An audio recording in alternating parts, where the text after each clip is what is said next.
worries, I'm always behind you. No worries, I'm always behind you. It means confidence.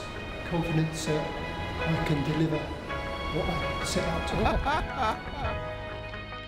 My goal is for my son to grow into the best version of himself. Friendship to me is so important. They make me feel calm, secure, supported, motivated, and they encourage me to be the best person I can possibly be. Having a team that supports you, commitment and hard work is the most important thing. My goals are giving them a safe space within their communities. Like the drummer to the bass player, no worries, I'm always behind you. No worries, I'm always behind you.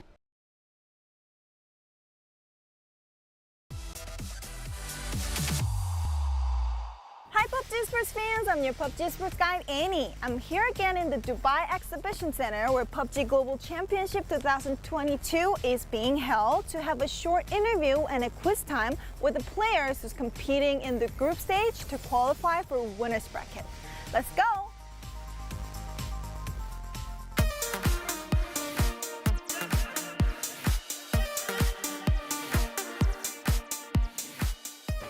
So I'm here in the Dubai Exhibition Center where PGC 2022 is being held, and I'm gonna have a little tour in the backstage area. Let's see if there are players that I can have.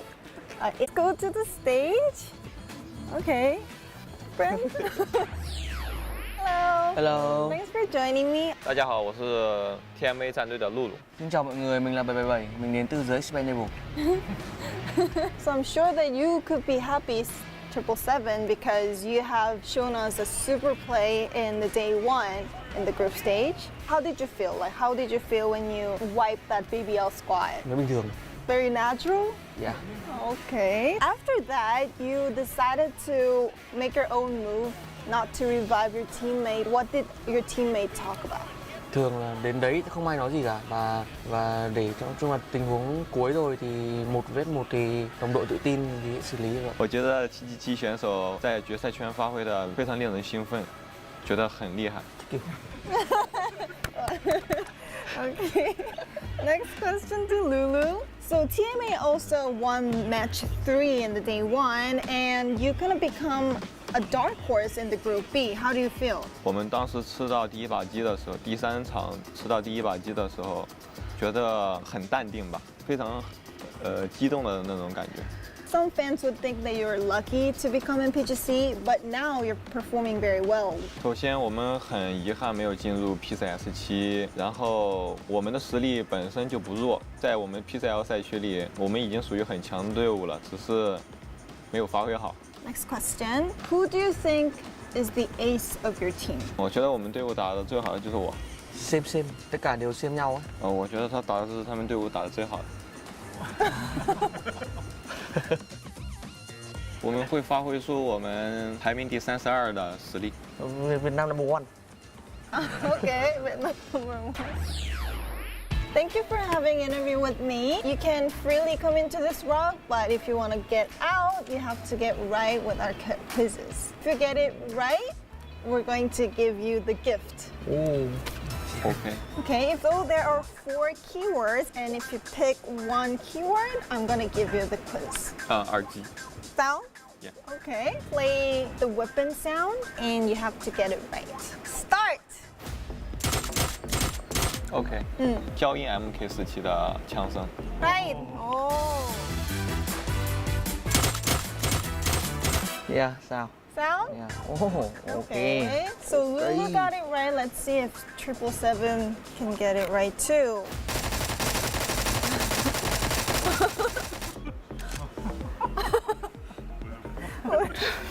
Why? Sao mẹ quên tên lúc bây giờ nhỉ? Hey, I need to help. Help, help. 我听这是消音 M762的声音。Oh no. 再听一下。Okay. New one. New.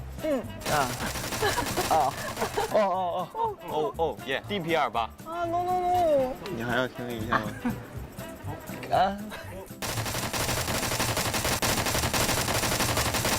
？K2. 对。Yeah, K2. Yeah. 对 K2 的消音器。You're right. team play. Okay, so both of you got right. So I want to give you a little gift to you guys. Lulu carry, so Lulu first.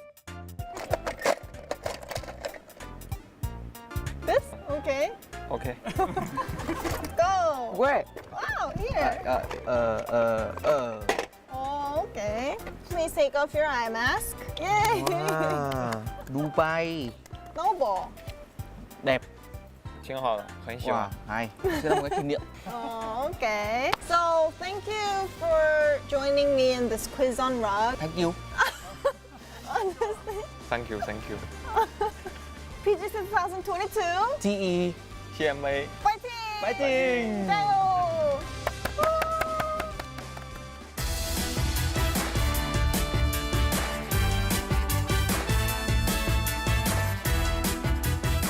So I'm here in front of the player lounge where all the players have rest or get prepared before the match. Let's go see if there are some players that I can get interview with. Let's go. Okay, I see Purdy Curdy over there. Hello. Hi, what were you doing? Just talking with the gunner. I want to have a short interview with you. Do you mind? Sure. Yeah? Then let's see if there is one more player that I can pick up. Okay, I see Facekin over there. Gustav, now we want to have a short interview with you too. Okay. Do you mind? I'll come. Do you have time? Okay, let's go. Hi guys. Hi guys, thanks for having time with me. I'm Gustav, I'm the IGL of Face Clan, and we're here to play PGC. I'm Purdy Curdy, I'm the IGL of Luminosity, and same. How's your life in Dubai so far? It's quite a different experience for me. It's great to be able to travel the world and experience these sorts of things, so I'm super grateful. I'm just having a good time. It's my first time in the Middle East, and it's extremely warm here. Probably a bit too warm, but it's still nice. You guys are all IGL for the team. What is it to be IGL for the PUBG Pro team? Being IGL is like probably the most important role in the team. You need to be a leader, and like you can also really carry a team, but it's also very hard on your mental, I would say. Like it's very easy to just go hard on yourself when you do really bad, so good and bad. Which team could be your biggest rival? Probably Twisted Minds. I don't think they're a direct rival, but just kind of being in the same lobby as them and competing against them is always a good time. OP and former Liquid have always been a big rival.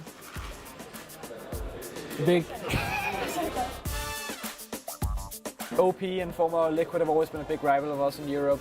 So Fuzzface, your former teammate, is now the coach of Overpeaker. Yeah. What do you think about that, like, change of role of your old teammate? I mean, I still think Fuzz is too good to be a coach, but the guy has a really great mentality, and I think he can bring a lot of confidence to the team, so he must be doing something good.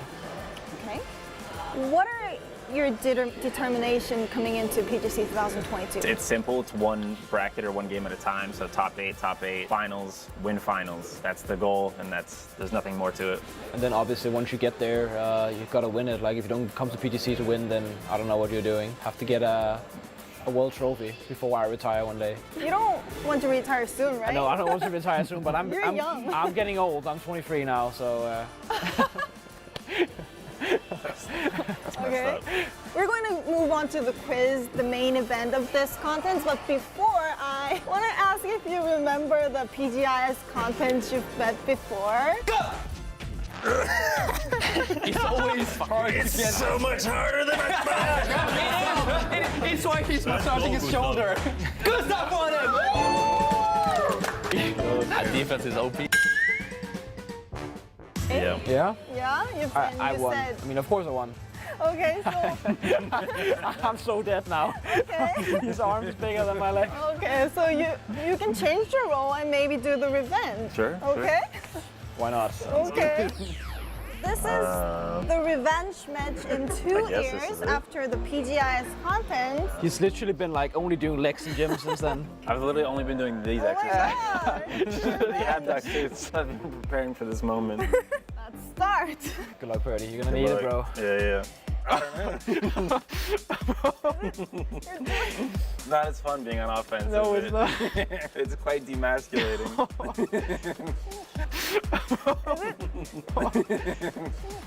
Let's get those legs. There's no way I can win that. I'll give it to him. Defense OP. Defense too OP. Defense too OP. So we'll have the quiz time. To escape this rug, you have to get it right. And if you get it right, we're gonna give you the little gifts. So we have 4 keywords. I'll do PGC. PGC. Question is, who was the kill leader of PGC 2021? You know that one. Do you know? Pretty sure I know, yeah. I'm gonna say Ming. Ming. Maybe you can give hints. I would have said the same. Oh, really? So if he's wrong, then I'm also wrong. Can I phone a friend? Kill leader? Yeah. If you get this, you are the new coach of FaZe. That's a big salary bump. Paige. Was it Paige? Yeah. That's half a point. Half a point. Okay, I was going to give you a hint. Or maybe one more question? Sure. Okay. Which team participated in the PGC the most? Gen G. Yeah. Wow. Too easy. Yeah. Okay, what about you, Gustav? Okay, I'll do sound then. That Sound? sounds pretty easy. Now I need to hear the sound of like a pistol shot for this guy. There were 2 people who got wrong with the sound. There was? You should have warned him beforehand. And now he's nervous. Okay, Can I get like let's go with the Gustav sound quiz. It's the Ace 32. It was easy. No, it was really hard, but I'm just good. That's right. Okay. We're gonna give you like the random box you can pick with your eye mask on. Okay, Purdy first. What the? This is not a good look. No, I don't want that one. Okay, fast. Am I allowed to can I look at it now or no? No, Am I supposed to Prince, take? wait. Oh, what is this? Give me this thing. I'm taking You this. want that? Whatever this is. Oh, I got 2 things. I cheated. Oh. It's a magic trick. Okay, can you choose one? What do you want? Put this one back. Okay. Take off your eye mask. Wow. How do you like it? I'm rich. I don't know what happened to you, but I'm rich. I have a camel, so I'm also pretty rich. Hope you liked your gift. Yeah. I really like Okay, this. yeah, That looks disappointing. I'm gonna be honest. You're disappointed? Don't say it, okay? So, thank you for spending your time with me. PGC 2022. Luminosity fighting. FaZe fighting. Fighting! Okay, thank you. Players from all over the world is competing in this PGC 2022, and the competition is getting more intense throughout the first week. Who will get the throne in Dubai? In the next episode, we will be interviewing the players who have stepped closer to the champion trophy, the grand final finalists. See you then. Bye!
Always stick together, stay connected, have each other's back.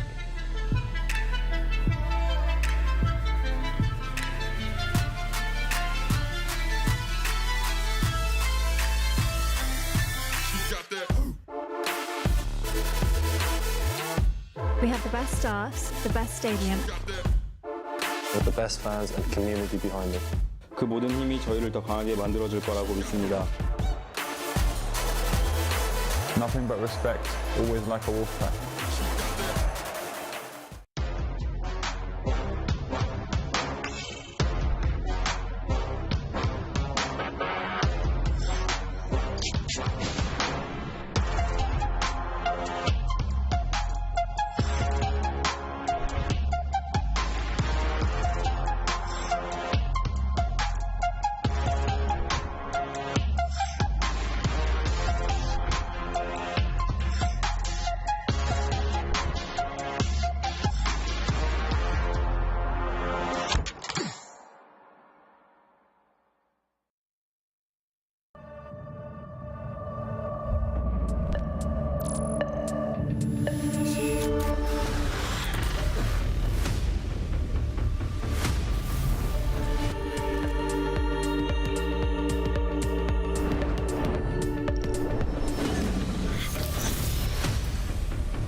Hey, I'm Kickstart and I play for Team United.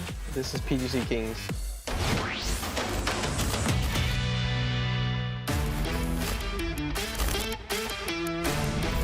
Yeah, I'm a king. Yeah, I'm a king. I got the whole land on my shoulder. It's my time and the wait is over. Feel the weight of the faith, the grace, but you can't relate cause it can be molded. Can you carry the praise, the shame, the love and the hate when these get colder?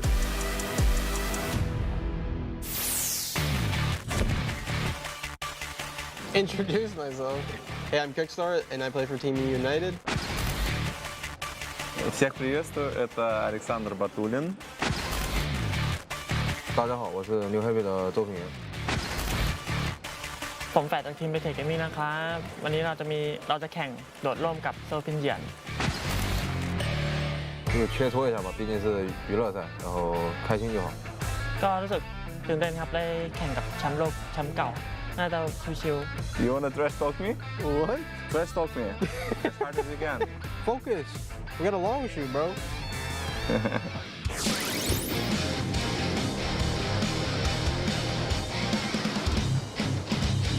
United's Kickstart versus Twisted Minds Batulins, and they got to land on that target. It's pretty close, talking about 125, 150 meters away from the target. In his dive, he's going to turn to the side a little bit. Let's see if that costs him. Batulin seems to be right on it, but it is kick by a nose. I'm feeling pretty good, and I still won, so I'm feeling pretty good about it. Ready for the next round. Где эта точка? Но прикольно, весело. Ooh, a little bit slow there for Flash. He's coming out a bit behind. I think ZP's got a pretty good read on this. He's just a bit ahead. Ooh, a little bit closer. ZP's gonna have to readjust, but Flash is just pulling his chute. He is way behind. Should be an easy W here for ZP. He goes up 1-0. 拿下第一把还是比较开心的嘛，然后就เฉยๆเหมือนกันครับเฉยๆเหมือนกันเล่นเอาสนุกมากกว่า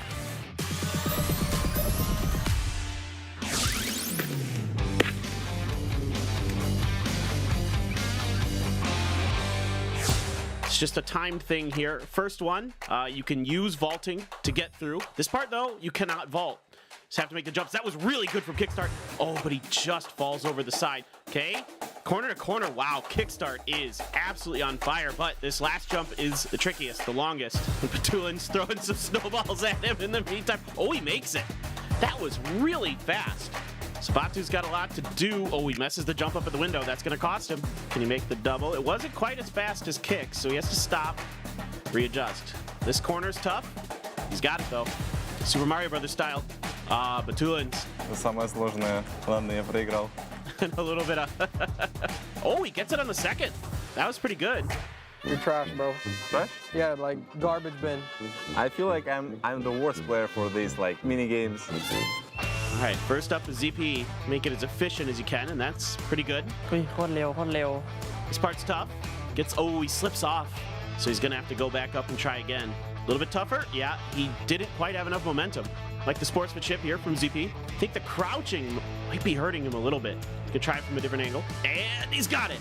That was tough there. Up and over. Pretty good to start. Gonna vault this one. I haven't seen too many players get through that window. The clean crouch jump. Corner nicely. See if he can do this one. You can make this in two. Nope. He's not gonna do it either. This one's a little bit tricky. Flash looking good. Oh, and he makes that one very, very nice. Ooh. Well, he's got a solid lead here. If he can get this in one. Oh. Gonna try to really give it a good effort. He's got it. Very nicely done. 这个挺难跳的。ก็ไม่เท่าไหร่อ่ะบอกเลยเกม2ก็ชิวๆ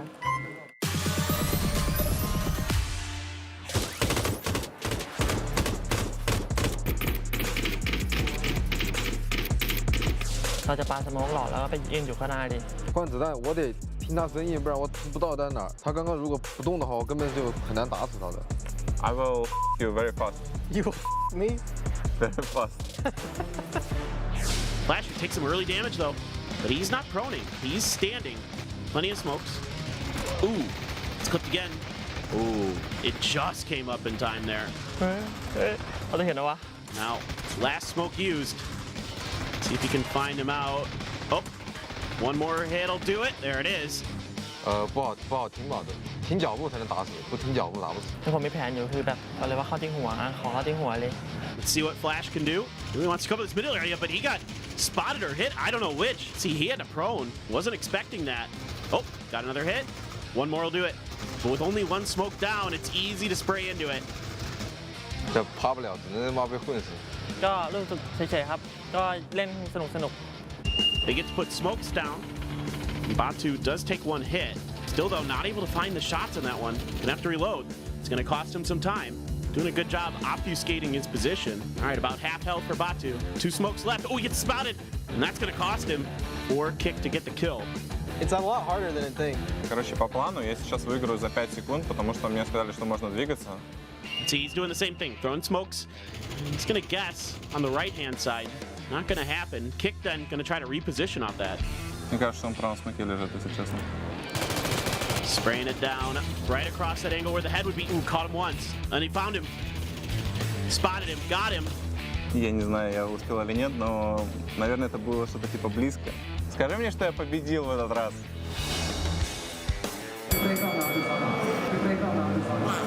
That was too easy, bro. I won by a second, but it doesn't matter, you know. As long as I won, that's all that matters, so.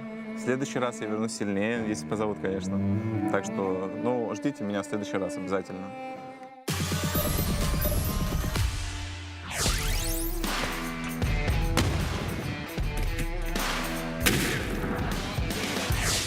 Э, 不知道，没怎么体验过这种，没怎么玩过，不好评价。คิดว่าชนะอยู่แล้วไม่ค่อยมั่นใจอ่ะ They have to stay inside. Let's see here. A lot of damage done. He's throwing 2 in there. Trying to just box Flash in. Flash is just opting to try to hide in this corner. Goes for the prone readjust. And nope, right on the money. 5 left. 不太好。ก็ทนเก่งนะหลบได้หลายลูกอยู่ All right, Flash's turn. ZP goes right for the smaller room. Wants to dodge that early damage if possible. Ooh, that grenade comes through. Decent start. Flash here's a real opportunity. If that one's cooked good, it could do some serious damage. No, take some damage. Is he gonna get out of it? Oh. So ZP's gonna win this. Flash still looking for the kill. I don't think it's gonna happen. 毕竟我是世界上最好的躲雷的。ก็วัดกันเกมหน้าแค่นั้นแหละ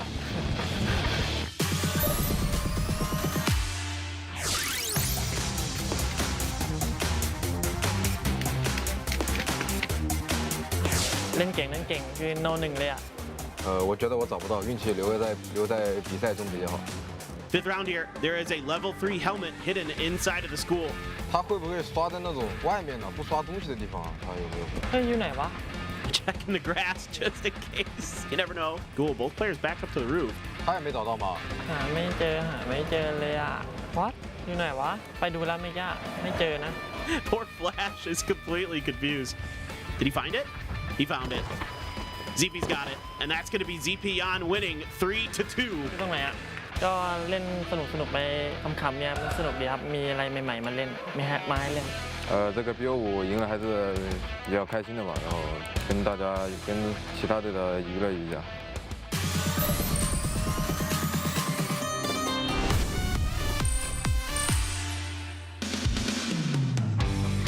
New Happy 是世界上丢雷丢得最好的队伍。 It's okay. Particularly good with grenades, but I don't think it'll be that hard. Final matchup, E-United's Kickstart versus NH Esports ZP Yan. Is ZP Yan, Kick though, hot on his feet, doing a good job avoiding these, keeping his eyes, looking for the angle. And you just gotta keep your eye on the elbow. Oh, that one's gonna connect. So Kick's gonna be able to get away. Ooh, that one got him real good though. Next one will finish it. That could be it, yep, that's got it. 3 left for ZP. So Kickstart has to kill him. ZP trying to keep his eyes on there. Kick's really cooking that.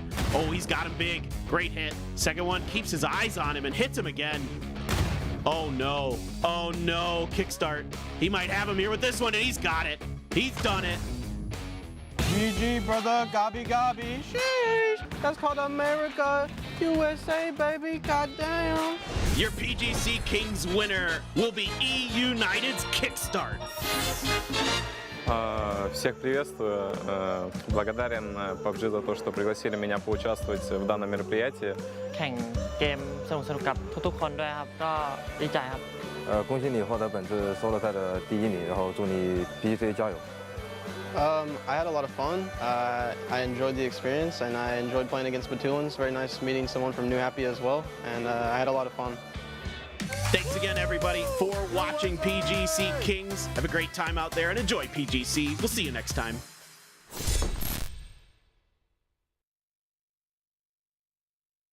We know that for each second in esports, you are dedicated to winning. Over a decade, XL Series has evolved alongside with gamers. We strive to make every product detail perfect so that you can perform at your best. Elevate your skill and maximize your potential with the ultimate gaming monitor. Zowie. Strive for perfection. Focus on winning.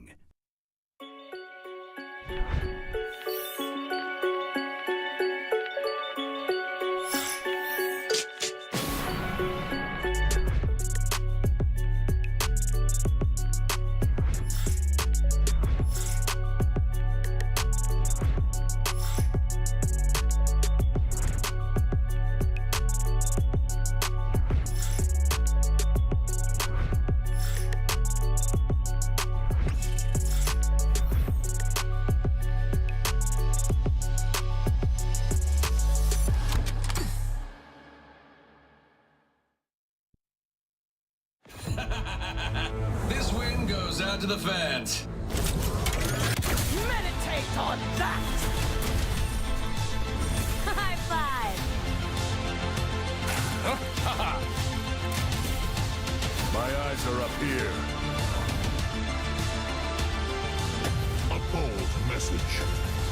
I will not rest.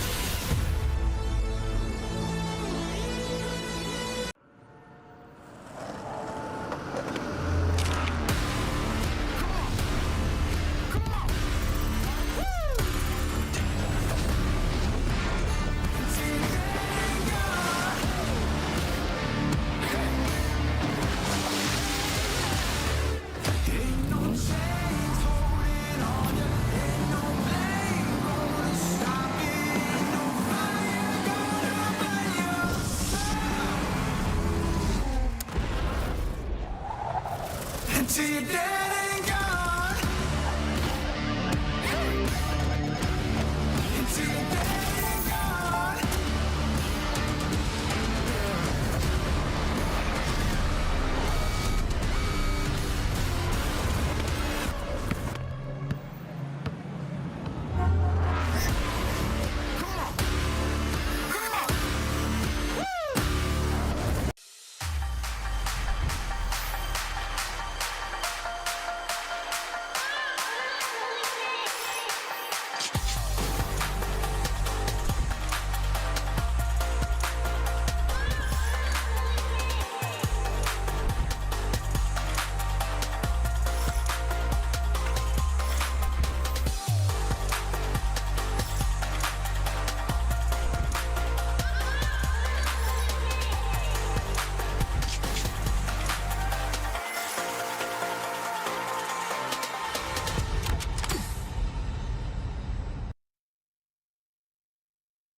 Improvements to the folded shield, some spawn rate adjustments for vehicles, and a collaboration with one of the best footballers in the world. All this and more as we dive into the Update 20.2 patch report. First up, the folded shield is getting a few changes based on community feedback. The inventory weight has been reduced, weapon durability increased for both guns and grenades, and it now installs in half the time. You'll also find it a bit harder to run over than before, with a vehicle now needing to be going at least 10 kilometers per hour, instead of the 1 kilometer per hour it was before. In addition, the shield can now be placed back into your inventory, and deployment can be cancelled before it finishes. Let us know what you think about these requested changes. Next up, vehicles on Erangel and Miramar are getting a slight adjustment, with some spawning more and less frequently. You'll now find more UAZs and Dacias on Erangel, and more Murados and pickups on Miramar. To contrast, we've lowered the amount of boats, buggies, and aqua rails on Erangel. And speaking of maps, this update's rotation will now include Erangel, Miramar, Tago, and Destin for all regions. Regions with map select enabled will also have the option of playing on Sanaa, while regions without will instead drop into Karakin. As usual, the ranked rotation will remain Erangel, Miramar, and Tago. This update also features a collaboration with one of the best footballers in the game, Neymar Jr. For a limited time, you can pick up several Neymar-themed items in the store. Gear up and score big. There's also a reduction in the number of multi-care packages on Tago, some MMR adjustments for normal games, new workshop skins, and more. So be sure to check out the patch notes for full details. Update 20.2 is here, so fold up your shield, pack up the Dacia, and go catch a ball game. We'll see you on the battlegrounds.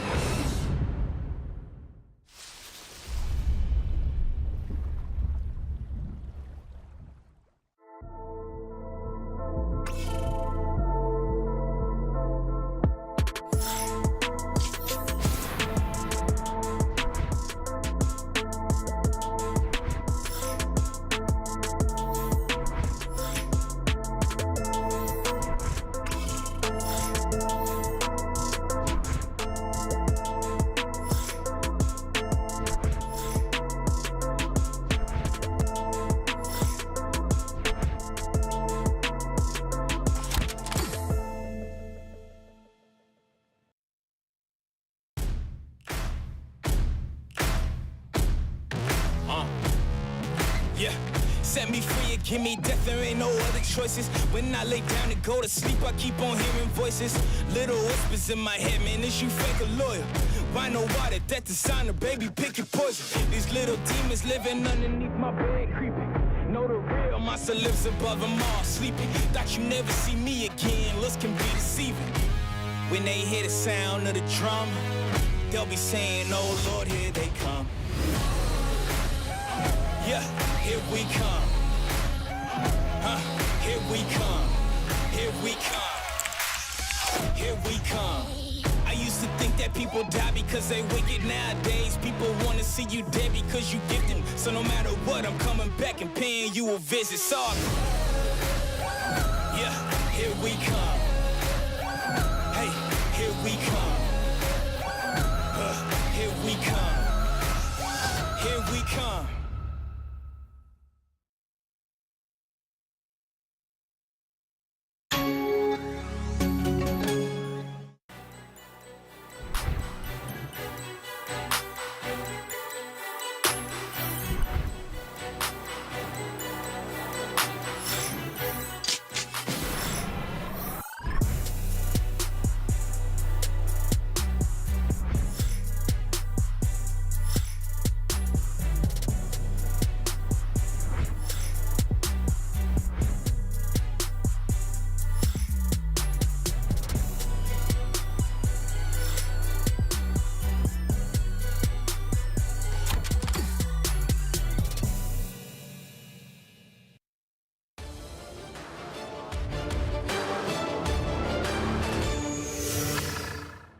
New Happy as the compound still lined up. Code Marco here is the pitter-patter of feet that are going to come around the corner. Gets one and does get the second one. Code Marco, 5 kills on.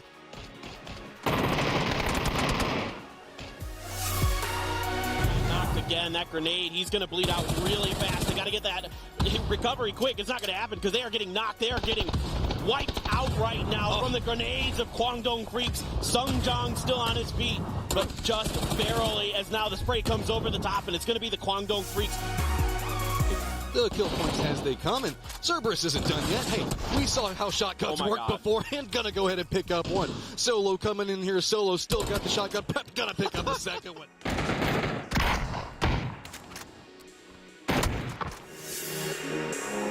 And they're not even managing to really set up a fight just yet, as it is going to be Overpeakers pushing this in strength. Multiple members now down, and New Happy is just only got one left, and it feels like it's just... It's going to put them up into 4th place. Now he just needs to worry about FaZe winning this game. Didn't have to stop. FaZe receives the smokes. Oh, that is going to be big.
Good morning, good evening, good afternoon, wherever you're watching around the world. Welcome back to PGC 2022. It's time for the Grand Survival, where things are going to get a little bit crazy. My name is Toppies. I'm joined by Porosaurus and Toby on the desk as we try to break down what may be the most chaotic or perhaps quiet day of PUBG in 2022. Gentlemen, welcome. I'm glad to have you here. Well, Grand Survival's back. For better or worse, Toby. Happy birthday, by the way. Happy birthday. This is your birthday present. You what get a Grand present. Survival. What a present indeed. Grand Survival, 4 times the charm, and it's going to be phenomenal all the way through. It is. No matter how you slice it, no matter what you think of it, it is going to be kind of exciting. No doubt. We're going to have surprises. And let's be honest, you got yourself here, right? The teams that got themselves here have to get themselves out of it. We'll talk a little bit more about who you think might be able to do that, or strategies for winning. But first, let's take a look back at exactly how it is that we got here and where we are going. We are on the 14th. It is the Grand Survival. It is the last of all of the precursors to to the big show. The grand final starts up on the 17th, and we will put our last 4 teams into that mix right here today. I mean, it's kind of nice. There's always a chance that you make the grand final here, even if you played horrible. I mean, yeah, there's a chance. It's probably the most stressful manner of PUBG that we have available to us in our arsenal of stressful PUBG games. But if you get that win, the relief that you'll see flooding from these guys is going to be huge. 1 day, 4 matches, the WWCD rule. For those of you at home, you're probably familiar with this from past years, but Toby, if you get all the kills and get first, it doesn't matter, does it? No. This is arguably the simplest version of PUBG in existence. It is. Win the game, be the final team alive, and you qualify to grand finals. Also, keeping in mind, we're rotating the map. So we're going to start on Erangel, then Miramar, Erangel, Miramar, so teams don't get to have that sort of comfort of all the same map in a row. That might shake it up a little bit. Do you think that has any kind of effect on the strategy? I mean, I think it's already going to be about as uncomfortable as it possibly is. Just throwing this one extra loophole in there of constantly switching up the map will make it a little bit better. But considering the circle we've been seeing, Toby, it might actually be better. You know what? I think everyone's going to be hot dropping Starport today on Erangel with how many games have been going north, maybe. Oh, fingers crossed. And maybe we'll just have all the teams laying west for the treatment on Miramar as well. That's how it's going to be. It was almost like those 3 South games out of nowhere, just to make everybody uncomfortable for today. You saw the teams that will be going through already to the grand final on the bottom of your screen. Those are the teams that played through winners brackets, the group stages. They still had to earn it, but these are the teams that had as many chances as you could possibly give someone to get to the big final. Now, real quick, for those of you at home who may be unfamiliar with Grand Survival, it is very simple. These 16 drop in. Whoever gets the chicken dinner will join the teams on the right side in the grand final, and then Donuts will step in and take the 16th spot, so on and so forth until we play our 4 games. Gen G will have 1 chance at greatness. Now, I have to ask you guys, because it's fun and because what else are we going to do today? I need you to think who you want, who you think is going the distance, who is going to get through the grand survival. Go ahead, show us who it is. I personally am going to go with 22. Look at They've that. got the best win rate. I got bubbles. Are you ready for this? All right, Let me see. ready? Let me see. Petrichor Road. They're going to run it back to, it's obviously, I remember the last time we were here at PGC 2021, Petrichor Road was one of the teams that won in the grand survival type situation to get to the end, so I think they're going to run it back. I love it. What do you got, Toby? There it is. Hey. Former champions, they know how to play this game. They've been on this stage before. This is amazing. It is amazing. Look at them together. Why do they give us toys on the end of this? This is the worst idea. They shouldn't. What is it about New Happy that speaks to you? They're a phenomenal team. When Ming Ming is warm, the entire team is warm, and they frag out. And I feel like we're in a situation where, while you might disagree with me, Poro, I feel like we're in a situation here where, because teams aren't going to play aggressive early on, it's going to be the teams that manage to take control of games that will come out victorious. And I think New Happy is one of those teams that, when given the chance to dictate the flow of the game, they're as good as anyone. I think that's going to be fascinating to sort of look into. What is the strategy for some of these teams coming into something this diabolical? Stay alive as long as possible. Avoid fights. You know, I think one of the reasons that I like Petrichor is that they did start off slow, right? But they still managed to get 3 chicken dinners, and they're recent as well, right? They were just barely outside of this loser bracket now. New Happy, I agree, Toby. New Happy looks great. Ming Ming is insane, but you know what?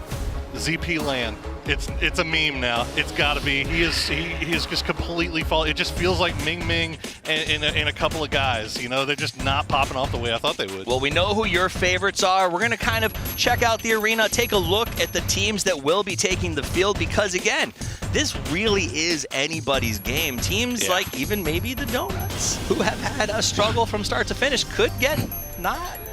Maybe. You're really fishing, aren't you? I'm hoping for the best. They have won a game, so you can't take it away from them. They have technically shown us they can win a game. Cerberus on your screen here, though. They've got 3 of them. True. What talks against Cerberus for me is they know how to fight edge teams. They know how to battle on the edge when there's chaos. They get involved. Today, we're not, in my, at least I don't think, gonna see any of that. Tycon frags in chaos moments. Today it's going to be quiet. Everyone's going to want to stay alive for as long as possible. My issue with Cerberus was that it was the Tycon and Hyzaki show all throughout groups, and then all of a sudden it turned into just the Tycon show, and then most recently, none of them really showed up. So it's really the question, can Tycon kind of step back up, retake that claim, and can Hyzaki be his shotgun rider for this? All right, let's take a look at Petrichor Road. This is the team. You kind of talked a little bit already about how they're going to do it. I'm going to be honest, this is made up of Fantasy All-Stars. If you look back to everyone's picks, Iceleft was one of the most popular picks. Mill was a great value. Did you expect them to be in this bracket when we started the tournament? I mean, I didn't expect them to be here this year. I didn't expect them to be there in 2021. True, you know, I mean, I think everybody, every time we get to these international tournaments, we're looking at Petrichor Road as one of the favorites coming in. Yeah. And then we always seem to end up right back here, Toby. So upsets do come around. Yeah. Speaking of upsets, yes, that's a team that could do it right there on your screen.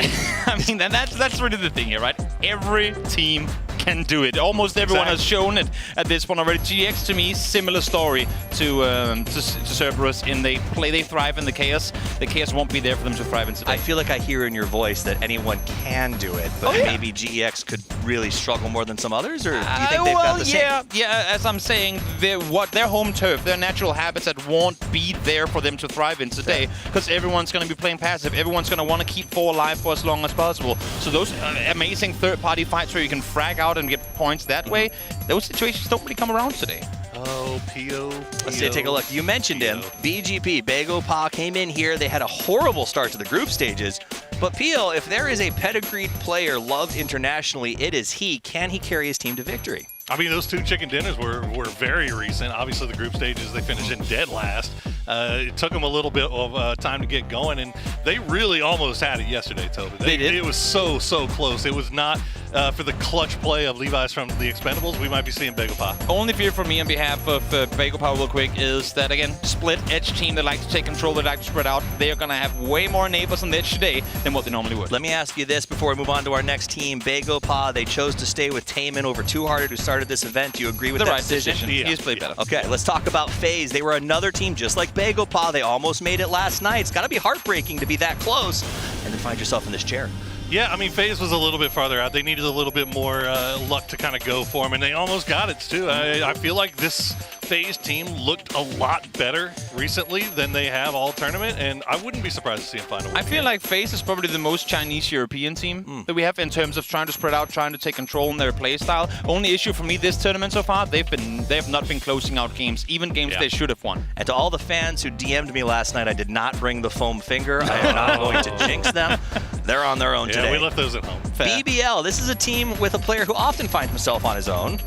Do you think they play as 4? What's going to happen? BBL is going to be a coin flip today. They like to send it center early. If they get that one game where they do that and they catch 8 off of the back end of it, they are a fragging team. If they get to sit in the compound and lurk around for the first 6 circles, they will spread out late game and dumpster people. I mean, I feel like watching these guys play yesterday, going back and looking at VOD review, they actually played a lot more together yesterday than they have in the past. Smash and Code Marco, obviously the highlight reel team, the guys for that team. And they were pushing into fights. Now, the biggest problem for BBL has been they just can't get those wins. 0, to be honest. Yeah. So maybe now's their time. A team that I would love to see do something, 22. They have the best win rate of teams left in the tournament. They've played, what, 25 games and have 3 chickens. Do you think, does that make you feel better about it? Dude, I'm telling you, this team, we've seen it before. You and I particularly have seen it before, that they know how to fight. They can win fights. The issue for them has just been getting their feet under them at LAN. Now, the thing that they've still been able to bring with them from regional play is that they know how to get to that late game. They know how to get into a compound. They know how to defend it.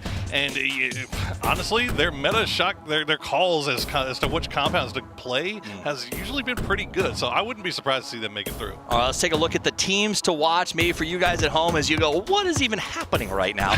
Some suggestions for you. Let's start at the left side, Toby. They're on 5. Do you think they've got what it takes to go the distance? If they catch 9, yes. But, wow, that's real talk, no, but though. I'm honest. If any team catches 9, they can and probably will win it. Therodon, I think today, that is what they're going to need in order to succeed. They don't apply enough pressure on the edge to actually claim things. They don't apply enough center mid aggression early on to claim that either. They need to catch 9 to win it. We've talked about New Happy already, so I'm going to go to you from North America to give me the real deal on the Sonics. Yes, no is 4. I mean, it's been row. I mean, there's really not many excuses that you have to make for Sonics at this point. I mean, for 10 games they got Pachinki Picado and they still didn't do anything with it, right? So it just almost feels like they're just cursed at this point. But you know what? Again, as Toby said, literally any team in this lobby has the shot if they get those right circles. So I'm going to be really interested to see where Sonics decides to go, especially now that SGD is back in the lobby and they don't have Pachinki Picado anymore. We'll see where their headspace is. I know when I got here today, Tiggleton walked up and said, "Can I give you a hug?" Like, I mean, I think that they are going to have a long day ahead. This team also, Toby, you're very familiar with them. Tell me more about what's going on with Entropic. Entropic is not having a great time, and it's showing. But the thing is, we got to keep in mind, they didn't even qualify for PCS 7. They have been on a downhill spiral. The thing is, we've also seen them in their prime against some of the very best, both in EMEA and on a global scale. If they can deliver that game today, I think they were my pick, if not new happy, for the team to go through. They could upset Fancy. And so as we're getting close, they're about to get started, I do want to ask you, what are we looking for strategically? What are teams going into this? Is it the same as business as usual? Is there something a little bit different about how they play? I think you'll see mostly business as usual, but I don't think you're going to see as much third-partying on the fights as we saw during these group stages. I think people are going to play it really kind of close to the vest. They're going to get their compounds, they're going to defend their compounds, and wait until they have to move, which is going to make it really interesting to see how they decide to go about scouting. The thing is, there won't be a lot of third parties to engage in, because usually you have some of these fights happen on the edge early. Those won't happen at all. So by the time the fight actually come around phase 4, maybe even first start phase 5, of course, depending on circles, you know that if we're engaging in this, there are 6 other teams literally sitting in the next room, perhaps in the same compound, trying to stay alive. So teams are going to do everything they can to stay away from confrontation all game long. And there's been conversation, do the old guard who've been through the chicken dinner era have an advantage? But with only 4 games, because some of those teams used to play for points, to catch 1 of 10, strategies like that. Do you think there's an advantage to having those old guard on your team? To some extent, yes, because there's also a lot of mental that goes into this. Not only do you have to change your play style, but the mental fortitude to stay through until the very last game, it's going to be very difficult. It's going to be very difficult. It's going to be tons of fun, and it is time now for us to kick off the Grand Survival here at PGC 2022.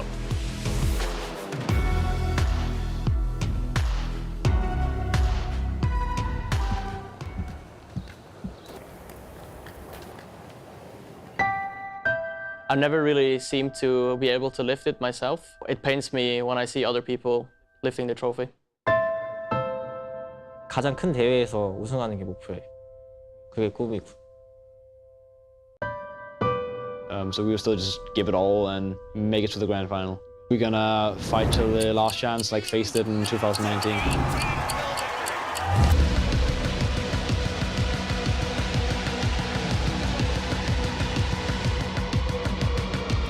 Sahne üzerinde gücümüzü kanıtlayacağız.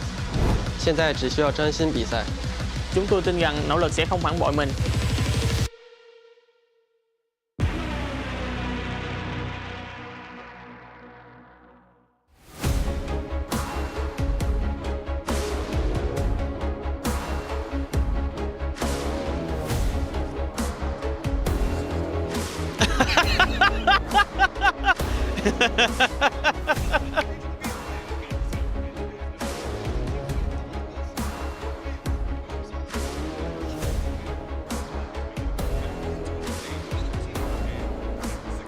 Yeah, exactly. I mean, this is going to be a really interesting day. I'm really curious about how the teams are going to approach this. I mean, you're going to hear a lot of talk about, are we going to catch, the circles? How are we going to play that? But there are like positions that are going to be considered, the best of the best. Like they're going to, like we've seen a couple circles on Miramar, right? Where the team that has that God compound to the west of water treatment basically has won the game. However, that means that everybody knows that compound is the most powerful in the circle, so people are going to start crashing it. People are going to have to play for the win, so it is going to get a little bit chaotic. I think the desk was right that the mid-game is going to be even slower than normal. There isn't going to be as much third-partying. There isn't going to be much intention in the fighting, but in the late game, you got to make the moves for the power positions. It's going to be a lot more of the early game, mid-game, much slower. This is we talk about the risk-reward a lot inside of PUBG competitive and how you kind of mitigate what you can.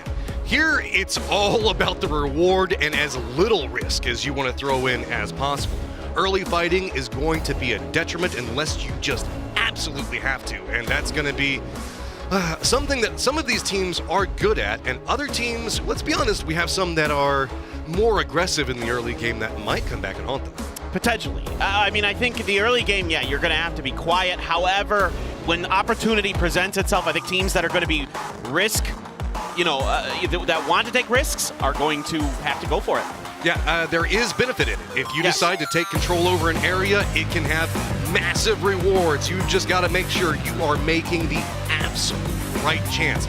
You know the fact that there is so much pressure on these teams, and everybody, let's be honest, this is something that could be a grand finals lobby. So this is about to get ridiculous real fast. Right as soon as a plane goes up, you can hear all the players actually screaming back behind us. Yes, I mean, the excitement is through the roof right now. I mean, the tension, palpable. Everybody coming in here today, Tiggleton was asking for hugs because he was, feeling so stressed out about today. The emotions are high, the tension is high, and that's going to come through in the games. Wait, and that should come through for the viewers. Did you get a Tiggleton hug too? Yeah.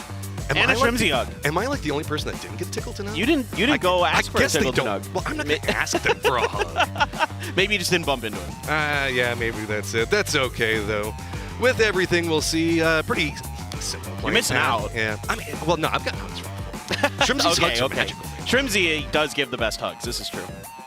Well, I mean, okay, so Pachinki is not going to be contested by the Sonics. That's probably the kind of focal point here to start this. It's been one of the biggest storylines of the event. Hey. They do right now. They've been doing their best when they don't have it. Yeah, totally. No, I mean, look, they've been playing good outside of it anyway, and we know that SGD is completely bananas and is not going to not fight for this. So you got to go do something else. Credit to SGD in a way that they have the tenacity and that sort of devil may care attitude. Of course, Matchroom. Are you kidding me? We go to a chicken dinner match, and our first one is going to be on Military Base Island. But hey. Big up, fans. Good time to be you. Well, yes. Wait, that is a massive asterisk you just put after that yes. Okay, so, I mean, obviously I'm a little bit biased in the Bagel Pa, department. However, I will say that they just don't get a lot of chicken dinners in general. That's not their play style. This is a safe place. You can say what you really want to say. It's fine. They're typically an edge team, and when we've seen in this event in particular, when they try to control a central location, try to control a compound in the middle of the circle, it doesn't go well for them. I mean, 22 bopped them out of a compound clean, 4-0. That Bagel Pa was firmly entrenched in. They had no real, bothersome issues. They were just sitting there, and so. Yes, they're going to go up to Radar Tower. Yes, they have priority on this. Yes, we've seen this position. Remember, EU United early in this tournament. However, another caveat to what I'm going to talk about here is that, in general, the Asian teams don't play this tower like teams in America do. EU plays this tower better than I think anyone in the world. Oh, strong words coming out there. We do have 22 that is making the assault on the Western Bridge. Say the fact that EU plays that tower pretty well. Well, guess what? We also do have FaZe that's making an approach over there. I mean EU United here, not the region. Oh, okay. See, I was going to counter it. Don't get excited, EU fans from Europe. I mean, look, EU United powers up the higher the high ground goes. Yes, exactly. They're the best in the business that I've seen at making those high ground positions. And don't worry, FaZe fans. Yes, there is 2 members of Bagel Pa that is up on the tower right now, but they aren't really set up to harass FaZe too much. So I wouldn't be surprised if this is pretty free for them. Yeah, Burham's going to go for the boat. Putting it in a spot where it's relatively safe to get everybody into it. Ditch the vehicles and we go. And usually Burham has ditch the vehicles, yeah. Yeah, well, not in that way, but yeah, that works too, I guess. I guess technically he did hit a ditch, and so, yeah. He did, okay, yeah. I mean, the literal ditched the vehicle. Yes, I like that. Okay, I'll take it. BBL, man, this is just their early game, isn't it, man? It's always something random. Something's going. I don't know what is in the water for BBL. You almost start to feel bad for them with how just weird the early game gets for them. And that last game yesterday, Matchroom, they were so close. They were so close. Like, I try not to have favorites or anything else like that as we come through, but whenever you just see somebody playing with as much heart, and you could tell Smash wanted this so bad, he was trying absolute hardest to get there and just narrowly miss it. I know that they're going to come in. They got goals now. If anything, I just hope that fed the anger and fed the beast. I hope so. I really think they're a team that, if they get through today, has more than earned it in my mind with the way they played throughout this event, with all the trials and tribulations they've gone through to come so close yesterday. Them, FaZe are two teams, Bagel Paw, that I think, if they get through today, I think absolutely they deserve it in terms of just their overall effort throughout the event. Okay, Sonics, you know how FaZe managed to come through here earlier and it wasn't quite so bad? It might be starting to get worse. FaZe just moved up into the satellite buildings that are just to the to the west of the radio tower itself. Bagapa hasn't firmly full set up on the tower, so there is a chance they might be able to sneak through this one. Most teams are leaning into that western bridge instead. That's where we do see Petrichor Road coming, Cerberus, Quetpa still looking for a vehicle, maybe to meet up with his teammates. We still have everybody up in the north that isn't, moving. I was going to say, you think anyone's going to bridge camp? Nah, dude. No. Sonics, I think that if you guys don't watch what's going on in the Americas, we had the nastiest 2 bridge camps I've ever seen happen at the exact same time in one game. On the same bridge or different bridges? No, we had bridge camps at the exact same time, both bridges, and it was I think it was crazy, 10 teams all tried to cross in the exact same circle. Oh, God. And since then, you can notice that there's a lot of hesitation from America's teams when they go to the Everybody bridges. kind of learned their lesson a bit on that one. Yeah. Treat them with respect. Yeah, it's funny how that works. Edie has to shoot at Shen here. Shen just drives on in and is yeeted out of the lobby. That's, a rough start here for SGD. Well, they're still going to commit in, and that's going to be another one down. Jervis is going to follow this one up. And now it looks like Burram's going to get control over this area quite efficiently. That means that SGD is going to move back into the north. Bagapa might get some vision on them, or even Sonics, depending on how this pathing's going to go.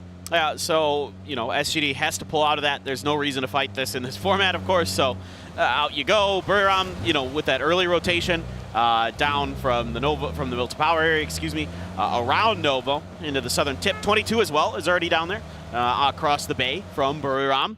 As expected, Bagel Pa went to the top of the mountain. FaZe in the kind of research, whatever you want to call that, the research facility right next to it, the radar tower. Oh no, Sophia. Yeah. Sophia down, and it's just going to be more going to PO. Follows it up, and SGD, the first one's out.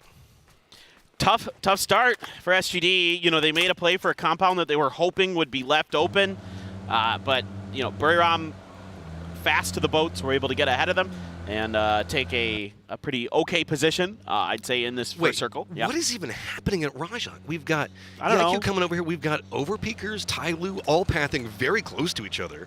I don't think this is going to be a fight. They got to let them go by, right? You would maybe the last car. Yeah, take a shot at the last car, see maybe you can pick up something with it, but yeah, not too much else going to happen with that. So we're going to see the continued pathing come out from there. PP is also going to be coming down from the north. I also want to give an update to Quetpa, still looking for a vehicle. I could almost see a world where you don't even want to shoot at the last car in this situation because you don't want to stall them out. Yeah, you don't want to stop. You don't want to fight them why'd there. You do that to Axlift? He was just driving. They're just having fun. Bumper cars, man. Bumper cars, yeah. New Happy is coming over here to the east, and they're going to be approaching Milta here in just a second. Still no firm bridge camp on that eastern bridge, really. No. I think that does lead back into what you talked about. If Nobody anybody really wants bridge to fight. camps here, I think you have made yourself enemy number 1 for the rest of this lobby for the rest of the day. Just absolutely, you have pissed off the rest of the lobby so much. I wouldn't want to be them. Well, I mean, whenever we look at it, BGP does get the most information from this area. So you don't really need to harass. You don't need to get the kills. If something presents itself, take it.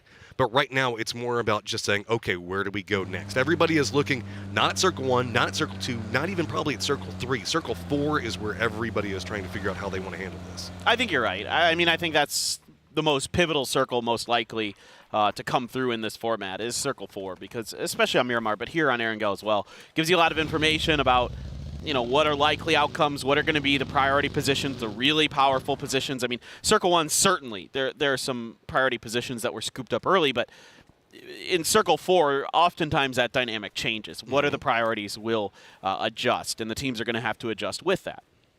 Looking through, Tyloo and EIQ might be getting close to each other. Quetpa, I just feel bad for him at this stage. Was that a shotgun in 22's hands. I'm not sure if that's cut loot or if that's purposeful. I mean, okay, I don't think that he might come across a vehicle if he continues more to the west. I don't think a Polish Power is going to be near him, cause a problem. Sia, though, does spot out Entropic players on rotation, so going to take a couple shots with them. They should probably just continue on. I don't know. They might actually stop just due to the risk. They don't want to overpush this yet and don't know what's going on. So Sia is going to be presented with an opportunity.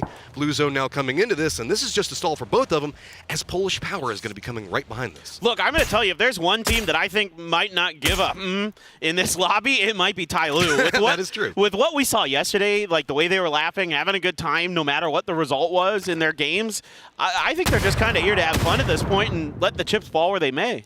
I just want to know what Polish Power is going to do here as they hear the firefight going on. Circle does move more to the north, still keeps in that eastern bridge. We do have New Happy that's hopping inside of a boat. Overpeakers might see them as they are playing the northern side of that eastern bridge.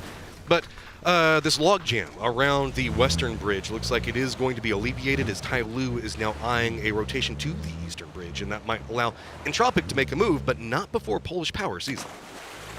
Yeah, those don't go in the water like that. Hey, are they trapped? Are they trying to move it more?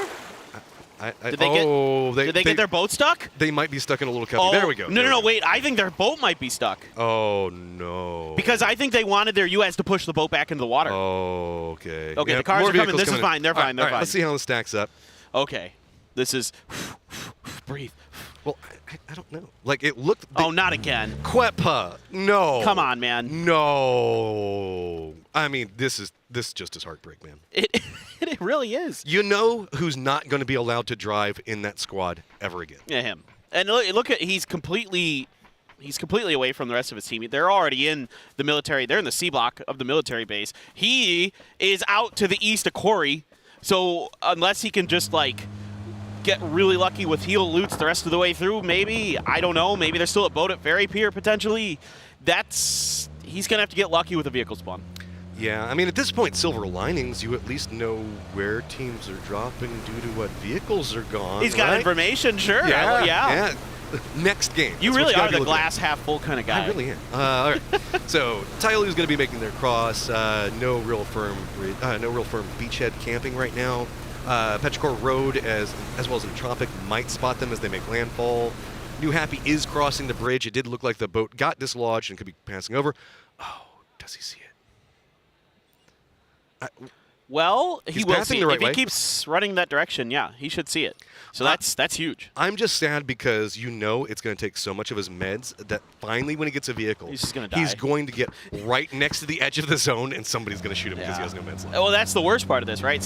Especially since it's chicken dinner format, you know, you get to the edge and everybody's going to be there. I mean, and they're not going to be fighting, so they're just going to be waiting. And they're going to be like, why is there a UAZ coming in from the blue? Well, okay, let's just shoot it. That's a good call coming out from New Happy. They're going to go ahead and lean down as, man, it's a lot of vehicle problems. Oh, no. Oh, wait. Okay. Maybe? No, it's done. No, that's it. Look at it this way. At least there's a whole bunch of, like, stems right there, right? Yeah, that's, again, Silver Linings. I mean, Ming Ming's already here. This is actually bad because Overpeakers were holding an angle onto this, and they're kind of watching what's happening. So with this, there is an opportunity for Overpeakers to pick up something at Clib. There you go, bringing back. Oh, baby, Clib. Love to see that. And New Happy's going to have to, you know, the res should be more than doable. I don't think anyone's going to try to pressure this, and that might just put them in a position where they have to wrap around, go underneath the bridge, drift into Tyloo territory. He's just, now there's all these vehicles. Look at, he's just passed them left and right. He's got plenty. I don't know why I was even worried. Yeah, now it's just, at that point, that's where I get a little bit of baby rage, and I'm like, where were all you guys like 2 minutes ago? Goo goo gaga. That's right. Okay, new circle's about to pop. It can kind of still go anywhere, but it is going to stay on the bridge. Wow. Eek. Wow.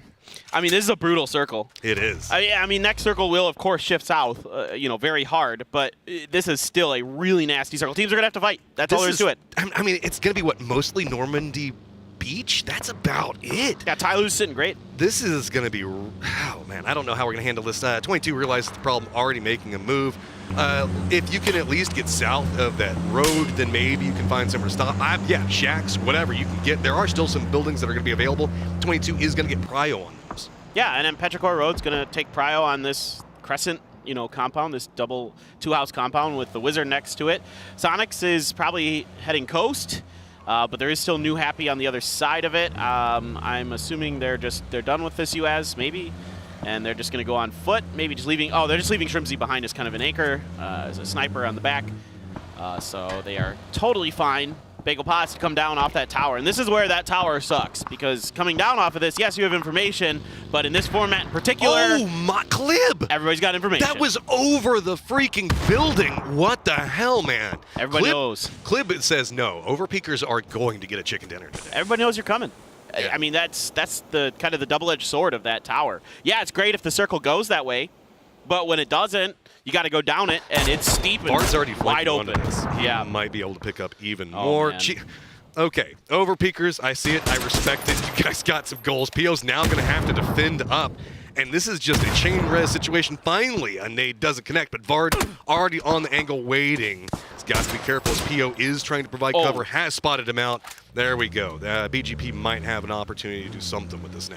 Yeah, that gives them a lot of breathing room, and that makes it really difficult for Overpeakers to get over to Vard to go for the res. They're going to have to commit a lot of smokes to get over there. It is difficult for PO to shoot a bit from that angle. You got Theraton 5 crossing in front of GX, who has been just kind of standing pat phase, can still chill in their compound. A little bit of damage done, but so far so good. But, the deeper they go, the more difficult this gets.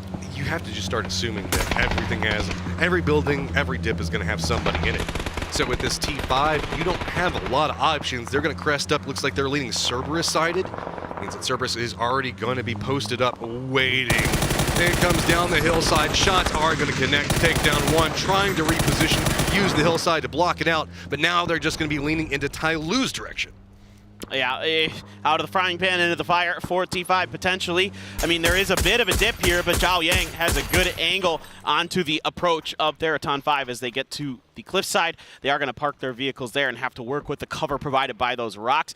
Circle going to hard shift to the south in some manner, certainly. Wait, this is very, very important. QuetPub made it up and caught up with BBL right as soon as they're engaging pretty close to Buriram. So 4-man stack back together for BBL. Yeah, it's phase 4 and he gets there. That in and of itself is pretty impressive. However, it's phase 4 blue with Buriram in front of you. I mean, what is this tournament? These two teams just find each other. They've got a magnet, opposites attract, I guess, maybe. I don't really think they're that different, but I mean, it's just every time it's these two teams. So now I think that Buriram might be getting lazy, and that's what BBL was waiting for. Code Marco is going to take one down. Now the opportunity to move forward. It is a quick push coming out from BBL. Follow-up's going to be coming out. Thunderlost does go down to the zone with some shots that also came his direction. BBL knows the fact that they need to get out of the zone as fast as possible. Buriram already making a push back into this position. BBL, though, still with 3 up, are trying to make sure that they can find an angle into the 2 still up for Buriram. Code Marco goes ahead and finishes off the other 2. Now, how is BBL's approach going to come into this one, as it looks like they are going to go ahead and try to crest the top. Got to be careful for the nades, though, as the ship is going to come down. Connex takes a lot of damage, peeks back into it, but BBL now inside a safe zone has some time to breathe as a nade's going to land right on top of him. Yeah, that was a good grenade from Smash. He already caught a weakened Canaxi after Canaxi had landed a headshot. And now Noadra, the only one left for the side of Buriram, as he is going to watch them cross. I mean, everybody's weakened. He could do some real damage here. Code Marco got taken out by Lukaruk, so it's a 1v1. Smash yet again, the last one up for BBL, trying to make sure that their hopes and dreams have an opportunity here. Looks in, connects with a few shots, but he is going to go down, and therefore Buriram takes some casualties, but at least gets control over this area. Hell of an attempt by BBL, but those 2 QuetPub vehicle accidents are killer. The rest of the team kind of stalls up to wait for him, and it costs them. Running into a tenacious Buriram, as always, on the edge. Zhao Yang grenade up and in. Let's see if we can find anybody from Polish Power, Cappy, and Marcelek. Content to just let that one come up short. And, Tai Lu could continue to control this beach compound, continue to control the Normandy area. BGP did come down the hillside and are still contending with OP, but it feels like Overpeakers... It's not going good. Yeah, they've got the advantage in this one, it feels like. They've got a good read on it. The only thing that you should be concerned with if you're an Overpeakers fan is New Happy. Keeps trying to venture into the west, instead now is looking to the south in Overpeakers' direction. There's no more door to shut, and Clib had quite a few more grenades, so he's kind of waiting for the timing, the res to come through, and then a grenade, I would think, should be entering this door. Oh, it just came up short, splashed on the outside. Attempt again from Jeems. Wow, they have a lot of frags. I mean, Bagel Pa has to find an out. This is a really dangerous building to be in with this many frags in hand of your opponent. I mean, Overpeakers can't make too much of a move is the issue in and of themselves, because they still also have Sonics in 22, so this is a very awkward situation for them. But James just says, screw it. I've got goals. These guys have been pissing me off for a while. Moving in, seeing if maybe he can connect Nate into that one. But that's just going to reveal angles. Tosses it in. Does manage to take those hands. Now looking through the windows. Nissy BGP was not expecting this. James deciding to take destiny into his own hands. Molotov's going to come in as well. He knows exactly where the lineup's going to come. And there you go. Overpeakers pick it up. That's a great push by James. I mean, he knew he had Bagel Pod dead to rights. And it's just pushing the angles, keeping himself covered, throwing good grenades, and then finding good shots, and then the molly as well to do some extra damage. Extremely well coordinated and executed by the Overpeakers. Meanwhile, Polish Power is going to have to try to go center for a shack. Again, we talked about it. The priority positions change, and obviously from circle 1 to this circle, drastically different. And there's this shack available for Polish Power, and I tell you what, that's not that bad given the circumstances. Tells you what we're looking at in this circle. 44 still alive in a ghost car driving around as people are getting shot out of it. Now the teams that have been playing, forced to play Edge, are going to be moving into a very entrenched set of teams. FaZe has themselves a smidgen of a section that they're going to play, and it looks like GEX is also going to move into Burram. Yes, SSR goes down, but he should be able to get rezzed. And now it's going to be Entropic that also sees Cerberus, so a lot of small movements coming in right now. Yeah, I mean, everybody's just trying to carve out a piece of the pie as much as they can. New Happy on the outside looking in. Sonic's ahead. Theraton 5 still on the beach. They haven't even found their way into the next circle. 22 across the road. Theraton 5 has to make a go of it with their vehicle. They cannot break through Tyloo's defenses. They're going to be running right through Sonic's. I mean, this is not looking good. Oh, that vehicle is on fire. Jumps out. They do get to a dip. Manage to avoid the vehicle explosion, but Sia is so close. Manages to hit the shots on execute. Now it's just a matter of time. Looking in back behind this one, it's also going to be New Happy trying to get an angle in as well. Nice toss on a nade. Sia yet again finding success. When I dip, you dip, we dip. Well, it didn't go good. I mean, Theraton 5, just, I mean, they had nowhere to go. Again, this is really, really tough on the edges because so many teams are getting forced out into them because of the especially because of the hard shift in nature. I mean, the format plus the nature of the game makes this a very difficult Edge game. Now, if there is a team that can play Edge, I think better than maybe anybody in the world, it should be New Happy. We do have New Happy that was trying to harass Overpeakers, and Overpeakers now making the move in. Already going to have one of the members go down. Overpeakers, while they got success against Begopa, are going to go down to the hands of New Happy.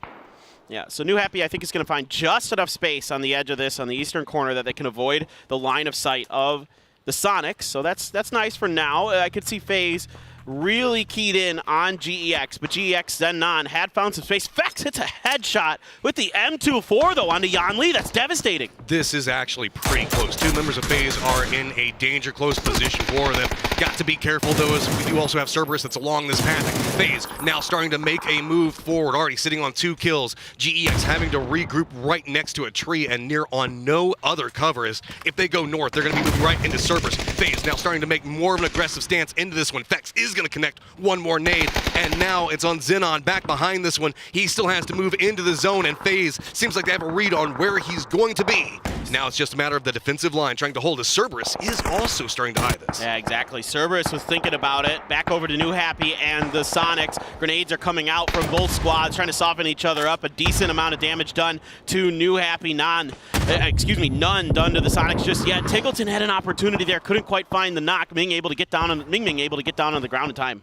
We have Petrichor Road that's going to be fighting Entropic right now, as we also do have Tylo getting some vision on what's going to be going on with New Happy. FaZe still trying to harass what's going to be going on, but as they're trying to move forward, it's going to be 22 that's coming back behind them. Xenon not going down has caused a big problem with Cerberus now starting to peek into FaZe's direction. They are firmly surrounded. 3 different teams holding off on this edge, and they have got to make sure that they control it on every angle. With Diggory going down, that means a player apiece is having to hold back a team, and that's going to be near impossible to do. I'm loving the proactive nature of these teams right now. Third-partying on the edges, trying to clear their edges, trying to make sure they have as much playable space as possible. 22 here, going to clean up some members of FaZe, almost certainly there. Diggory should be basically dead to rights. Gizera has to take the fight to Fex and is going to get the knock. This is just so brutal down here. Xenon is at least now starting to eye into the direction of Cerberus, but a very weakened FaZe is looking into 22's direction. Gizera, who's found a lot of success over in America, is now starting to lead the way. Tropic is also going to get eliminated, but Sox finds himself with Tyler. Close range fight. CC trying to move in, and Sox just could not hold their dip. Tyloo now starting to come alive at this stage. Tyloo is 4 strong and has complete control over the northeastern edge. Now, New Happy was able to kind of use the chaos of this situation to sneak some members underneath this. Mime's still alive as well. See if Primetime has shown up for the grand survival. This is going to be just clinging to life right here. Tyloo is just on fire right now, and they want to set Mime on fire. He's going to go down, drops us down to 8 teams. Tyloo now in control of all of the northeast, Petrichor Road, the northwest, but the south is still very contested. Yeah, absolutely. Cerberus did a really good job managing that fight down in the south. They didn't lose anybody. They were able to contain GEX and FaZe. 22 was never able to gain much ground either. They lost a player for their efforts. So, yeah, that is indeed a shotgun in the hand of Gizera. I'm not sure if that's intentional or not, or if they just cut loot really, really early to get to that position down on the southern coast. Aches left in Petrichor Road just suffered a knock to high. Saki now as they're trying to take a fight to Polish Power. A little bit of damage done to that shack. Aches left is running right in. He's got 1 molly. Trying to make the breach around this, manages to get the toss in, and oh, that is a cooked Polish Power trying to move out.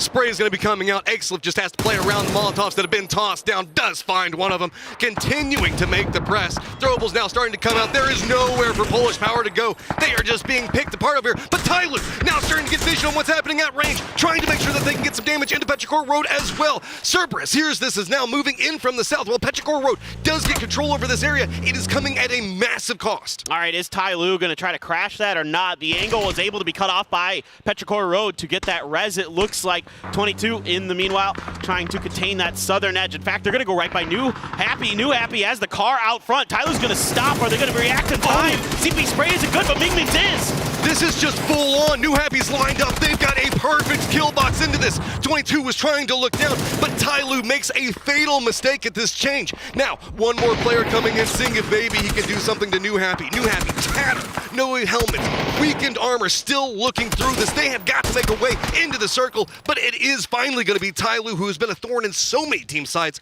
going out. New Happy, while you got the shack, you still got to find safety. Yeah, I mean, I think that Tyloo just kind of lost their heads for a moment there, drove by it. The UAZ out front, they spotted it a little bit too late and pulled up, and New Happy reacted so well. Now, Mingming has been knocked out in the open. UAZ, that's Tyloo's UAZ out there to provide cover from Petrichor Road, who has suffered a knock themselves, so both teams going to go for that res again. Coming into the final stages of this game, having all 4 up is so important. Still a hold-off with FaZe. You can see that they did manage to get one of their members up 3v3 coming over here between FaZe and 22. It's going to be Tycon at range that gets the knock on effects, making this more complicated for FaZe to have to deal with. See, 22, they don't know how they want to move this yet. Instead, leaning back into the dip, getting it down onto 8, he pretty much establishes the way that they're going to push into this. But with Cerberus having that high ground control means the fact that this could be a death trap for 22. They realize that they just want to get control over this hill, but by making sure to keep an eye on FaZe, they are starting to surrender area to New Happy. Yeah, exactly, and Cerberus as well. Both 2 teams that are very keen to capitalize onto this. We're down to our top 4. Only one can come through. Only one is going to move to the grand finals tomorrow. We've got 2 teams with 4, 1 with 3, and if 22 can get this res, they would be back up to 3, but looks like it is going to happen. New Happy is going to allow it. They don't want to push their luck. There's a crate there. They're going to regroup, resettle. You know, we saw them lose some of those helmets and some of that other gear. That is a huge drop for New Happy to get. Okay, you can start to hear that back behind us, everybody's starting to get more loud. Shouting starting to come out for the calls, emotion starting to run high into this. We have Cerberus that's got a very strong control area that they're playing up on the high ground. Circle is going to shift away from it, into Petrichor Road, into New Happy's controlled areas. Means the fact that 22 is going to have a very desperate push that they're going to have to make into one of these 2 teams. This is kind of weird because if 22 and Cerberus beat each other up on top of this hill, New Happy and Petrichor Road are actually separated a bit by their sight lines currently. Both are inside of the circle, so they don't have to move right away. Meanwhile, 22 has to make a move, and already Cerberus knows it, and they're capitalizing on it. Tycon's got the knock onto Haven. The other 2 members of 22 scrambling to try to recover. Still using the high ground to the best of their capabilities. You can see that Petrichor Road and New Happy are both leaning away from this. 22 backs against the wall.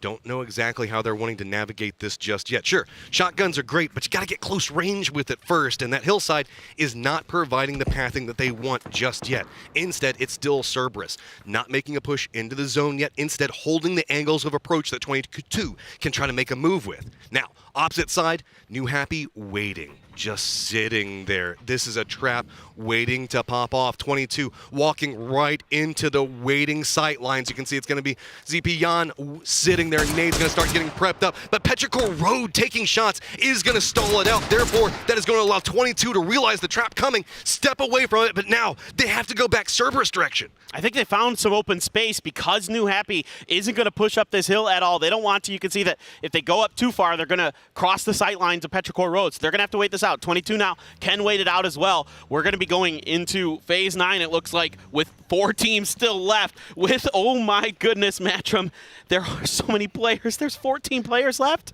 22 has been in a protracted fight with FaZe for so long.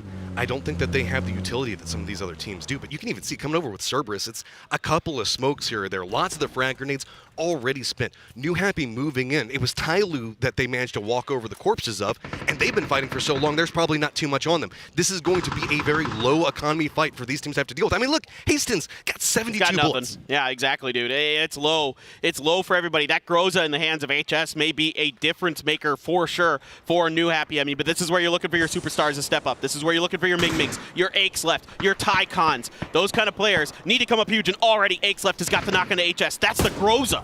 Looking into New Happy's direction, wants to secure the low section of this hill. That means that New Happy now having to look into 22's direction. Cerberus, fine here. They want everybody else to fight so that way they can swoop in and just be vultures to take this game. Nades are continuing to rain in the direction, but you can see that Petrichor Road does not want to overstep. 22, on the other hand, moves in, gets a rock, so that way they can try to get just a touch more high ground to look into the smokes, get some cover with it as well, but they have got to be careful as Petrichor Road also gets vision into it, and it's going to be New Happy eliminated first, and now there's going to be a chain domino effect coming out as Cerberus does get vision on them as well. Oh, Cerberus is fighting on 2 fronts, and they're making it work right now. They've got 1 down on the 22, a knock onto Petrichor Road, who is keen to just try to guard their lines to make sure that Cerberus can't push down. Ooh. Grenades are going to go past and confirm the kill on the mill. High kill counts coming out for our teams at the end. They wanted control, they wanted to make it to the end, and they are doing it now with just 3 teams up. 22 is the odd team out, looking into very strong 4-man and 3-man squads,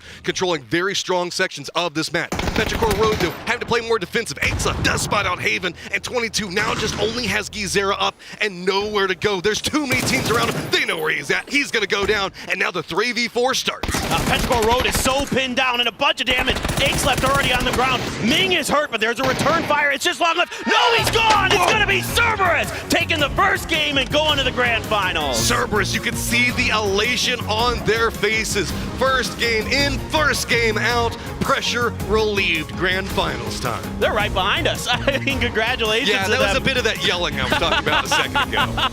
Alrighty, so a lot of stress. Let's go, boys. Tycon just gave us a heart. You love to see it. Oh, man. I mean, well handled there at the end. They maintained their space so damn well throughout that entire game, Matt. The way that they controlled FaZe and the other teams that were on the southwest corner, kept them at bay, was so masterful. I mean, we were talking about the fact that, you know, you got to pick your fights and when they're going to come into it. Once we got, I would say, probably past that mid-game, the teams that were just controlling it, they were taking fights, they were making sure that nobody could encroach in their areas. That's how they got in the late game. So many high kill count teams there at the end. Yeah, just wonderful. And there's the winning moment from the coaching staff. And you can see the emotions are going to be so high today. You'll love to see it. I mean, this is the double-edged sword, right? Whenever we look at the chicken dinner system, there are a lot of emotions on the line, but at the same time, it is a hectic set of emotions. No doubt at all. And what a way to finish it. What a way to have our first game of the day go down. Yeah, that's just We still got 3 more. Dude, this is going to be wild. I was expecting it to be crazy moving into this one, but a military game to kick it off and staying on the bridge for so long.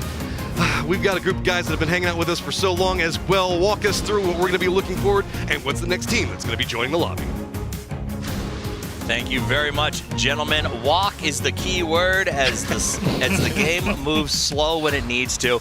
Rejoicing, congratulations for Cerberus as they come through as the first team to get the chicken dinner and survive the grand survival round.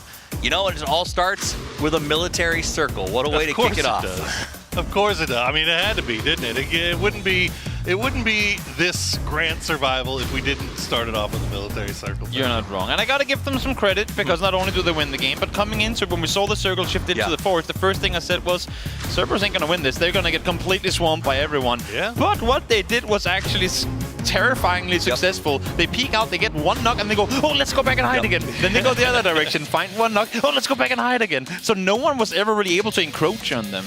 Let's take a look back at exactly how that game played out. We saw it start with some fights, but everyone who took fights early just sort of fell off, and we'll be able to see how Cerberus really just held a forest in a spot that almost always would be pushed or crashed. It just wasn't. I mean, from the jump, man, I thought it was Pegopod's game, didn't you? I mean, it looked like it was going to be a radar tower game. They got the radar tower at the very start. It was looking great. We got a little confused by this one. I think we determined that New Happy was the one that put the boat up there, or beached their own boat. But yeah, I mean, you know, like Overpeakers was looking dominant. I feel like they did like 1,000 damage and only got 2 kills for it. It was great.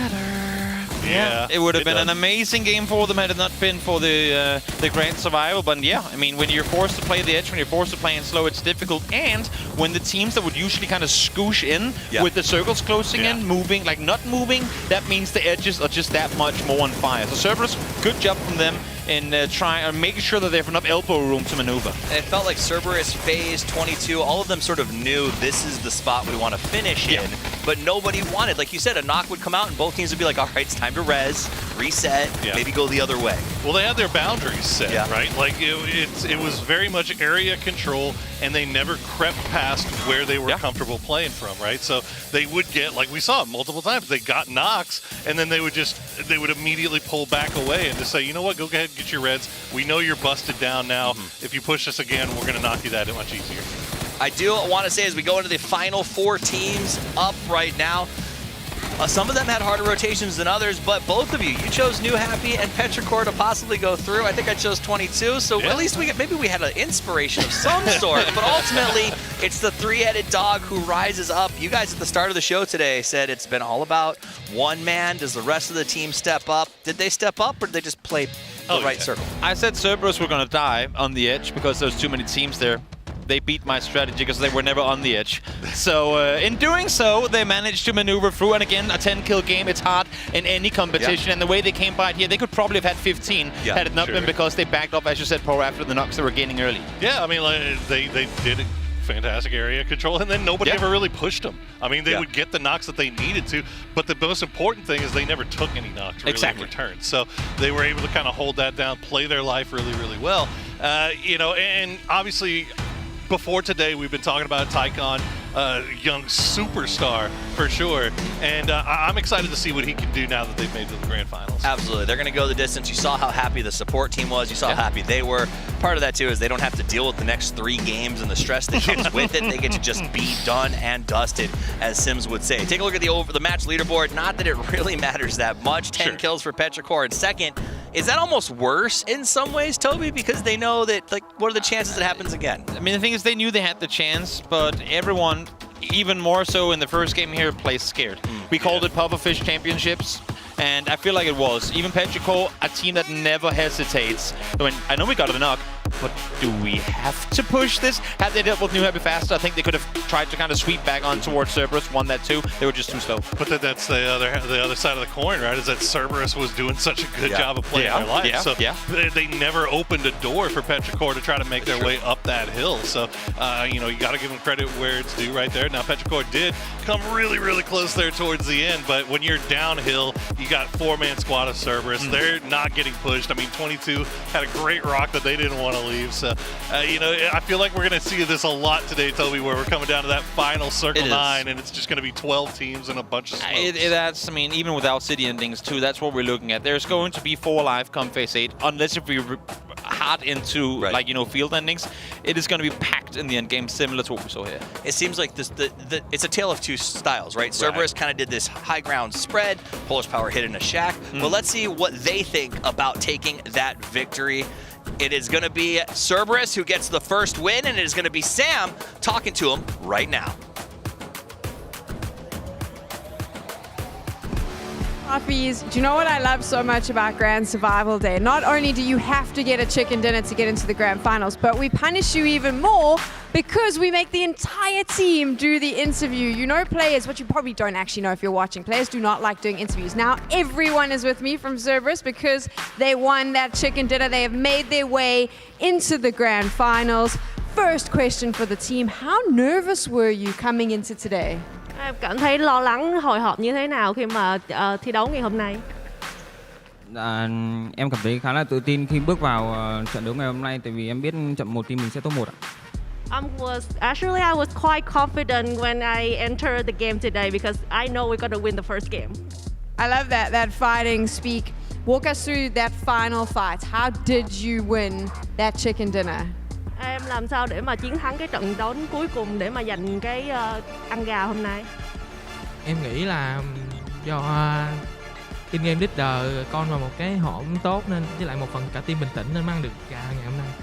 I think our in-game leaders just kind of get us in a good position and then we just got the chicken. I like that you admitted the fact that you had a really good position from the get-go. So that is the case, but you got the chicken dinner, you got the spot in the grand finals, that's all that matters. What advice do you have for the other teams that are still playing the grand survival? Em có lời khuyên nào dành cho các đội vẫn đang chơi ở trong vòng grand survival này không? Em nghĩ mọi người nên thật bình tĩnh và tự tin những gì mình có là sẽ được ạ. I think they should all be confident, stay calm and they will get it. Not all of them though, because there's only 3 spots left. And I'm curious, Cerberus, who do you think gets the next chicken dinner here in the Grand Survival Day? Em nghĩ đội nào sẽ giành chicken dinner tiếp theo đây? Em nghĩ là đội Bego, vì bọn em đã vào rồi thì không ai ngăn cản được Bego hết. I think the next team gonna be Peril because if we in, then no one can stop Peril now. There we go, straight from Cerberus's mouths. They are into the grand finals. Well done, boys. Go and celebrate. You've got the rest of the day off. That's it from over here. We will have the next team when they get that chicken dinner. Boys on the desk, I'm having the best time. I like the tears. I like the drama. I'm a bit concerned about what that says about me, actually. We love the drama too. I also love that they support your choice. They say Petrichor goes the distance. I mean, I don't know why. They're right. They looked pretty good last game. That's all I'm going to say. Well, let's take a look at the status quo. This is the transition as Cerberus, the 3-headed dog, barks their way out of this thing. USG steps in. And for a team that has put up nothing but donuts so far, the question is, with 3 games, can they make it the big one? Can I give a couple of numbers, Toby? Go for it. Is it okay? Go for it. So the first one is 16. Yeah. Okay. That's how many placement points they got during group stages. The next one is 11. Yeah. And that's how many points they got during losers bracket. One of those games which they won. USG has a very hard time getting to late games. So what I'm hearing you say here is that they played 25 games, out of which 24 they got a total of 17 placement points. But they also had a win. They got a so win. If they can channel the 1 out of 25, there's a chance that they'll come out victorious in this one. There's always... I can't deny that math. There's always a chance, and we had a chance to talk to the Donuts about exactly what their plan is as they get ready to enter the Grand Survival. 지금까지 했던 결과는 좀 아쉽게 생각하는데 좀 남은 경기 최선을 다해서 열심히 해보도록 하겠습니다. 기본기랑 커뮤니케이션 에러가 좀 많이 있어가지고 그 부분을 좀 많이 보완해서 해보도록 하겠습니다. 이번 대회에서 에란겔 성적이 좋았어가지고 에란겔 1라운드밖에 없긴 하지만 에란겔 쪽에 더 자신 있을 것 같습니다. 일단 아직 합을 맞춘 지 그렇게 오래된 게 아니어서 그냥 좋은 경험한다 생각하고 열심히 해보도록 하겠습니다. 日本一のチームとして PGC に参加したことを誇るように思っています。そして後悔が残らないように頑張りたいと思います。応援の方よろしくお願いします。ファイティング! They're going to have to do a lot of fighting to get through this one. Let's take a look at those numbers. You brought up the stats, and looking at this right now, I want to be I'm a positive person, Poro. Bring in the positive. Bring in the positive. Okay, you want the positive? Here's the positive. It doesn't matter. None of the stats up to this point matter at all. It's all that matters is that you can survive to that late game, maybe get yourself a nice little spot, and finally maybe catch 9. Who knows? You know what? And the worst thing is, as much as like whoever you're a fan of here, if you see the team that's not your team go out and catch 9 next game, and they, for those of you guys who don't know that terminology, get all the hardships, all the circles coming towards where you're sat. If that happens for any one team, yes, they're going to go and say, oh, they just got 9 circles in a row, blah. But then when it happens to your team, the very next game, it's like, oh no, they were skilled. You know, it was a really hard phase 1 rotation they had to make to that compound where they were already looting all the teams they scared away and all that stuff. So I don't care how you go about it. The teams that win here deserve it just as much as anyone else here. You heard Toby's keys to victory are harvest karma, so that maybe it comes back to help your team. Boy, have a Twitch chat feeling real called out right now. I mean, it's about as real as Cerberus's philosophy for winning, which is just feel confident.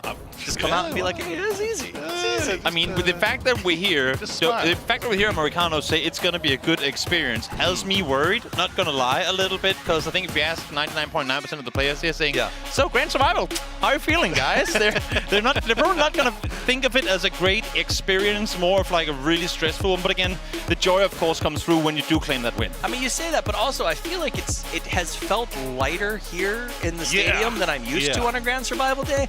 Do you think teams are like resigned to the chaos? That's kind of what I'm feeling, right? Like, whereas last year, I mean, we could, you remember, like, you could tell the stress, the anxiety was palpable. Like, you look on their faces and it was just melting. This time around, nothing like that. I think a lot of these guys have basically taken over that mindset of like, you know, whatever happens, happens. Like, this is the situation we find ourselves in. Maybe we'll get lucky.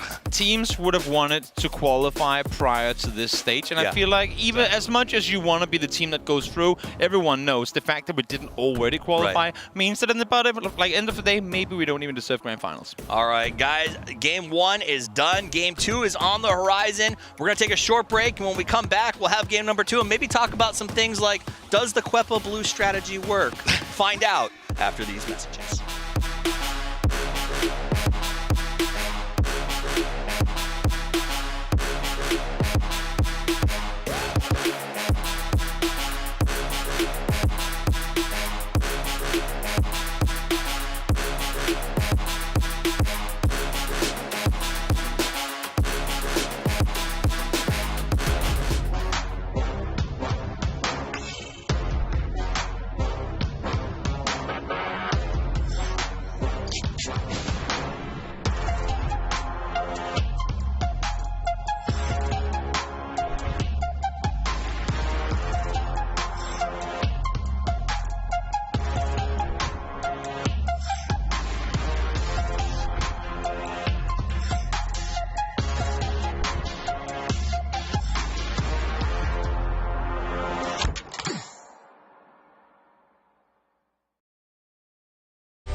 Mic check.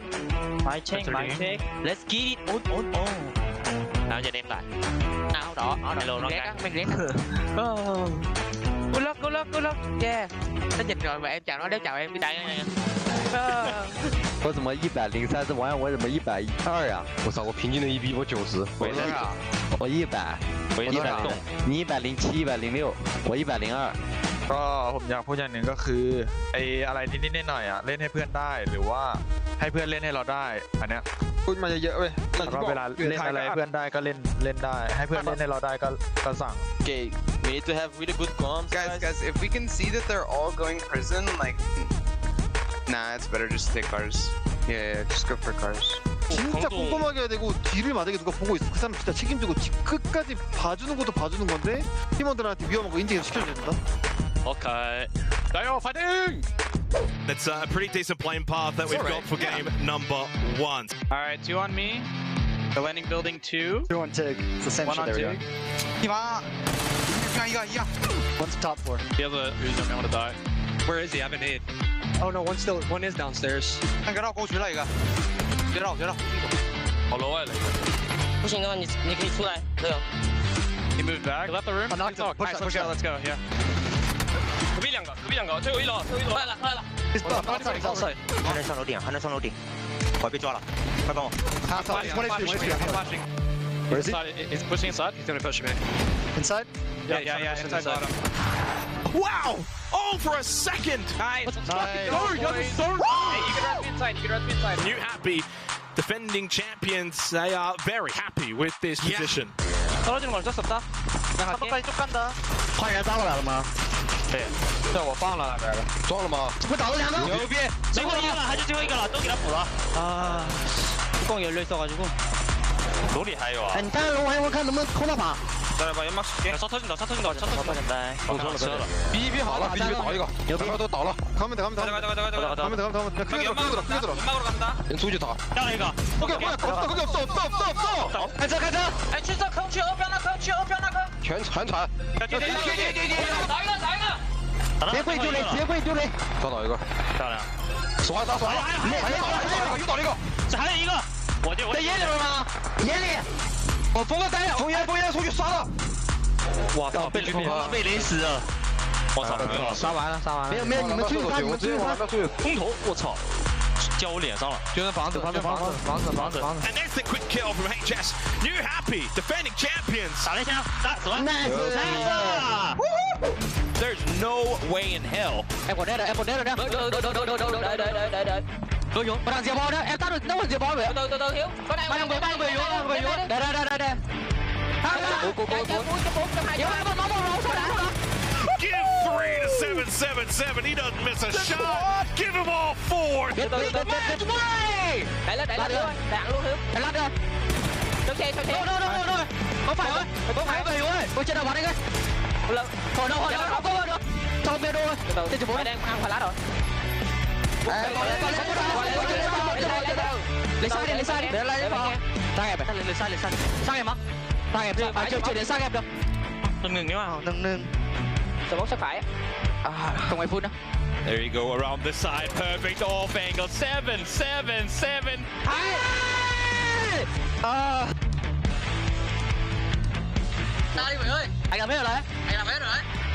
The issue becomes, because so many teams can stay alive next to each other. They have two anchors. 别停。小心左边。 Nice shots, 17. These guys in common have to do something on us. In these ridges, they're in this ridge here. We are gonna get One's naded. 1 HP, one's 1 HP. 我加不了了，毒要来了。没事，你也可以下来。你也可以下来。Tyloo is spamming. We need to shoot back. We need to shoot back at Tyloo. 左边破了。头上。Let's smoke it. See if we can push this and kill this guy. We need to smoke now. They're running. Enough one. One's running on the left. In the open push. It's one guy. 能拉。小心头上，毒要来了。拉不了。可以摸他一下吗？ United will bookend their day 1 with 2 wins. In the bush to the left. Just don't die. Let's go. Of and I, and it was only a duo down to us still standing. 계속 같아. 좀만 봐. 너도 세게 한번 해봐 이거. 여기 프라이프에서 싸우고 있는 거야. 오케이? 완전 삐까이. 마크 봐. 이번 럭들. 더 달라. 찍었어. 나비둘. 얼른 남아있다. Я уже заказываю тачку, но. Хорош. Сколько это надо? Надо выходить. Просто вместе втроем помогу. 폭 하나 넘겨볼게. 오른쪽에 셋. 넘었어. Сейчас справа тебя был. 2 твиста. Сзади меня. Пока чеку. Пошли 뒤로 빠지자. Подходи. Быстрее. Проходи. Might be calling this. The grenade is in that direction, and it's right over his head. 어디 뭐야? 발소리가 요란했어. Trying to deny anyone access. Speaking of, I don't want to go in though. I'm knocked to him. Nhà bên cạnh anh. Nó bên cạnh con nào hai chục cặp. Careful, running your first floor. In bathroom. Có một rồi. Hai. Còn nhà bên kia rồi sao? Hàng đầu. Còn nhà cứ bên thôi. Đây. Okay, the circle gonna cut hard. 1 up day. 17 could be 3. Could be 3v3, v3, v4, v1. 他说罗大我们。哪来的必须出手。 2 active for 17. LG. 안 보여. 로카크. 뭐야? 好了，走。右边就一个，漂亮。一打一。 Spot 12! And Luke wins the game! Or 17, yeah. Nice, baby! Let's go! Oh my god. What an incredible play from Luke 12, and look at him laughing.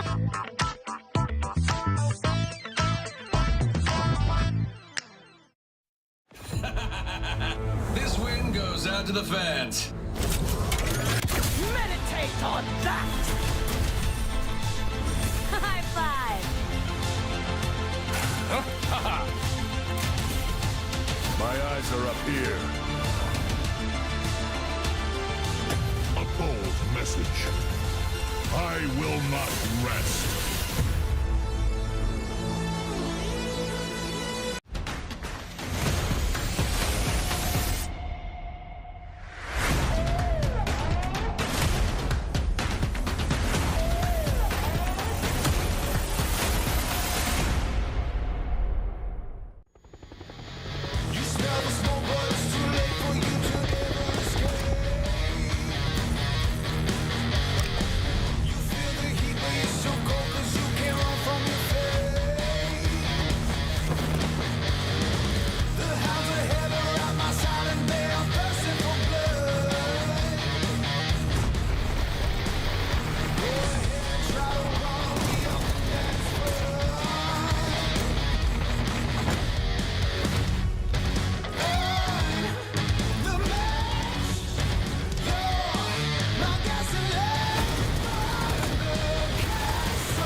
"16 PUBG teams on the wall, 16 PUBG teams. Take one down, pass it around, still 16 PUBG teams on the wall." All right, so we got everything set. You can tell it's back on us. So we have got our new team situated, and we are getting ready to jump right into game. Yeah, absolutely. It's the USG Donuts coming in, our Japanese representative, a team that has won a game at least so far this tournament. So who knows? It's only one, but I got an interesting stat here for you, my friend. Yeah. So we had 5 teams coming into today to this grand survival that had 3 chicken dinners. That was the most anybody had, was 3 chicken dinners coming into this out of all of our teams that are present. Okay, we had 5 of them. 4 of those were our final 4 teams. So New Happy, Petrichor Road, Cerberus, and 22 Esports all had 3 chicken dinners so far this event. The only other team that has 3 chicken dinners so far this event that was not present in our Final 4, of course, because it's not possible, Buram United. Well then, does that mean that Buram is due? Or does that mean the fact that everybody else has already stacked up something? Let's lean into the gambler's fallacy. Yes, Burrums do. Let's go. Wait, you told me yesterday that the gambler's fallacy never works. Yeah, but I changed my mind. All right, see, I'm a gambler. Whatever What can I say? When it comes time for roll the Burrow. dice, Cam. Wow, we already got some yells going on, man. Yeah, man, they're fired up. All right, I just almost kind of wish you guys could hear some of the like. We should just mic the players at some point. Just put a microphone right in the middle of it so you can hear. Every once in a while, they do like point across at each other. That since we have the teams just looking directly at each other across this opening, so it makes it kind of fun. Speaking of fun, we do have drops coming in, but nothing crazy. Looks like everybody's going to go ahead and get to somewhere safe. Burr, jump in, and hey, we're down in the south, but not southwest. Yeah, this is kind of a slightly different circle than maybe some of the Miramars we saw yesterday, right? This is more likely to just kind of drift to the south area underneath Los Leones. There's some fields and other things down there. Could go northwest as well. Those are kind of the two most likely directions that it's going to want to drift. But of course, anything's possible. As we saw yesterday, we saw some that circle on the first game is extremely rare. The way where it ended by that road way down on the south coast, extraordinarily rare that it ends there. So I feel that like was we're fun. Getting some of those. You know what? Just a few. I'm all about it. I mean, I was waiting for the island circle. I mean, can you imagine a grand survival game with an island circle matchroom? I can only imagine social media afterwards. Okay, so this is a circle that pretty much everybody should know. Los Leones is in the center of it. The area to the south of Pecado is pretty open, but then once you move more to the coastline, just to the south of Los Leones, and the curve around it, there's a lot more grass, a lot more hills. The roads are going to kind of make their own ravines moving through. So don't be surprised to see a lot of teams leaning into the south, but Quepa is going to go ahead and find himself non to get a knock early. And I think that that's pretty much going to be all she wrote there, because Quepa's all by himself, and no reinforcements look to be coming from New Happy. Well, this is both teams making kind of unusual moves in the early game. So Quetpa from BBL has opted to land here, basically. Center circle very early. Didn't get noted by New Happy, or if they did note it, they thought maybe they could punish it. With the way Non drove at that, I'm not so sure he noticed. And this is an early rotation out of New Happy. I'd say earlier than I'm used to. Of course, Quetpa's going to punish it.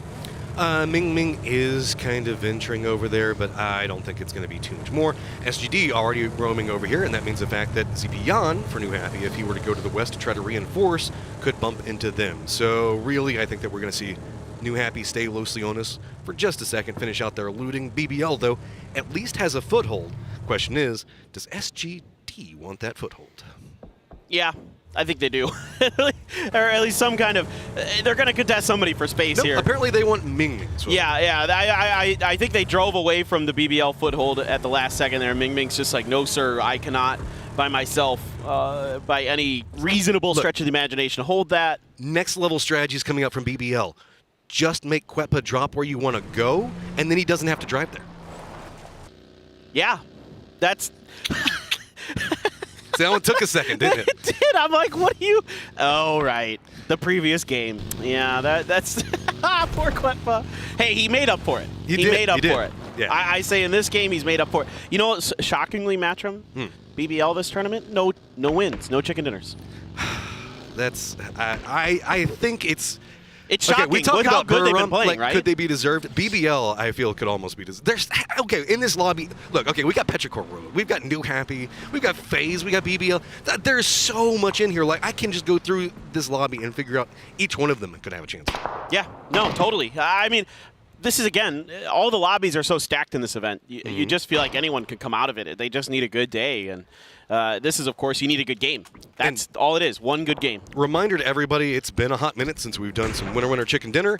Early rotations are big in this. You want to make sure that you're playing your geometry, trying to get to the center. You want to rotate at least as possible. You want to get the strong compounds before everybody else. You don't want to have to fight for them. And so that's why we're seeing much earlier rotations coming into play for a lot of these teams. And looks like Savior is getting pretty close over into New Happy's territory. We'll have to see if the rest of the team's going to come in and support. This is a very widespread coming out from them. Yeah, we've seen a few of these spy missions for Savior, for GEX, here in the last couple of days, where he's gone out on his own, kind of gotten into the territory of the other teams undetected. What he's going to do with this information is yet to be decided. I mean, since it is chicken dinner format, I think it's going to be maybe more cautious than we're used to seeing previously, so he might just be saying, okay, I hear guys here, just keep your eyes on them.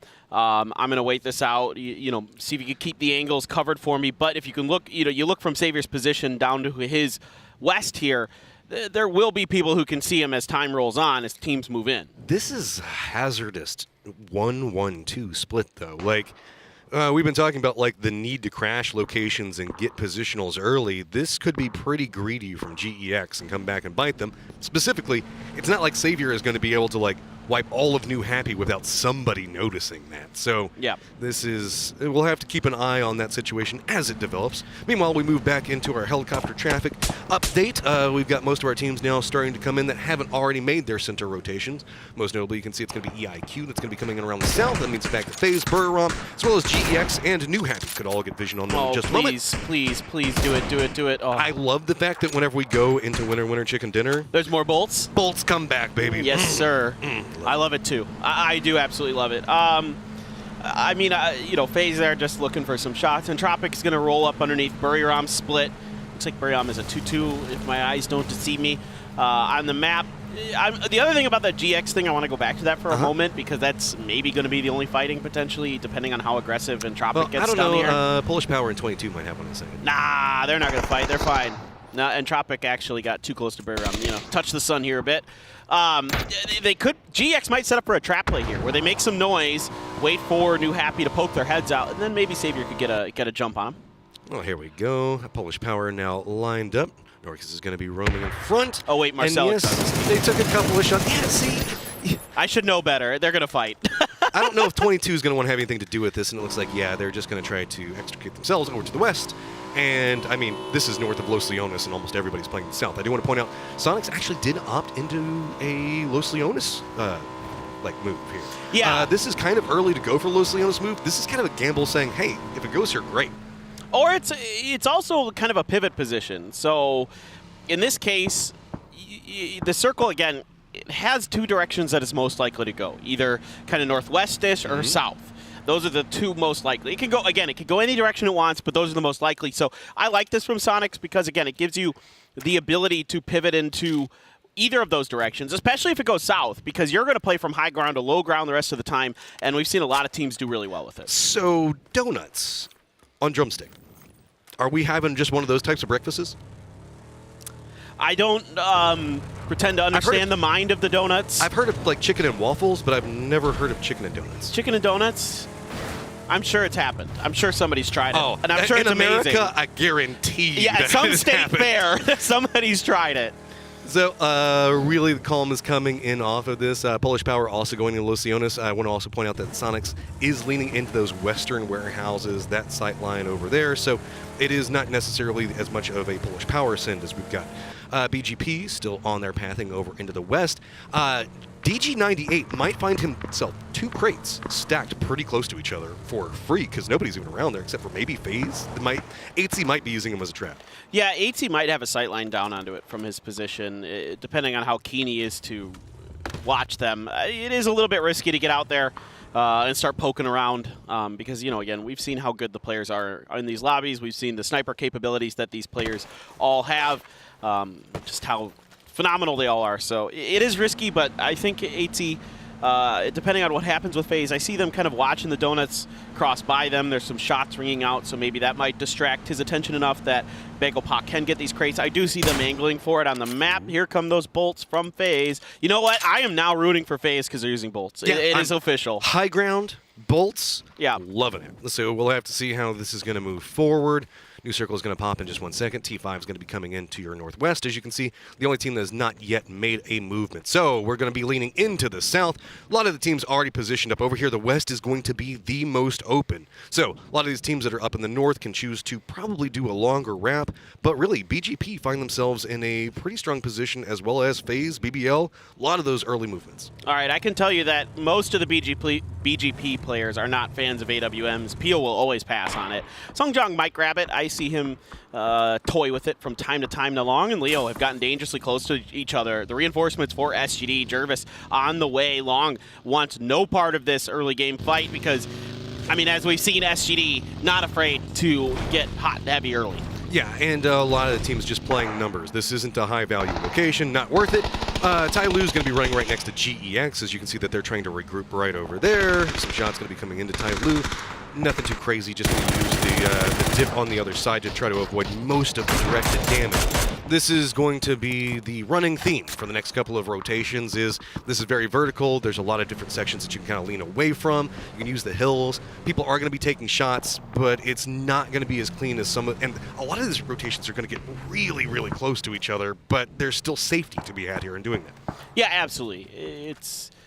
It's Miramar in general. I mean, like, there's a little extra kind of safety inherent to the map in a way because of the terrain and the way it operates. Now, Bagel Paz Pio took a little bit of damage here, flirting, I think, with a couple different teams, whether that be FaZe or USG, that did that damage. They're just going to use this dip as a staging point. They're going center. This is Bagel Paz kind of changing up their game plan from what we see, you know, from the way they play in a typical Super Settings match, where they are kind of an edge team. They're looking to set up traps early, you know, try to play not third party, but trying to find weaknesses in setups from teams. You know, we saw it with the Sonics where they wiped them out, that Compound and Erangel. So, yeah, I mean, I kind of like this from Bagel Paz, but most likely the circle's going to go either north or east. It can hard shift southwest eventually. We'll see what it wants to do in the next phase, because it's not phase 3 yet, so we don't know for sure how much land ratio it's going to remove. Really, everybody, even cruel, mean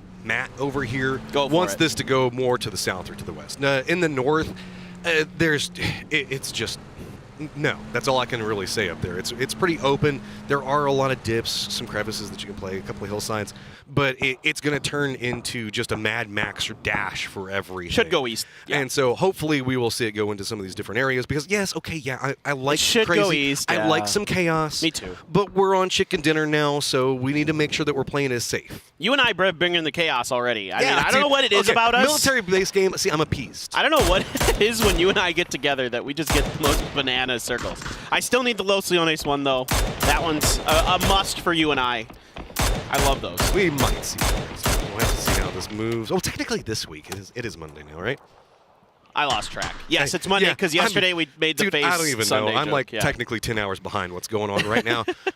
You can see it's just continued shots. That one early first blood has been about it, and that's going to be how it goes over here. It's just Miramar is going to Miramar, and some shots. Knocks could happen, but nobody's going to try to send. Nobody's probably going to try to flush until we see rotations come in on the next circle that is going to go to the south. Oh, hello. If you liked that Miramar circle from yesterday, you might be getting it again, because this one is starting to drift in that general direction, but we'll find out where it wants to go next. It still doesn't have to go there, as teams now are going to have to make and scramble. Again, the reason, if you look at the map, everybody's on the east is because that is the most likely direction that eventually the circle is going to go. It did not do it because Matt and I love chaos. Yes. I mean, well, everybody talks to us beforehand and asks us where we want the circles to be. So really good of PUBG to make sure that they support us. It definitely, yes. Before anybody starts, dude, that's just sarcasm. We have say in the where the circles go. It's just a joke. Okay. With this, USG actually in a pretty good spot, as well as Polish Power and BGP pretty centered. T5 already rotating in.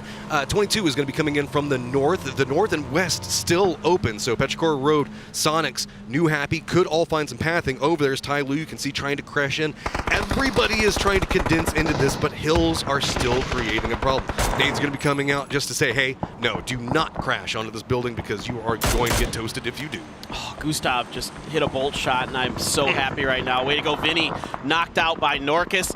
He's going to be down and out for 22. He was the lead man on the bike, though, kind of just opening up space. Oh, 22's going to drive right into Bagel Paz, but they've got him up. They've got him under the sight line. 2 down from Sungjong Spray.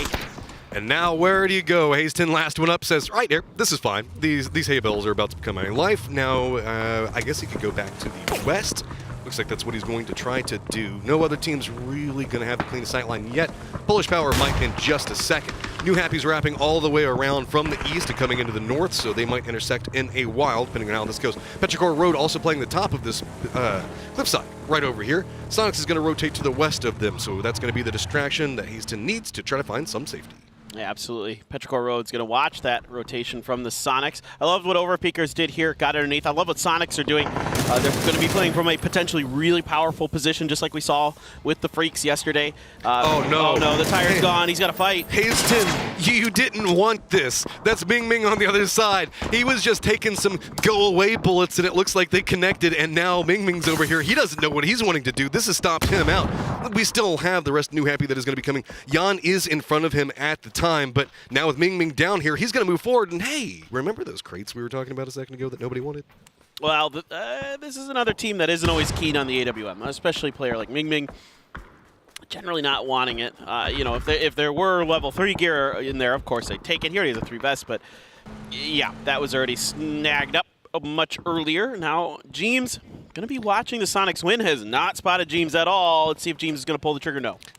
I mean, OP, they control a lot. They're running a full 4-man split across the Southwest, as you can see.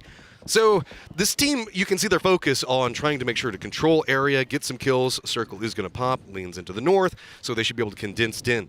Jeems being that close to Sonics is, I don't know, almost poking a hornet's nest, because you know overpeakers are going to go, they're going to try to defend this, and if Sonics ventures into this direction, it could be bad for them. Yeah, Jeems is kind of on the cliff side there, so he might be able to keep himself hidden it's him from and the Cliff Sonics. covering each other. Yes, yeah. If the Sonics start peeking up and over, right, he should, in theory, have cover as well. That's a good point. I don't know. I mean, this is going to end pretty similar to what we saw yesterday with the Freaks. So I think really, like, Petrichor Road could have a really good chance at this one. Compound is going to be completely controlled by Theraton 5. They seem to have grabbed an AWM. Don't know if it was the one we saw earlier or not, but, you know, they've got a good power position. It's just, can they lock it down? Teams that are on the outside of the circle, and this is starting to get a pretty small circle, considered. Burram, you saw them just stop in. They still have 2 on the outside. GEX are going to have to make a rotation in, and whenever I said rotation, I didn't mean to, like, rotate your vehicle going down the hillside, but I guess it works in the end. Buggy's going to buggy. Now we also have BBL as well as SGD that are all going to need to make a move in. Polish Power's going to have vision. Remember Hazen just a second ago, he might spot them out as well, and instead they're going to shift to the south, and it's going to be T5's angle, but T5 is actually looking at a Petrichor Road and all down to the south. This just became an open pathing because T5 isn't even glancing this direction yet. Yeah, there's enough room on this hill now that SGD should be able to get here pretty safe. I think Leo's going to be... Nope, he got knocked by Smash, actually, from BBL. So it's actually BBL driving up the backside at the exact same angle that SGD was. They want to take that space. Leo's going to be flushed by Hazelton still inside the shack. Yeah, I'm surprised that we didn't have anybody from T5 leaning into the top of that hillside to make sure nobody could come into this. BBL now just going to have to stop where they're at, and they're living that sprinklers lifestyle now, as they're going to stop in. PGP is going to be very close. Polish Power is also going to have some vision into this. New Happy doesn't have the cleanest sight lines, but it's going to be Code Marco, who has been a big player for BBL, already going down by Pio, who is always a big player. He's always in it. He's always looking for those long-range kills, even in chicken dinner format. It's almost like he can't help himself. You know, it's old habits die hard for him. FaZe, though, right in the back lines of BGP. I don't think they know it. Hazelton trying to get taken out by BBL, but it's actually HS from New Happy that shuts that push down. In fact, they've lost another. Gustav is venturing in, and this might be a distraction to allow some of BBL to reset in. Code Marco is going to get taken down. It's going to be HS on the opposite angle for this one. Really, Hasten benefiting from the amount of just aggression that's happening around him right now. Nobody's capable of moving in. Megapop still trying to defend this area. FaZe trying to creep in, get some more control. It does look like FaZe is going to make a full wave push over into the east. Diggory's already repositioned around it, looking into the dip. So now he's going to be able to take some shots, but he's going to go down. DG just spins back around into this one. Nate's going to come out from FaZe. Circle's going to pop, and it's going to go to the south. That means the fact that this fight needs to end quickly because FaZe knows that this is no longer a territory that they're going to try to control. So how do they want to move through this? It's going to be 8C now moving down in the dip, seeing if he can spot some more with it. Haston does finally get spotted out, so he's going to be eliminated as well as 22. But now, FaZe, how much of this do you want to commit to? Well, they have to recover. With Diggory down, they got to start thinking about trying to get back for the res, waiting for Bagel Pa to come over. Gustav right up close and versatile with Sungjong and Pio, but Pio there to trade just barely. Gustav almost got the turn on him. Now Vex is trying to push it. He knows Pio is weak. He's got the knock. It's 2 up for FaZe. It's 2 up for Bagel Pa. DG tossing out the nade right now, trying to control both angles where FaZe is trying to make their approach. Last one up. FaZe knows it. Good peek background. Does get the knock. Now down into a 1v1. Both are weakened, trying to make sure that they get control over this area and then have a path into the circle. 8C on one side, GG98 on the other, trying to peek between. You can see vehicle on one side, hillside on the other one. That means 8C does have more movement to work around. Looks like he's just playing this one much, much slower. Peeking back, trying to use the grass, but DG just has no vision. Trying to listen in for footsteps, trying to get some information from his teammates. 8C just looks like he's going to run back, get some support, get a nade, and yep, tag it up together. He already knows where to drop it. That should connect. He's going to run away. Now no cover to be had. Nicely paid. I phased. Yeah, really nicely done here by 8C, getting that grenade from his teammate, and Bagel Pa had an early advantage. Now Tiggleton right on top of Ming gets a big knock there to open up this fight. Grenades exploding all around. Akelef trying to push forward. A bunch of damage falling into the Sonics now as another good grenade does damage in return to Petrichor Road. Trimsy up and over. Grenades right in his face are going to back him off, but really only the knock to Ming so far to Petrichor Road, the damage done in this fight.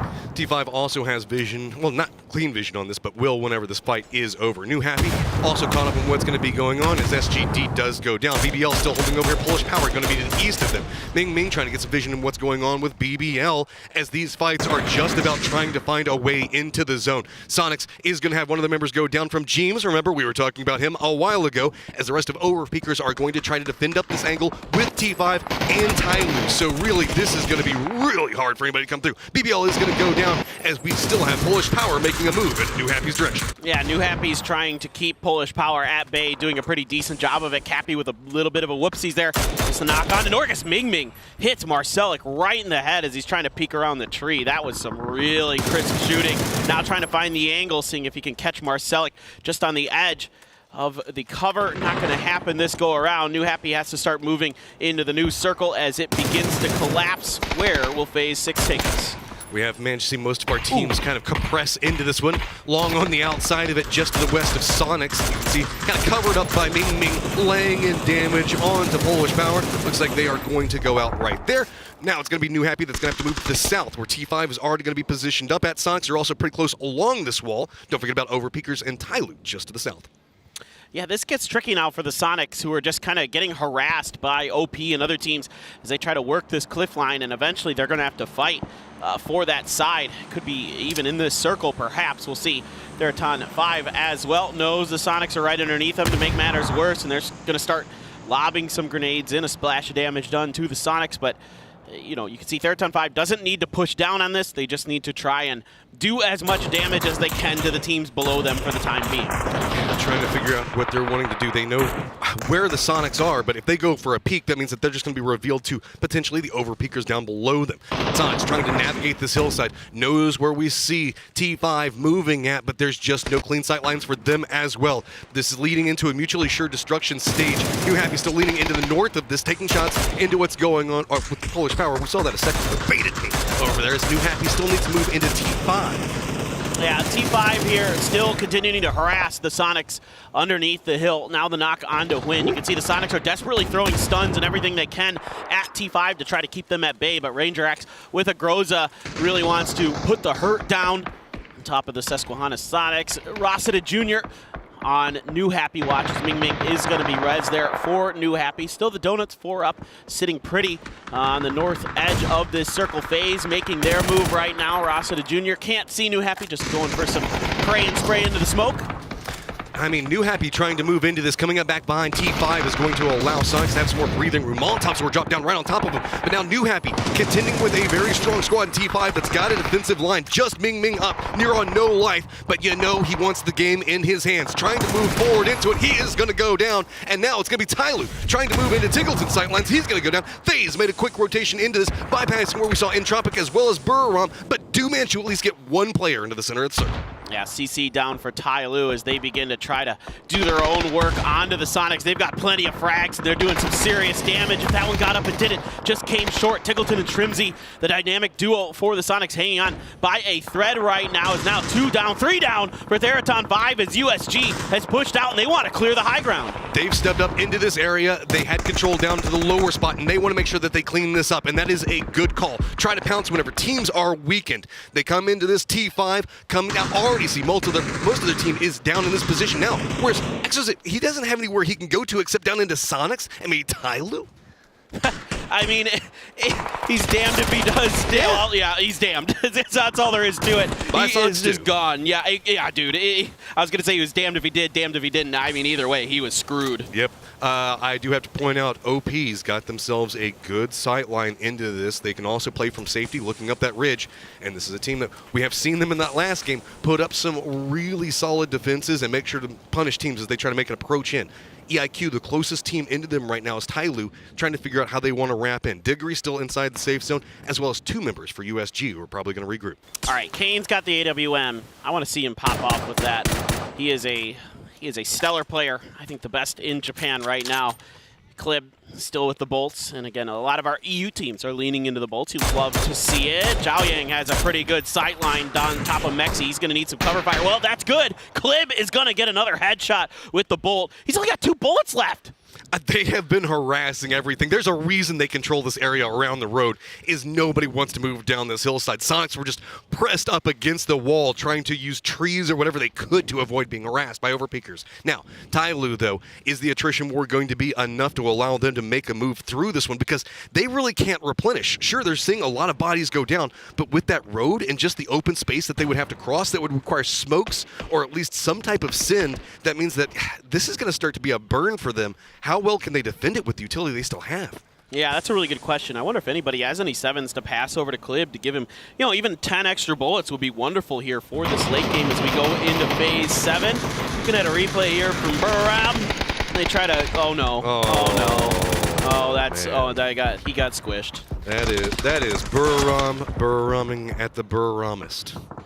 Okay, so looking in, feels bad, man. USG's got the north under control right now as overpeakers are still trying to harass Tyloo coming in. Diggory is going to be right in front of them, trying to hold on to some type of safety in position. Zhao Yang's going to go down. Sia is going to be coming in along that similar path. Lots of smokes being used just to get down into the hillside, but Tyloo has at least managed to set a couple of feet inside the safe zone. Yeah, by all rights, the USG Donuts have a really good opportunity to win this game. They just came in. This is their first game in, and they could actually do it. Now, a knock from Lucarux onto the overpeakers as they're trying to get into grenade range of Tyloo. They know they've got Tyloo bunched up. It's a juicy target for sure, but with Entropic on the corner of the circle, there's not much they can do to get there. And James, he might just be bleeding out here shortly. Still Diggory alive for phase. The wild card still left in this 5-team lobby. OP was really the only team that had the numbers that could potentially compete up against USG unless we start to see some side flanks coming from these weakened teams. USG is going to still have control over the high ground, looking into everything as James does bleed out. You can see the overpeakers wanted to go across the road at that stage, but it's just EIQ. They've got a building down into the east of this and have a sight line up into the road, so any gap in the smokes is going to be punished. Yeah, precisely. And to make matters worse, the Mark 14 also fell into the hands of the Donuts, so they've got an AWM, they've got a Mark 14. They're sitting on some pretty level 3 gear. Only 2 kills, still a ton of utility in their hands. They haven't had to fight a whole lot other than their push onto Theraton 5 to clear the top of this space, which was perfectly timed, perfectly executed, the right move to put themselves in the position to win this one. It's just a question for the Donuts. There is some experience with them, but relatively a young team, an up-and-coming team compared to a lot of these others that are in this lobby. Just don't go near that rock. Pretty much Tyloo. You've got Diggory saying, nope, I've dug into this spot. This is my home. Good luck, as Donuts might be eyeing more of an eastern shift with the way they've set up their vehicles, which could sim them. There is that building that's in front of them that's kind of in the zone that they can use for cover. That's going to put them pretty close to Entropic as well. So good job on making sure to deny the sight line from overpeakers, but now they've put themselves very, very close to Entropic. Yeah, and Tropic's already pieced out of the top part of this compound, so the bottom part is going to be where their fortifications have been made. It's just Lucarux and Ivex. I mean, it's just a real question of, for me, can the Donuts wipe those 2 cleanly, relatively cleanly, maybe only lose 1. Oh, That's the most they can afford to lose. Tyloo, they're smoking out, trying to avoid overpeakers in this angle, but that's just going to smoke out Diggory, so that way whenever they walk out of the smokes, he's just going to have a clean vision of what's going on. You can see overpeakers, though, throwing down some smokes of their own. They know that they're going to need to move. We are at phase 8. It's closing in right now, and then we're going to be moving into everybody making the mad dash for the center dot. USG's got some vision into it. Korn's going to go ahead and regroup here, but you can see it's just some hills, some paths. That's about it. As overpeakers know they're going to be walking into a no man's land. Diggory finally gets the vision on Tongs, and now you can see Tyloo's like, what the hell do we do? Yeah, that is just unfortunate. But perfect for Overpeakers. Exactly. OP's going to try to take advantage of it. Big grenade from Luka Rux finds 2. That is massive. USG suddenly had the tables turned on him. Diggory still trying to fend up. Does manage to get another one down. Tyloo goes out. You can see that FaZe still clinging to life over here, but it's going to be Overpeakers trying to make the push in as USG trying to recover. Entropic trying to hold the line into this one. Molotov's going to come down, take down another one. Americano trying to step away, but doesn't have the vision. It's just smokes everywhere. Diggory now trying to defend up over here against Overpeakers. Smokes still advantaging. He got nailed by the molly, though, and he's just barely going to survive. Is he going to find enough time to get a heal off is the real question. Stuns between both teams. A molly out towards Entropic. Doesn't catch anybody on them. It's going to be a prone for Ibis. They're waiting for Americano to come out. He's going to inch around to the edge, not finding anything. More mollies to clear space here for the side of Entropic. A stun as well, but still Diggory, the wild card in play. So much coming down into the stage. Overpeaker still with 3 up right now, but it's just going to be tattered teams coming in behind this. EIQ looking for Americano, still playing opposite smokes, but it's gonna be Diggory again, trying to take some form of control in this game. Overpeakers are so close to him, though. He's got to be careful with this. Smoke's coming down, but keep in mind, Entropic is going to have vision on Overpeaker's position. All right, Diggory. Can you pull off some magic? Can you pull out some of that 2019 FaZe magic? Is it there? 3 members up for Overpeakers, but they're stuck on the edge. Diggory has such a good angle down into this. The molly's caught a couple of them. They're stuck on the edge of the blue. He's raining with the AK. Can he find the knock? No, it's going to be the blue that gets him. No. And with this, there's only 1 member up for EIQ. Overpeakers coming in. They've got the number. Spray's going to go ahead and connect on to once. Evos is trying to hold this one out. Blue's going to be coming up back behind him. Sprays. Evos bouncing between everything, trying to get some vision. Cleveland's going to go down, and it's going to be exchanged. Overpeakers get it with the last bit of the 1v1. Oh, there's no way these guys played this game so patient, so smart. Clibs, Car 98 ran out of bullets, and they still come through and win this. You can see big hugs all around the veteran boys from the Overpeakers. Get it done. What a nail biter there at the end. Man, that was so much EU on EU action over there. Trying to fight through. You gotta give the heart. Entropic holding on for as long as they can. That nade hitting 2 members. That was the game. That spun the entirety of the game around. I mean, even FaZe, Diggory, dude. I thought he had it. He just keeps finding these plays and keeps coming so close. I thought he had it, dude. I thought Diggory had it. I was ready to lose my absolute marbles. You can see Fuzzface there, the former FaZe player, their coach now, coming over and giving some big hugs. Well-deserved. Well played, boys. Oh, man. 2 left, and this is just getting harsher and harsher to my soul. I can only imagine with those 3 on the desk, specifically 2 of them, feel about that last game.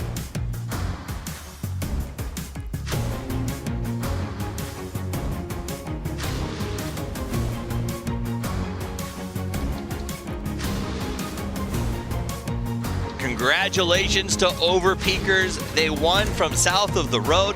If there is a team that had the veterans advantage, it was this one as we watched the end of that match. Overpeakers, in fact, all of Europe fighting for the chicken dinner in that one, Toby. That had to feel good. Yeah. the way they came by. This was a roller coaster of emotions. Not only for me, but I'm sure for the players as well. Because what the hell did we just witness? Not only did we get an absurd ending on the southern side, but the Donuts pushed down into the compound, Entropic dealing with them. The amount of time that Diggory was able to stay alive, this was just chaotic. It was absolutely wild. Look at these guys. They are absolutely hyped, and rightly so, as they punch their passport to the grand final, and it wasn't an easy win. I mean, crossing the road, Diggory did everything he could to ruin this for them. Diggory was putting on a little bit of a show there. And I mean, we got a little bit nervous when they lost James. We kind of wondering, why did you go over that? I was thinking, okay, get them in grenade range of Tyloo, but maybe a little bit too early and kind of exposing themselves to Entropic. But, I mean, they were. I mean, to talk Overpeakers for a second here, they were definitely being proactive. They took the southern side, and early on, the way that they set up as well, because they had players north of the road, but they were making sure no one's backfilling us. We need this shoreline to ourselves. We need that ridge to maneuver, to play around. They locked it down, and then in the end, did James push early? Maybe, but in the end of it, they come out victorious here. Partially thanks to not only Donuts going the other way, but Diggory doing a lot of work against Tyloo forward. I think for me, that was one of the biggest takeaways. When we get to this section, you can see Tyloo tried to come down that hill. They were in a very good spot to stop Overpeakers. They just were not prepared for the diggery factor. Oh, man. And you know what? That's how games like this are decided, isn't it? It's all going to be down to some hero plays, and Diggory almost produces a big one right there. And it's the smallest things. I mean, to take away from what we normally see during super settings, Diggory did not give a beep about flushes. He was just prone there, waiting for the next one to come. He gets knocked. You can see me all day long. I don't care. You know where I am. I'm going to be prone here with my AK and wait for the next person to speak, because kills don't matter. I mean, yeah, you see him making that AK do work. Boy, it looked a little dicey there for a second for the Overpeakers. Boy, we were looking at the Car 98. He had 2 rounds left in the thing, but still goes for the shot. So pretty nutty stuff. Absolutely. Oh, completely wild to see exactly how they played that one out. You're going to see the high ground here. I still am, you know, we'll get into donuts after this. Right now, let's continue to watch Overpeakers as they come away with the win. There was this moment where Entropic goes down. You got to wonder if Buriram hadn't crashed them earlier, would this have been their game? It definitely could have been, but I just want to say, off of Diggory in that position, had he had more bullets in the chamber when he started that spray, there was a world where he gets at least 2 knocked, and then the Entropic push comes to follow. So could have gone really either way in the final 3 there. I mean, honestly, it felt like 2021. Like, nobody could get their hands on bullets. Literally, we signed a clip with 2 rounds for a Card 98, trying to make something happen, and lo and behold, they do. They come away with 7 kills in match number 2. Congratulations to Overpeakers as they will advance. And once again, the second place team, heck of a run, 10 kills, but it comes to nothing. I mean, in a way, you gotta feel happy for the Overpeakers, right? Yeah, like this is a squad. I mean, they've already announced that this is going to be their last tournament together as a squad. They're moving on to other things after this thing is done. And they started off. They had a great group stage, or at least first day of group stage, and then it kind of started falling off a little bit. But I mean, you could see how excited those guys were to win this one. Hugs all around. Like they're still extremely into this right now, Toby. Well, this is a team, when you look at that picture and look at the pedigree of every single player, including the coach. I mean, they in themselves are the story of PUBG from the beginning, and to see them go to the grand final is exciting. And they've been here before. I mean, just go back 1 year to Korea when we had PGC 2021. I still remember seeing videos of teams jumping out of the chair, Fakes just sitting back in the chair going, oh my god, we actually just qualified for the grand finals. I mean, they have been in this exact position before, now they do it again. That's what it's all about, man. It is. And also making the most of what you get. I mean, when you looked back at that circle, the fact that they played south of the road, you said this is a great spot. Yeah.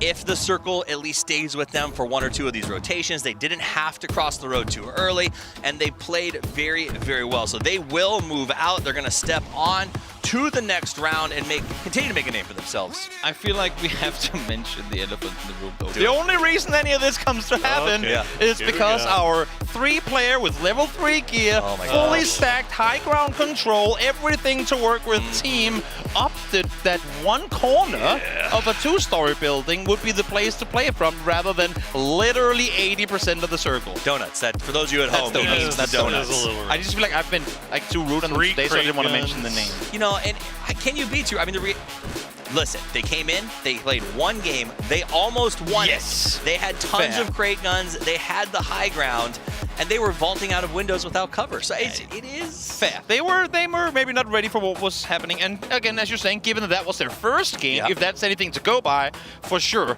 they're looking good for the games to come. It definitely opened it up, leaving that high ground up, and also that Entropic grenade just perfectly up and over to knock 2 of them. I mean, that's the easiest grenade he's going to hit in his life, though. Really. I do feel like, though, if you're given 1 chance at a win in this format in just 4 games, that right there might just have been the train that they could have jumped on, but they missed. Maybe they can listen to our next interview with the winners from that match, Overpeakers, and find out what they need to get the edge.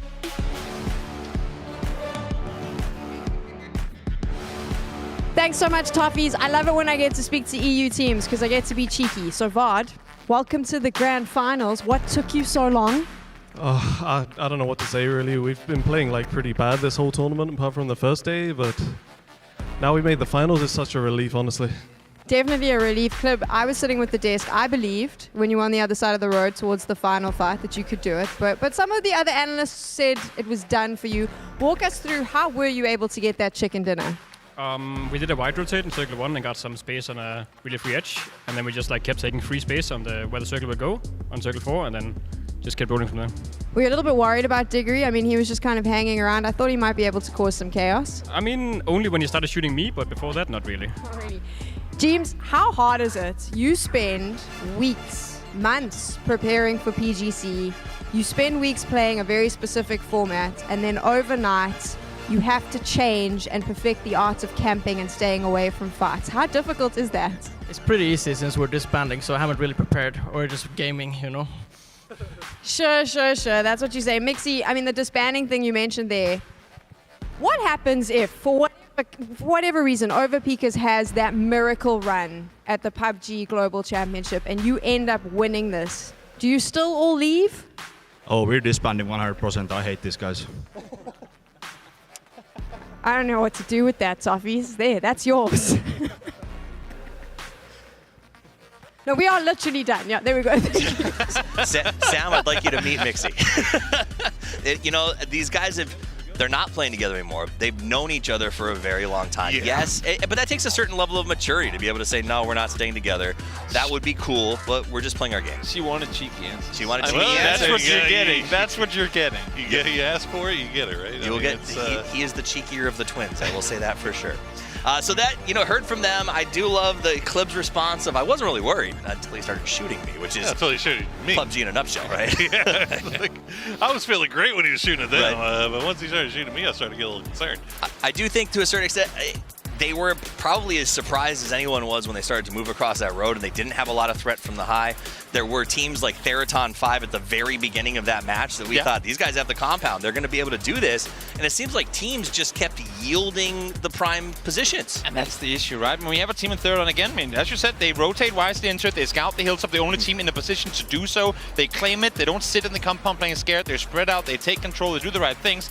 But in the end of it, as we've been alluding to all day long, because so many teams opt to do nothing, where they usually would take a fight or two in the early game, there are just that many more teams on the edge, and it becomes a living hell trying to stay alive in there. And all of them just, collateral damage, really. Yeah.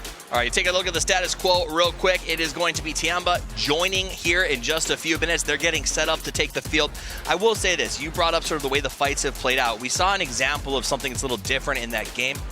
Begopa, FaZe, they fought each other. There was no third party, and so fights look like they're different. But we're actually going to talk to Tiamba about what their plan is as they enter the Grand Survival. 现在的气氛还不错吧，都也没有很难过，也没有很开心吧，就一般。临时我们做了变动。人员变动，然后都没有准备好吧，都没有发挥到自己最好的状态，就放松心态去打吧，没有那么多后顾之忧。因为艾伦格给了天命圈的话，比较好打一点。觉悟，放松心态，就老天爷给你机会了，就好好把握住吧。天霸加油！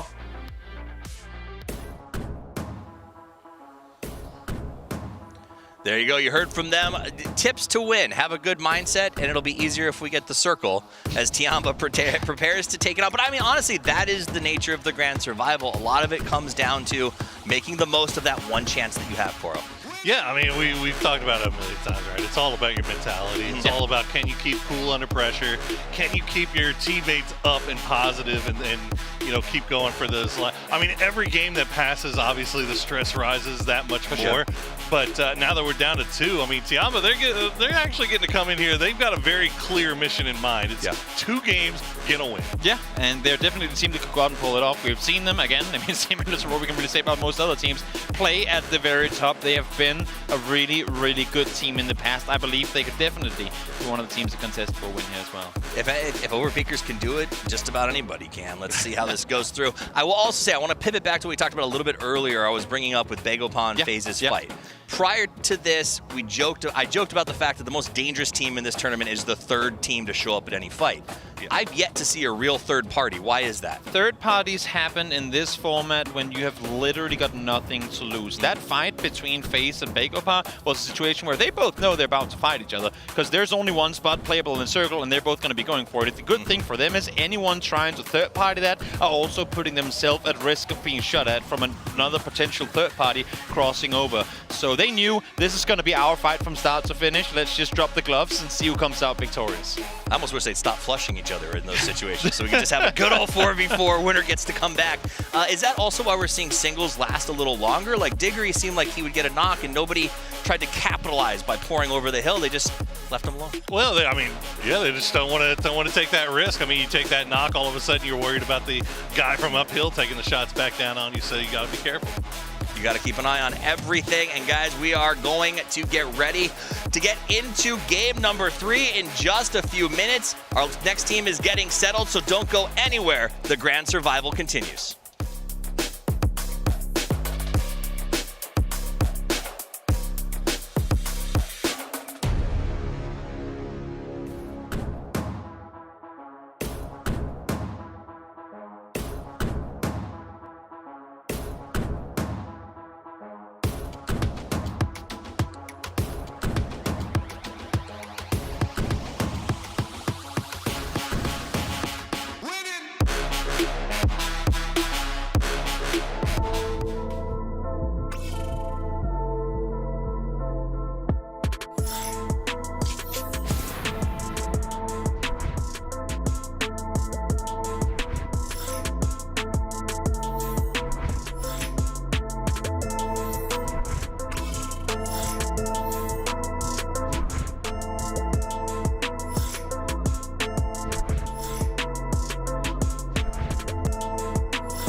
This win goes out to the fans. Meditate on that! High five! My eyes are up here. A bold message. I will not rest.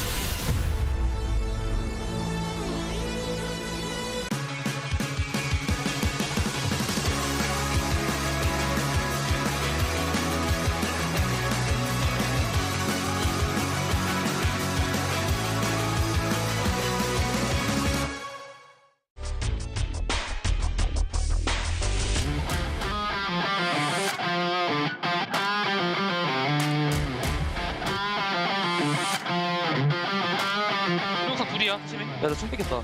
没枪兄弟。我枪。你屁股。走了。1楼下面。1楼，别着急。啊！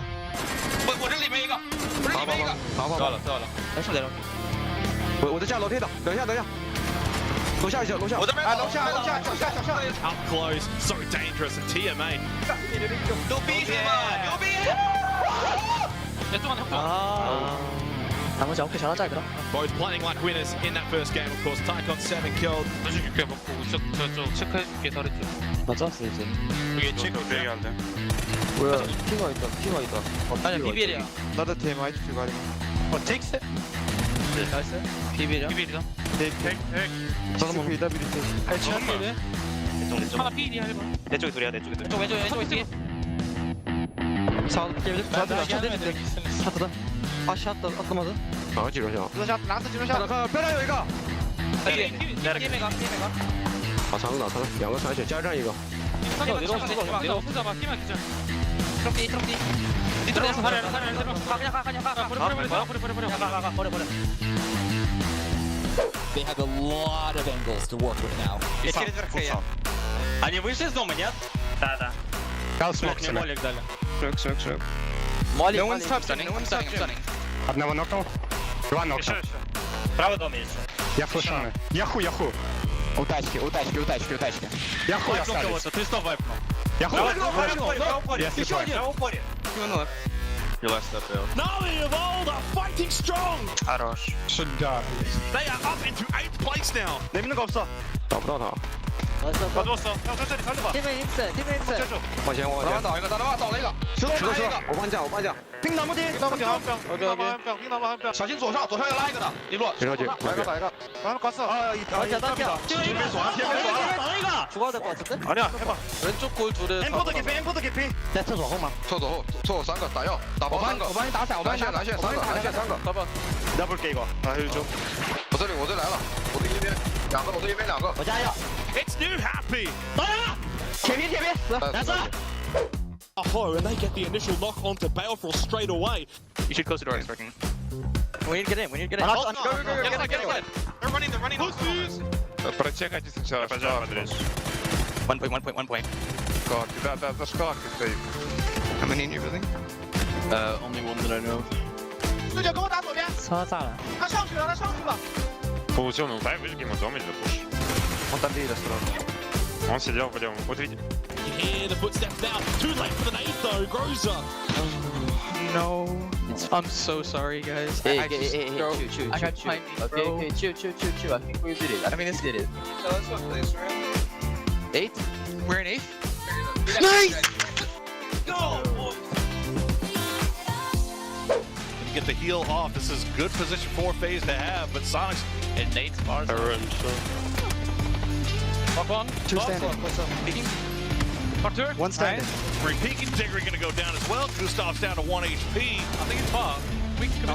Come on. Yeah, we have to come in. Come. Can Tickleton get another one? Gustav will trade him. I'm not with you. Nice. All right, listen, 2 alive. 2v2. Stay alive. He's on they're far south on orange. Oh, one's run deep. He's tagged. Green mark tree in the open, bro. Green mark tree? Yeah, he's stuck on tree. Hard stuck. Green. Mark Going down. Yeah. I need to heal behind the tree. He's pitted. Nice. Sonic's fans rejoice. Nice game, boys. How many? 9, 11. What? You have any? Nah. That's 11, boys. Look good game. They come to pull up behind them. Right behind them too. Trapped. 타이밍이 딱 2패치 타이밍이야. 정확했다. 싸우자. 싸워야 돼. 확인했어. 싸우자. 앞에 나와있어. 다시 오른쪽으로 해서 따라올 것 같은데? 납치 간다요. 하나 뒤에 있다. 낙상. 잡아줄게. 아, 아다리. 얘네 살릴 거 있냐? 아니. Absolutely disgusting for final game. Shots around the corner. Sora. 나이스. 일단 4점 먹었다.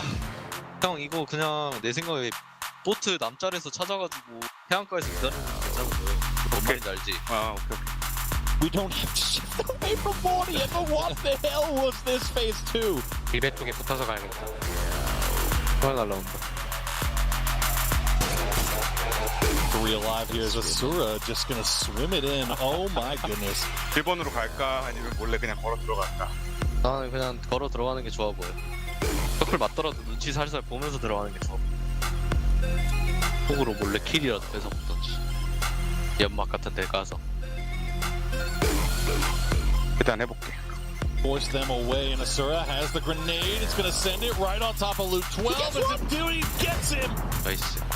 Knocked one inside. Naded. Genji, where? I don't know where. West team, maybe? Could be east, could be west. One more kill goes over into Gen G's pocket as we collect their 5th.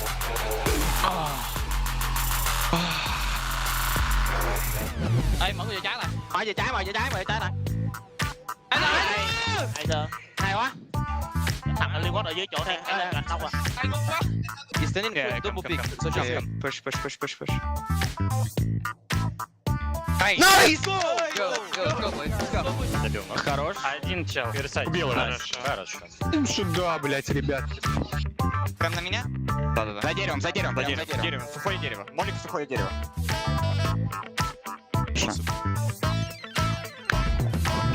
Красавцы. 有边！突然就吃鸡了。他一把他点下，那个蹦把他撞死了。我刚看到他跑。 Let's go, boys. Go, boys. Good. Good shit.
Now we're back, getting ready for our third game of this very challenging series. I just want to remind everybody that we only have just 16 slots back behind us.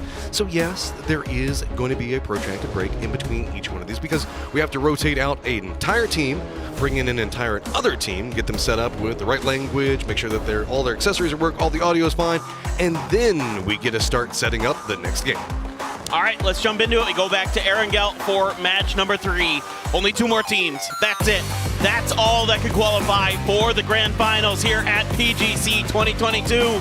I mean, we've got 1 APAC, 1 EU. Are we going to get an NA? Are we going to get an Asia? Only time will tell. Well, I don't know. This is going to be rough. Okay, time to call your shot on chat right now. Say, this is the team that I think is going to go forward, at least in this round or the next. You know, sometimes they always want us to put like our money where our mouth is and like make calls, stuff like that. It's your turn, chat. That's right. That's right, chat. Get in there and let us know who you like. Who do you like? You know what? I'm going to make you put your money where your mouth is. You just, you know, ask this of chat. I feel it's only fair. I'm going to probably betray my region and say that I think that I want to see FaZe go. After what Diggory just did in that last one, I think that you can tell. They deserve it, dude. They've been playing so good. I'm right there with you. I'd like... Also Burrow, man. I love Burrow. BBL. I know, we all love Burrow. BBL too. It's so hard to choose, right? I mean, I almost want to see the donuts just because that was such a devastating grenade. I mean, that grenade ended the round for them. Yeah, well, nah, honestly, you can keep on that track. I mean, okay. I'll give you BGP, though. I'll give you BGP. Well, I mean, obviously, I want to see BGP. I know, of course, you want to see BGP. Yeah. You're a big PO fanboy. Yes, I know. of course, yes. As everybody should. Everybody should be, yes. So, we've now made our way over towards Erangel. Plane path just bisected right through the middle of the map. Through, see how we're going to drops coming out. BBL is going to be playing over to the west. You can see making a rotation in. T5 looks like they're already hopping in vehicles and they're going to head that western direction. Circle is going to go very hard to the north, and a couple of cheers and happy sounds coming out of the players. I think that was a Tropic. They probably would be the ones making it. Let out that whoop. So yeah, this is, you know, it's hard to say for sure what the next couple of circles are going to look like, other than it's extremely likely to end north of the river. So, you know, you're going to see tons of teams start angling for those positions. Tianba, a South George looting team, so that's where they are going to be angling for. Maybe they'll go up into North George since they know nobody else will it's pretty unlikely that anybody else will be up there to kind of split the loot, maybe save a little bit of time on that. We'll see exactly how they want to do it. Actually, I could see that they're sending one over to the quads across the bridge.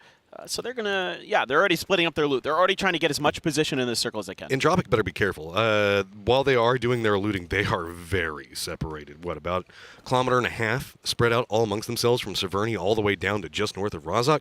That could be a problem for anybody that's going to be sending it in. So hopefully we see them regroup quite quickly, as now we are going to see T5 that are going to be playing to the west of them. They've got the Stalber stretch all the way down to right next to Severny. So these are kind of our only two teams that really feeling comfortable in position. Yes, we do have Donut. No, actually, we've got looking through Petrichor Road as well as New Happy. USG also inside the circle, but not in the comfortable spot. Everybody, I think, is going to want to be north of that river, like you were talking about. Yeah, definitely, if you can help it. Some of the latecomers like GEX, like Bagelpaw, like FaZe, teams that are willing to take those late entries into circles probably might have to end up settling on the south side of the river potentially. I don't expect Bagelpaw to. I expect them to come in from the west side, most likely. But we'll just see. And I think it's pretty interesting here, Matrim, to watch how these teams are willing to cut loot for positioning right now. You're seeing it with the Donuts. You're seeing it with Teraton 5. You're seeing it with, like you pointed out earlier, with Entropic. We've seen it with Tianba now, that everybody is, New Happy here probably is pretty decently looted. But everybody else that was in kind of the sparse land, or sparse compound locations up in the north, they're playing for position, not loot. Well, here comes the collapses in right now, as it's going to be BBL following right behind here. No firm traps set up just yet, but gonna just go ahead and let 77 open up the path. If anybody shoots at him, then they know where to go. Yeah, it's fine. That's what the motorcycle's for. It's basically just a bullet magnet that you're testing the waters with, and yeah, 7-7 just gonna get ahead of BBL. So far, we thank the PUBG guys that BBL has not had any weird things happen in the beginning of the game. We're so far so good. Boy, you about to cast curse them so hard. Look, if I do, I'm going to feel bad. Yeah, just letting everybody in that region know, if it ends up happening, it's his fault, not mine. My fault? Okay, I'll take the blame. Nothing to do with it. I'll take the blame. So, early rotators. We can see they're already going in, trying to get controls of these areas. It's pretty much the Western Bridge. That's where everybody is going, as we can see that SGD is also on this path. Again, the traps for Winter Chicken Dinner, not going to be something that people are really going to want to commit to at this stage. So, I guess this is one of the easier ways to path through. This one, Petrichor Road's also going to be coming through here in a second. Burram probably as well, as that's just going to be the high traffic area, I think. Yeah, I would say there's only 3 teams that I would even remotely consider as a threat for setting up some kind of weird trap. SGD is one of them. Mm-hmm. Tyloo, just because of kind of their nature. They seem very laissez-faire. They seem very, very devil-may-care. And then Polish Power, just because they're Polish Power. Those are the 3 that I'm like, you guys might do that. Burram doesn't make your list? Well, I think, and the reason they don't is because I think they have enough kind of experience at these globals and at these types of events, and how, at times unfortunate Winter Chicken Dinner had gone for them previously. I don't think they'll do that. I doubt it either. They're going to set a trap after a trap. But you know what? You're right. I would add them to the list. I would add them to the list of a team that could do that. I could easily see them leaving a player behind to try to catch out a couple of kills here or there. They're wild. But it looks like they are going to stack together and run that route. So teams that are no longer, or haven't yet made it into the safe zone yet, are going to be BGP, GEX, FaZe, 22, and Polish Power. Well, you can see even SGD cut loot so fast out of Pachinki, which the plane path was right over. You've got an M16 there floating around for them. So that's how desperate these teams are to get up into the north here and get in a position, because they know how valuable it is. They know how important it is to be, especially if this goes northeast, towards those warehouses and stuff. There are certain compounds that are just very defendable. I'll put it that way. Yeah, there's a couple of God compounds up there that people know about, but also there's the secondary factor is that while we've got the eye in the sky and the God's eye view of everything, they have to assume that there's a chance, due to the way that the river cuts through and all of the bridges, that somebody might lean into it. Petrichor Road, though, is going to take shots at Burram. This is pretty far to the north, just the west of Severny. So Burram is going to have some space to move back to the south. BBL is going to be pretty close to this, but it looks like they are going to navigate right past them, as Buram might be setting their sights on Severny itself. Yeah, this right here, with Buriram not pulling up onto that fight, leads me to believe that they are indeed not keen on going for any weird kind of, I guess, Buriram-esque plays. GEX is just, extra safe. This is military base. Yeah. There is not a team within 3 kilometers of them, and they're like, yeah, they should. They have to. They have to. You can't afford to have some, team just, just want to spite you and do something like that. I mean, you never know. It could happen, and it does open up space for you. I mean, there is, if your bridge camp. Look, there is the unexpected factor, right? If somebody did bridge camp here, it would be so unbelievably unorthodox, unexpected, that nobody would even, in their right minds, expect it. So GEX has to be careful because it's so unlikely it might be possible. You know what I mean? Like, you don't, you're trying to catch your opponents off guards, surprise them, and then you might be more likely to get like a whole squad wipe. Then you have that area behind you clear. You've got a little more space to breathe. And everybody trying to figure out, why are we watching GEX? This is the drama that is presently happening. This is it.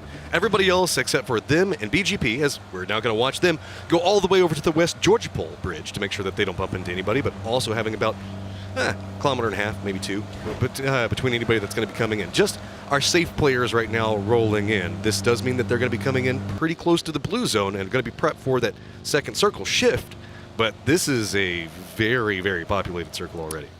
Yep, 22 is going to leave 1 behind this push ahead across the Bermuda Triangle there, as they are going to get 3 over, and Gizera is going to be left as an anchor on the other side of the river, just in case. Also gives them a little bit of cover on that hill slope to the north side of the river.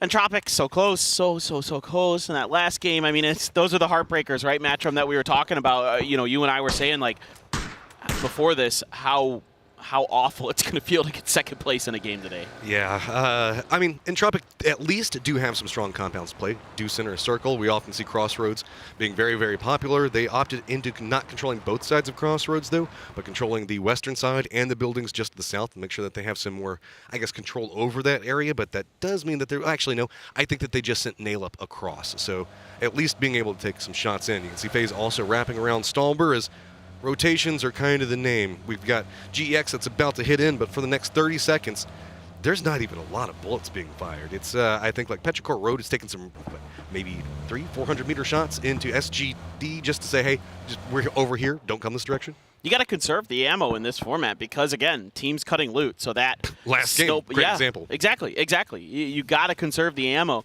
I mean, you can see here, Sungjong only has 106 back in his 5.56. I mean, between an M4 and a mini, you can carry much more than that. And but he might have been able to sneak in a few extra frags as well, it looks like. But still, I mean, you would expect him to have a little bit more ammo. But again, teams need to get on the move a little bit faster. And who would have thought that this was going to be the circle? We were going to get massive shock and surprise. As you can see, almost every team already in there except for GEX and BGP. FaZe is going to go ahead and cut down that path off the Stalber Road. It's going to be Sonics that are taking shots at them right now. Polish Power does get some vision in. Not going to take any just yet. I think that's going to be T5.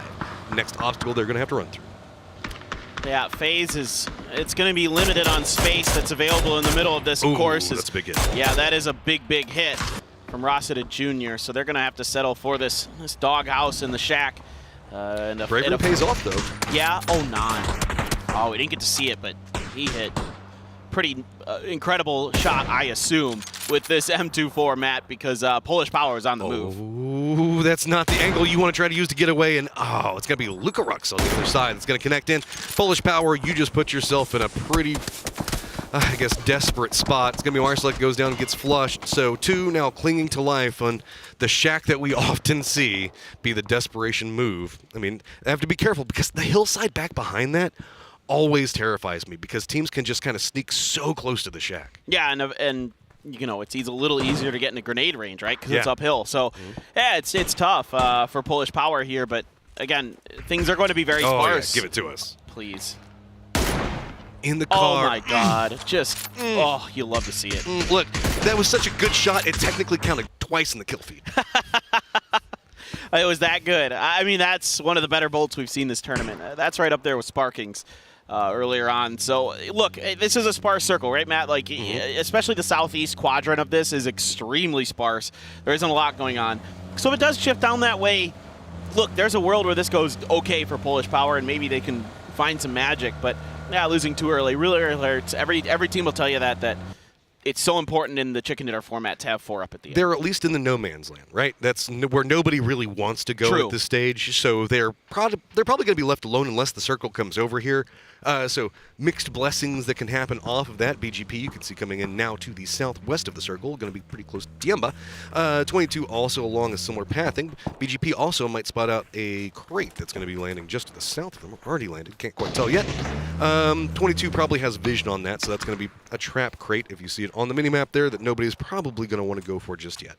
Yeah, so you're safe in this spot as Bagel Pa from Tiamba. This hill creates, enough vision obstruction that Tiamba can't do anything really unless you go way too far as BGP, which I would thoroughly be shocked if they did at this point. No one's behind them, so they can wait this out. It's a 2-2 split for Tiamba, so there is some concern here that if there's a knock onto Tiamba that this could, as their first game into this event, right? They only get 2, that they could be suffering a potential fatal loss early. But it looks like Bagel Pa is not going to really want to put any pressure on them, and instead this looks like a bit of a pre-rotation. It looks like they're going to be driving in towards the center. They're going to be under fire, but they're playing for wherever this next one's going. This is definitely playing with fire. They want to go ahead and start maneuvering in for center, waiting for this circle to pop, and it's going to happen in just a few seconds. Going to move into the north. BGP already on that track, going to be heading the path for it. Now it's going to be USG. You can see hopping in vehicles. Everybody knows it's going to be a lot of Severny Sins coming in here, and defensive lines already set up. BBL, even in shooting range, says, nah, this is not going to be good enough. They're already starting to prep their vehicles, making a run in. BGP, though, with this, is using a great opportunity. This is a good read with the circle popping in here. Everybody's already hopping inside their vehicles, so they're not even getting punished for this at all. Well, Buriram's got to be careful. They only have 2 there on that corner. BGP's going to be driving by it. They lose Taman, DG98 on a 1 HP. If another bullet lands on him, he is done. Canaxi and Edie all alone here. They're separated by SGD, so BGP has to settle for this dip. DG does get knocked. PO not going to run his teammate over, able to stop in time. Ty Lu might be driving into him, though. This is an early stop at this dip, and I think a couple of teams might be venturing into it. 22 also just making crash right into Severny. Spray's going to be coming out. Gizera is going to go down, but it's going to be running right into the low ground positions for SGD. Shots already going to come out, and you can see 2 down, and now just 1 up, trying to make the runaway. He's going to go down. Vehicles and loot just delivered at SGD's doorstep. Yeah, you can see everybody's vying for this southern tip of the Spear of Severny, because it's one of the It's the best spot in the circle. Yeah. I'm just going to call it the priority spot, the best spot. I do not mind at all what 22 did there. That was the winning position where SGD is or where Buriram is. The winning positions in this circle, a lot of the time, I fully respect that send. That is 100% fine with me. Didn't work out.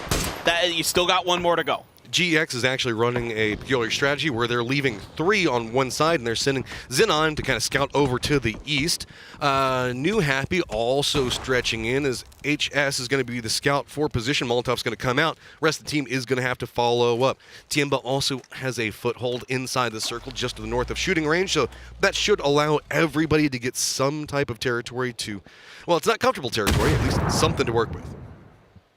Yeah, exactly. I mean, you are in nade range in this shack, potentially from the warehouse up above you. So, but the good news is it's really difficult to get one in there, into those little windows. Tyloo, I think, is in grenade range for BGP, but with FaZe as well as T5 and Sonics looking at them, as well as Buriram, I don't even know if they can stand up. It's awfully close. You're right.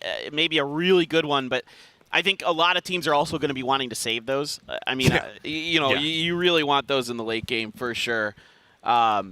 So we'll see exactly what comes out of all of that. I mean, I love the pre-rotation from BGP, by the way. The way that they got in those cars and were, on their horse already. This is kind of interesting. Shots over here in the city are just, it's going to be hard to punish, so really it's going to be res. Attrition burn, that's good. New Happy is making their run in. Xenon is finally going to start regrouping with the rest of his team. I guess he really needed to know what was happening over there, but looks like New Happy does have Jan that's gotten close, and I wouldn't be surprised if the other 2 members just kind of play along this edge, looking for that dip. Circle is going to pop, and it's still leading that Severny side, so it's going to be Petrichor, Road, Tiamba, and probably Gas, but the only teams that have to move. I'm worried about Tyloo and BGP out there. It's going to be tough to lock those positions down with so many other teams around you, potentially. New Happy trying to get up the hill, but the fan out here from Exquisite is so good. He does so much damage. Ming Ming, the star player for New Happy, is down. Remember how we called this no man's land a second ago? Yes. This is why. Yes. Nobody really wants to make a push into this one. Everybody sucks. that plays PUBG knows this area and how harsh it can be. Dimba now got to make a play, and it looks like they're going to be sending it right next to USG. USG is going to be playing inside the bunker, doesn't have vision into it, so first gauntlet's going to be passed. It's going to be EIQ after that, but then it's going to be Tyloo. It looks like they might be setting that pathing for Tyloo and BGP's angle. CPO already trying to shoo them away from it, so now cutting back into the east, it's going to be moving up along Tyloo. Not going to have vision anymore, but T5 as well as New Happy, so where are they even going to stop? Like, I don't even know what their plan is anymore. You got to create a car fort and a dip. You know, they aren't great dips. They're horrible dips out here, but you got to take what you can get. GEX going to put some pressure onto Polish Power. Finally, this shack finds an edge of the circle where you have to leave it, so it's going to be smokes and other things for Polish Power to try to get out. I mean, like you were saying, Tianba's just... I don't know what you do from there, Matt. That's tough. Yeah, if you're going to make the vehicle for it, you got to do it a little bit later, Oh, God. I think. But Petrichor Road going to be running right into GEX. This is outside the zone. It's also going to be right where we saw Polish Power just a second ago. Spray is going to start coming up. Shots going to be coming in at range as Nail-Up is going to be able to take out that flush. Remember, they have vision onto this angle. Petrichor Road now running much more loose. It looks like they're going to... Ixlef's going to be going right down next to the shack, spraying into it. He's going to go down. It's going to be Savior that gets the vision in, as well as picking up another member of Polish Power. This is coming apart over here, but we did see Petrichor Road manage to bypass most of this with the distractions that Ixlef managed to set up, so they are now gatekeeping out this firefight as GX still needs to move forward. Nades are going to come into it. Norcus is still alive, but it's not going to be for too much longer as Savior now has to make the send it and does get the knock. This is really problematic for Petrichor Road. Yeah, that was a great little grenade there attempt by Norcus to use his teammate as bait. He put it right on his teammate, hoping that they'd be going for the flush, but it's chicken dinner. You don't need to go for the flush here. It doesn't matter. Zennon still alive, still holding on. Norcus continues to throw stuns on the outside. It's buying him a little bit of time, but that door is still shut. An angle down into the shack. It's going to be good for Yan Li and GEX. That 1v1, though, bought the time for Long to reposition right over here next to Ming, so couldn't get the res onto it. New Happy doesn't have the angle. GEX stalled out, still outside of the zone, has to move in. Long's got to figure out, okay, what do I do? He's going to start tossing out some nades. Going to connect on a good shot. Actually, that's going to be support at range. It's going to be Entropic that's making sure to punish this one. So really, it's just on to Long to try to hold it on weakened team members that are going to be coming in. Smokes out. How is he going to try to handle this? I don't think that he knows how close this is. No, this is tough. This is really, SSR really tough. is right next to him. I think SSR has a much better idea of his enemy's position, and it just sprays him right in the behind, and that's going to be Petrichor Road down into 14th. SSR, the sole survivor for GEX, but he has the entirety of the southern basically quarter of the map to himself. If you look at the map, I mean, there is New Happy on the east, and you've got Entropic and USG out to the west, but they're a good couple hundred meters away. Here it goes. Severny Exodus now starting off. SGD, they've got that position that they can rotate away from easiest, but guess what? It's also going to be USG that took over one of the sections of Crossroads right next to Entropic, so they're going to get some vision on this rotation. Remember how we were talking about where do you even go? Well, that's kind of what we're looking at right now. Hey, there's a car fort there already. That shotgun could have had an idea that was going to go off for it, but instead coming into a very nice position that was already pre-set up. We saw a second ago Sonics also trying to make a push into phase, as we still have not a lot of the Exodus continuing with BBL and Burger Rom not making their moves just yet. I think the Sonics have to fight this, so it's going to be pre-grenades out from FaZe Clan. They kind of know it. Sonics pull up short. Their smoke's already out, so it obscures their exact positions, but you can kind of guess, based on the sounds of the cars, where their players are. Now that UAZ is starting to slip out into the open, and that's going to punish Mime there by Fex. Really nice shooting, and they're just going to wipe him out. Wow, they were making sure that Mime was gone from this lobby. Sonics now needing to move in and just cannot find an opening in FaZe's line of defense. Throwable's now going to come out. That's going to be Tiggleton going down as well. Diggory, Diggory, I got to say, he's having some moments this last week. Oh, those grenades could be really, really good. The first one for sure, no, the second one doesn't get into the window, so he's not able to find anything. It's going to be a Herculean task if Trimley can get this done. Oh God, here comes BBL now. They're trying to exploit. They just roll right into this. They are going to connect with some of these shots, and now Gustav trying to fend up. Backside of this one is going to connect. Diggory's going to go down. So looking at the two, AC now moving forward into BBL. Code Marco is going to be on the opposite side around from this one. Last one up, so it is a 2v1 in an expected crash. Code Marco trying to get some more information. Blinded out. He's going to go down, and now FaZe continues to keep control of this location. An absolutely beautiful hold from FaZe. USG trying to cross the street. They made the smoke wall and trying to get in. The stuns are going to come through. Luker X is hurt. BGB has to hold Bego Pa out. Or excuse me, the other way around. Buriram has to try to get through Bagel Pa. Pio, grenade up and over, gonna underhand it. This one has to be really, really good, and it is. It's cheeksing down. Buriram still struggling to get through.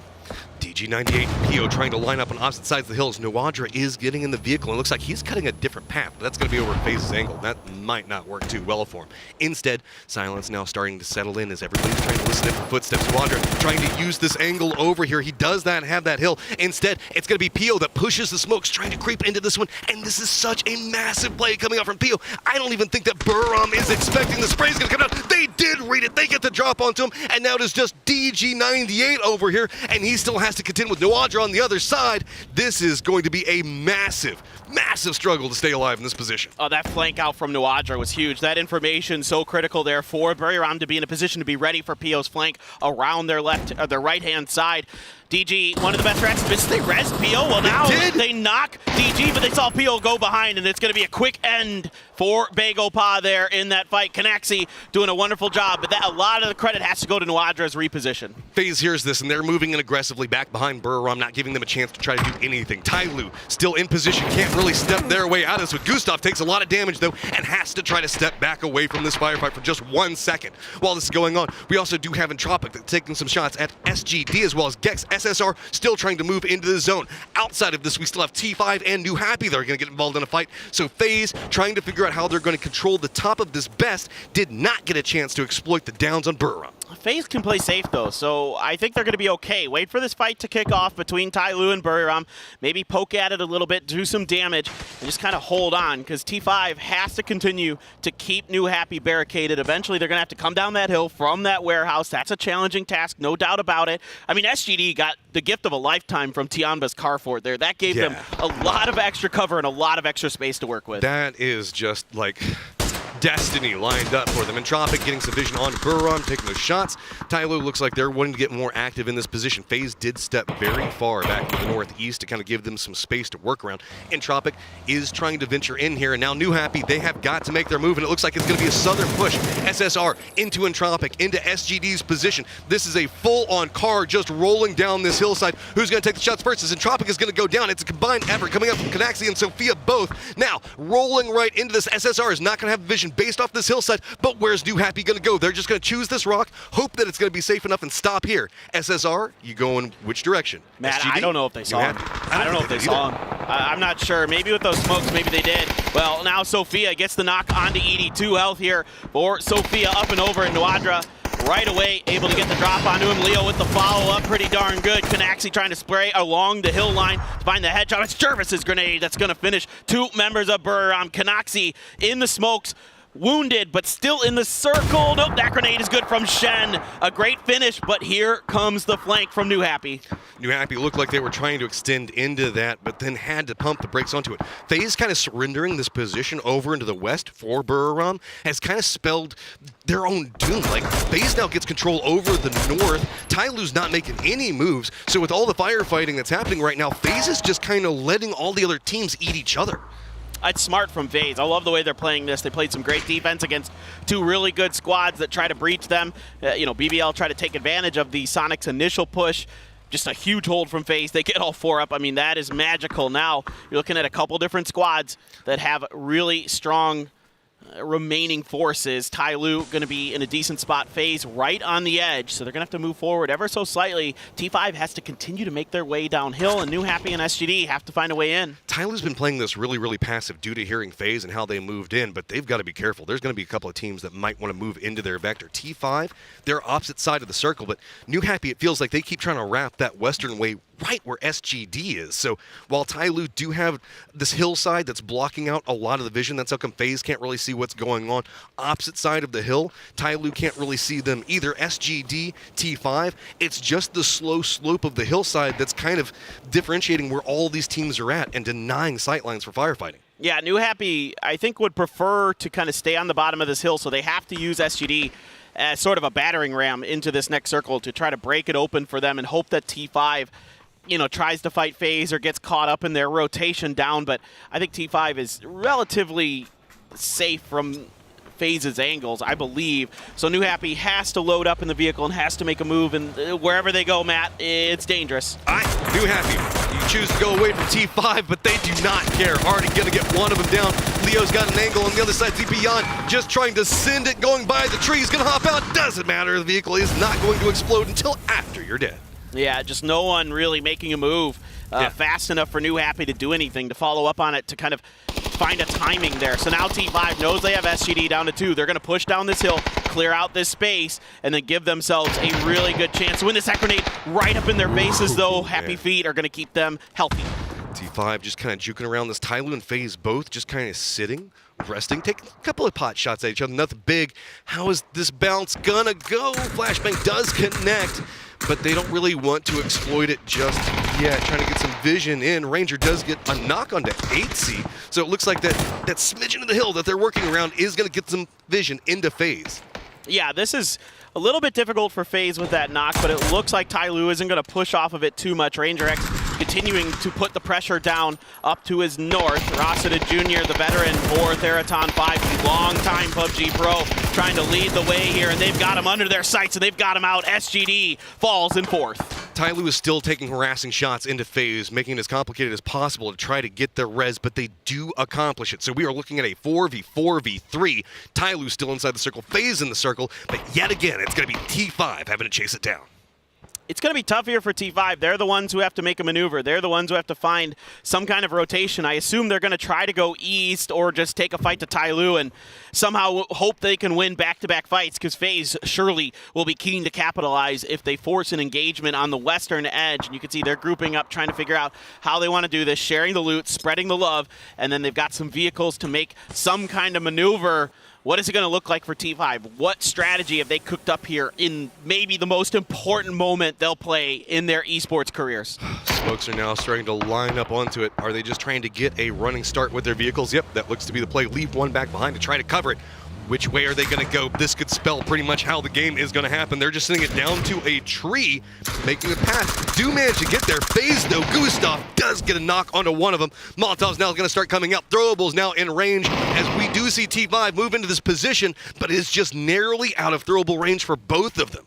Look at the way Vex lines up those mollies. 2 to make sure they can't push up, and then the frag to follow behind. And then it's just a shooting gallery for FaZe. They've got 3 of them knocked, 1 left to go. Ranger X hurt but not out. Tyloo trying to see if they can capitalize. Creeping in back behind this, but it's going to be 8C that is trying to defend up for his team. He's got to make sure he holds this flank. Otherwise, what FaZe is trying to do is going to come apart, and he manages to get a knock onto one. Spray at Tongs is going to make sure to dissuade any forward movement. Leaning back around into it, he picks up Tongs too. FaZe trying to fight their way through this one right now, taking on 2 different teams at the same time. While Vex is down, 8C does survive off this position. T5 now trying to commit into the res, as we're going to be moving into circle 9 in just 10 seconds. I don't know if the molly got shot out of Tong's hands or he had one in it when he got knocked, but that was devastating there. Zhao Yang just going to have to prone and wait. Some decent damage from Ranger X. Patapong is back up and running. How did that not get him? He is on a sliver of HP left. He's able to prone and get to the hill and not die. Diggory has been knocked. Zhao Yang trying to break the flanks of FaZe. Still trying to creep into that angle where we see 8C at, but 8C instead going to try to regroup,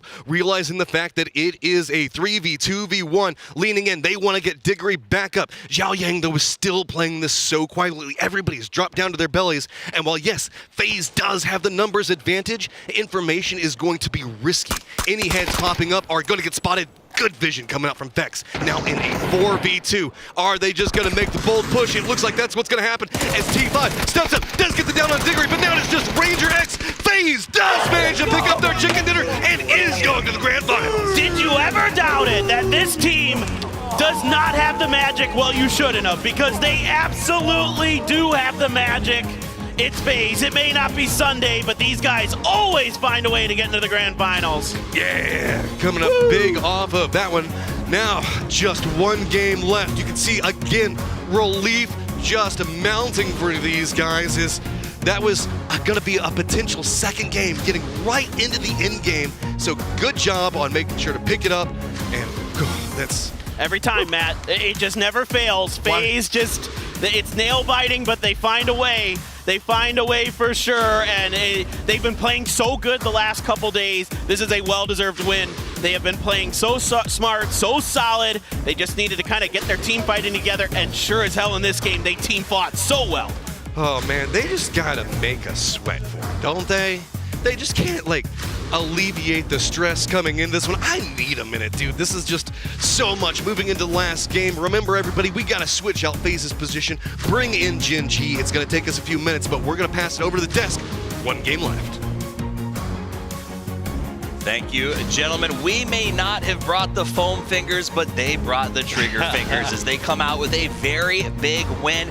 Where honestly, I think the key word here is control. It sure was. They, as soon as they get into the position, they get pulled up on by two separate teams, take them out with ease, really, and then from the end of the game, they know exactly how to play. They know they have to play passive, play it slow, and let the other teams make the mistakes as they can maneuver their way further forward. I call it something else, Tom. What do you call it? They got that dog in them. They knew exactly when to strike. They've been playing so well the last couple of days, and it was just a matter of time. It felt like it had to be your birthday, didn't it, Toby? It did. It's, I mean, I think it's That's the why Denmark, Europe's the doing Denmark so well. buff. Yeah, the Denmark buff first. The It's Denmark clip. buff. First Look it's how clip, Force now it's Martin's the Gustav first one over there. Martin again, Denmark buff. I mean, it's just how it is. That's it. That's the Great Dane just how buff it is. coming through, and that is back-to-back teams coming out of Europe. The FaZe finger has shown up.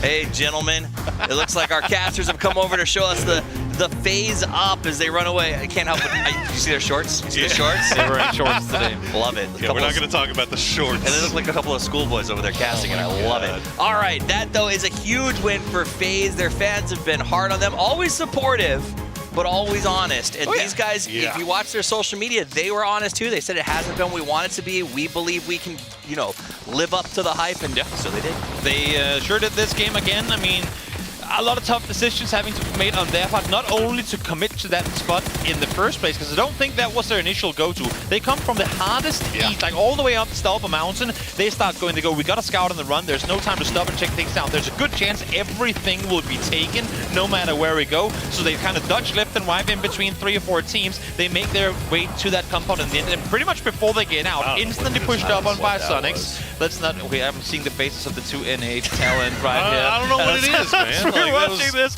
But then as soon as that fight comes to an end, BBL full speed sent it, and they take down the first 2, but FaZe able to turn it around. Yeah, I mean, the BBL push was always a little bit scarier. Yeah. You know, Sonics could have just kind of stuck back a little bit more, but for some reason it was just off timing. It was just kind of a weird push. And either way, it doesn't matter. FaZe did exactly what they needed to do. They hold the push from Sonics, they hold the push from BBL, and then they just chill. They don't overextend. They don't try to get too greedy. They don't try to get too much vision. They just play the area that they had, and it worked out beautifully. Gathering information like a couple of mad scientists and then figuring out exactly how to execute at the end. We saw it there on 5 try to move that car over there to grab themselves a spot, but they couldn't because Gustav had a vehicle stacked up so he could see exactly what they were doing.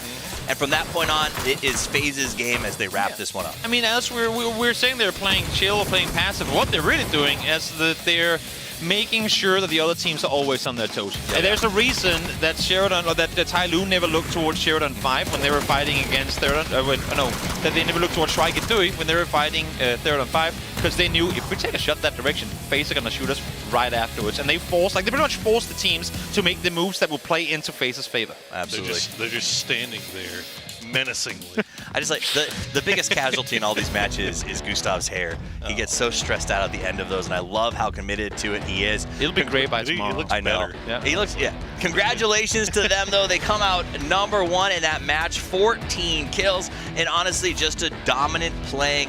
In a map, a circle that was incredibly difficult to the north, there was total chaos. I mean, to be honest, the chaos on the south of that circle was ridiculous, and they just stayed above it all. I mean, they kind of both had their turns, right? First, it's South hot, like 6 teams just full speed sending it towards the north. Then the north teams had to come down afterwards. So, I mean, there was chaotic all over the place. And I think that's why you see it seem like FaZe saying, even though we're set edge right now, this is where we would usually be comfortable from. We have to commit early this time around because there ain't going to be nothing up for grabs in there if we don't make the play now. And that's what they did.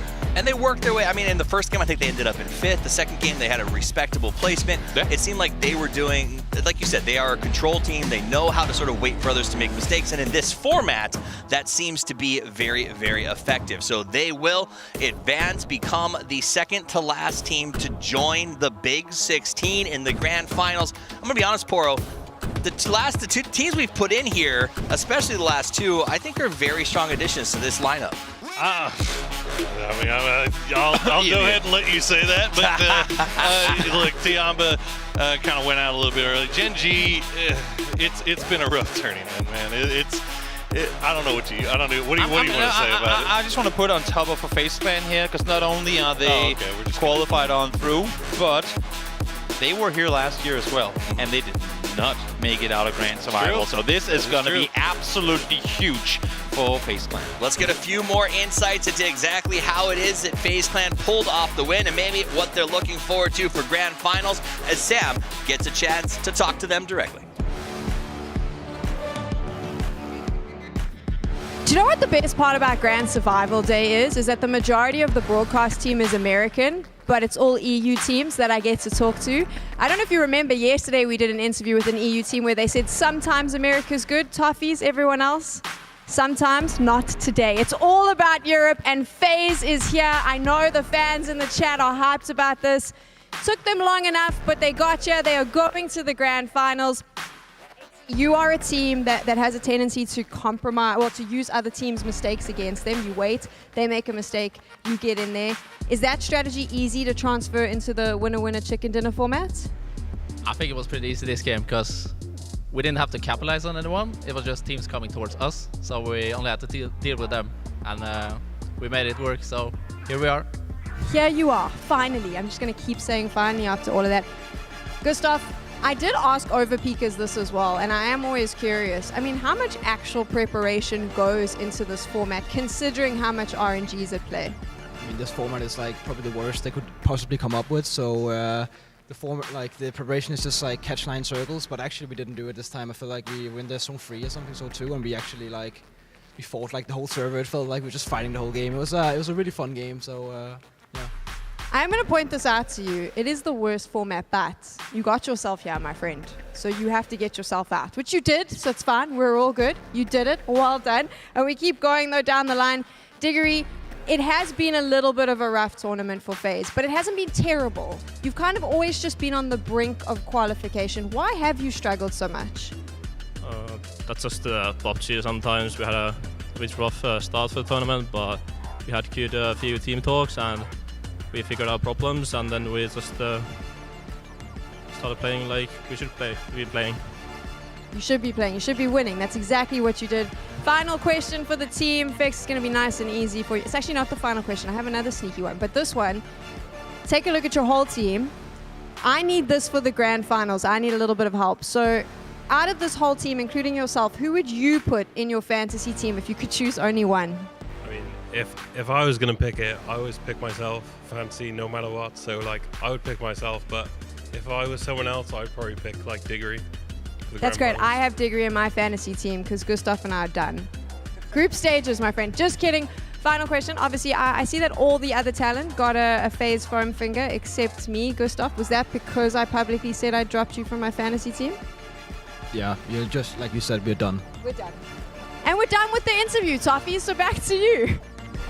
I put Diggory on my fantasy team, so there you go. First off, I want to say I love that answer, right? Every time I talk to a player and they're like, oh, I'm not on my own team. I'm like, come on, man, you gotta believe. You want to pick yourself, right? Like, you got that confidence play going. And why are we catching strays out here? Right, we're catching all kinds of strays out here. I don't know what's going on. Like, I don't know. We're FaZe fans. We're rooting for the EU guys too. I'm not, but they're just better. So well, it's Danish buff. Kind of just comes. Yes, Denmark buff. Denmark buff. Now I will say, big shout out to FaZe because of course FaZe started, like she alluded to, in the group phase 14th, I believe it was. Yep. But after that, every group that we got to, they were just outside of going the distance. I think it was 4th and then 6th. They almost made it yesterday off the high ground. So it's been really nice to see the way that they've played. Oh, yeah. Let's take a look at the status quo as FaZe will now advance to that penultimate position, and Gen G joins the fray. I mean, it's going to be rough for Gen G, honestly. Like, they came in, started off with Spear, and then put in Asura, and it just that wasn't it. And it just hadn't been the play. To add to that, I think off of what we saw in the roster changes coming to today, Spear might actually be in for one game today. Why not? Over a Suron. You know, Why I mean, not, again, man? if you gotta change it up at some point, you might as well do it here for the final match. We had Gen G standing, looking over our shoulders here in the final one. But then I asked them, guys, are you gonna win this one? Are you gonna win this game? And they were just interested going, yeah. Yeah. You Why know, not? sometimes you only need one game. Donuts almost did it. But who knows, maybe Gen G will pull it Yuli's off. been looking really good the last couple of games. Me? They're on 5. Oh, they're on 5. They're on 5. They've been getting actually. gifted. It's been good. I mean, they've been getting gifted. They're also like, I mean, they're winning fights. This is like a third top 5 we haven't seen all tournament long, so maybe they'll be able to put one together this time. Toby, cut to Toby's face when he said maybe they do it. Because they've gotten to the late Tough game. crowd. Yeah, but they you need have more been. than a chicken dinner match. They have been getting to the late game. I mean, there's some things you just can't take away from them. Statistically, they have been getting late game. That's awesome. All true. right, well, we did have a chance to catch up with Gen G, the team that is now joining with one chance to make a run at the grand finals. Let's check in with them and their mentality going into this one. 이제 여기 PGC를 오고 나서 좀 좋은 경기력을 많이 못 보여드린 것 같아서 굉장히 아쉽고, 그랜드 파이널로 가는 과정에서 지금 딱 한 경기밖에 기회가 없는 것에 대해서도 굉장히 아쉽게 생각하고 있고요. 이제 그래서 더더욱 이제 그 한 경기에 매진을 해야 될 때가 아닌가 생각하고 있습니다. 어제도 끝나고 나서 했던 말이 후회하지 않게만 하고 가자 라고 했었고요. 그리고 만약에 저희가 남은 한 경기를 잘해서 그랜드 파이널에 올라가더라도 남은 경기 후회하지 않게 그냥 저희 후련하게 하고 한국에 돌아가기로 했습니다. 남은 한 경기 이제 저희에게 주어진 운명이라 생각하고 한 경기 멋있게 해서 꼭 그랜드 파이널 올라가도록 하겠습니다. 젠지 화이팅! You know, at the end, he said we're fighting, but the rest of it was like, we're just going to try as hard as we possibly can here.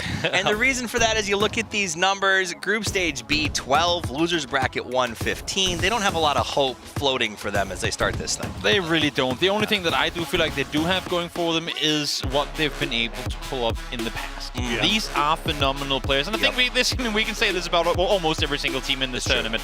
But these guys have proven time and time again that they are able to get wins, especially when we were in Winner Chicken Dinner. I know it was under a different IGL, but they were getting chicken dinners galore. Yeah, this is it's been a tough tournament for Gen G, right? I mean, it's a storied org. I'd absolutely love to see these guys make it to the grand final, but there just hadn't been a whole lot to be confident about going through from the first couple of games. And one thing that's worrying to me, same thing that's going with Bago Pie, is their playstyle. Their playstyle right now is not a winner chicken dinner playstyle. They spread out on the edge, they try to take control and then slowly play their way in. That's not going to work in this format. It's really not. Info gathering, not so much. Just full speed send it to the middle and hope for the best. I mean, we'll see. I mentioned the teams that got through recently and how they bring something to it, and I saw a little eye roll because I think Overpeaker's past performance in this event hasn't been super strong, but they had a pedigree and players who knew how to make it work at the end, and I suppose Gen G to a certain extent definitely brings that experience. And there is something to be said. When the stress is truly at the height, everybody out there, it's not just Gen G, everyone left has one game to make it to the grand final, so there is something to the pedigree. I mean, I feel like I could confidently say, and I feel like you could probably agree with me here, the 3 teams that have made it through so far absolutely deserve to be in that grand final spot. Whether or not they got, how they got there, I think that I'm happy to see them. They got themselves here. This is the grand survival, so they have to get themselves out. One game left to do it. Ladies and gentlemen, this is PGC 2022, the last match of the grand survival, coming at you right after this.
That's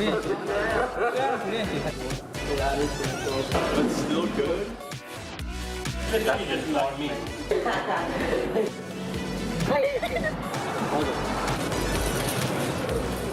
啊，是的，我觉得我在这里面一票都不应该有。 I picked Norkis. He's like not playing a lot, but he's a great player in my opinion, and I think he will perform well. 我为什么选小叮当吗？因为每次看他直播的时候，他一直在打，想学技术学不来。 I picked X left because every time I tune into his stream, he's playing. 그 선수 이제 엑시레프트 선수인데 선수가 이제 다른 게임을 해도 이제 배그 폼이 죽지 않아서 좀 재능충이지 않을까 이런 생각을 좀 많이 했습니다. 因为这是大家公认的。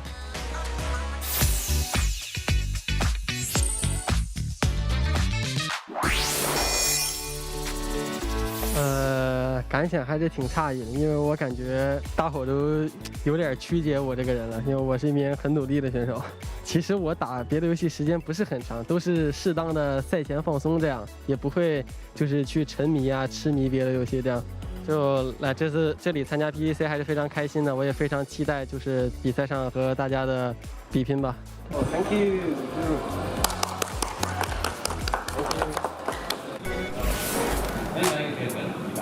Hello, hello, hello. No wait. Okay, okay, okay. 不要的吗？盯着看 Who is the best looking player? My boy. Because they just walk through everything. That's my too.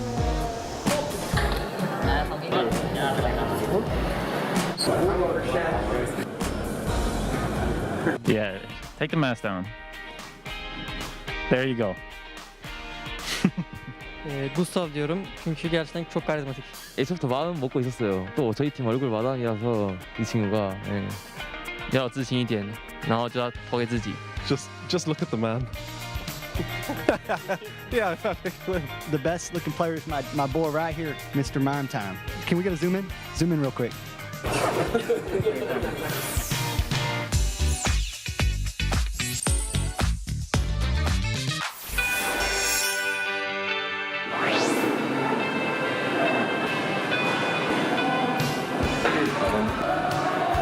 Thank you. I guess Danish people look a little bit too good, and maybe our hair is also a bit too clean. How I feel about that, I mean, honestly, like, I don't really care. I mean, Clip is beautiful, and I know that, so congrats to him. I don't really care about winning this, but I guess it feels okay. And it shows that this shows us that I have a good choice as well. I voted for Gustav, so... I voted for Clip. See? I mean, we are very excited to play here, and we have a very good feeling. Also getting second now feels really good. No, doesn't matter what we get here, but I have a good feeling. I don't know about Clip. I'm feeling very excited going into the tournament. We've been playing online the entire year and actually playing offline now on the lane line as well. It's going to feel amazing, so I'm very excited.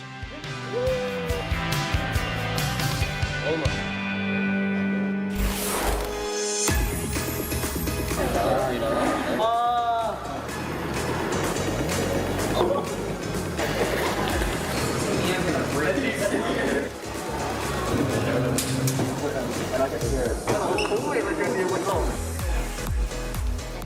ที่เลือกก็เพราะเห็นครับอยู่ด้วยกันครับเห็นชอบทุบครับ Adozu'yu seçtim. Birkaç tane klibini görmüştüm. Toksiklik yaptı. Ondan ötürü. 因为这篇去年打世界赛砸桌子，那个桌子砸了个洞，那个有图片的。 게임만 하면 좀 성격이 괴팍해지는 경우가 있어가지고 종종 샷건 소리도 들리고 그래서 뽑았습니다. 확실히 100% 인정을 하도록 하겠습니다. I chose Kickstart because I live with Kickstart. My room is right on the other side of his wall, and I hear him streaming, and he breaks his desk half the time he's gaming. The walls literally shake.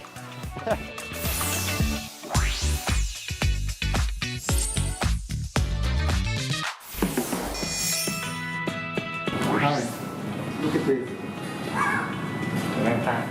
不知道吧，我感觉平时我挺和蔼可亲的，可能是因为那种比赛上面就那一两把被别人记住了吧。当时也是那种比较关键的比赛场次吧，然后我们打得很好，然后有能争冠的那种能争冠的那种门槛吧，我们就很激动，所以就很激动的情绪拍做出来的这种事情。我们会争取在这次比赛中卫冕的。谢谢。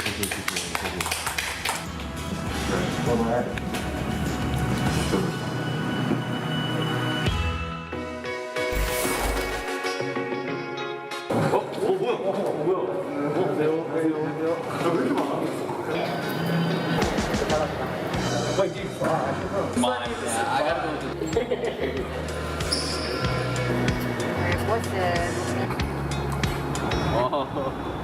홀로 살아남기를 전부터 해왔기 때문에 저는 이제 그런 거에는 자신이 있다 생각하고, 사실 저는 배고프면 그냥 제 뱃살 뜯어먹으면 되기 때문에 충분히 혼자 살아남을 수 있을 것 같습니다. Eu votei no Pio porque esse cara sabe fazer tudo e eu acho que ele não sobreviveria. Ele saberia resolver tudo. Я не хочу умирать.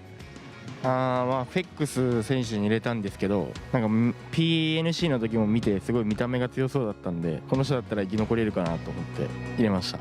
因为 Pio 是大家公认的老六自由人，他总是把自己放在危险的地方，却又能平安无事。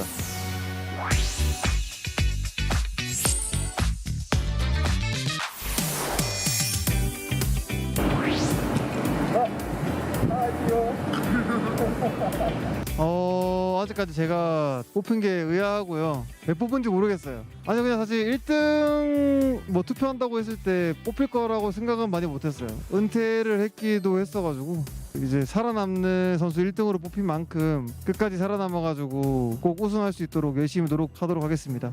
아 감사합니다. 초콜릿인가요? 맞습니다. 파이팅!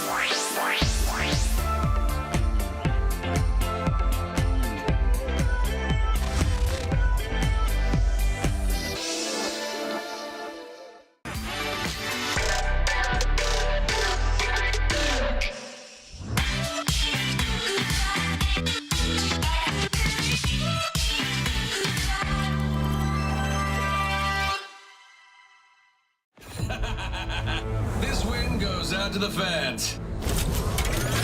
Meditate on that! High five! My eyes are up here. A bold message. I will not rest.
And so with this, now LG has gone home, but we are about to have several teams go and accompany them and have to now just sit and watch the remainder of what's going to be happening at PGC.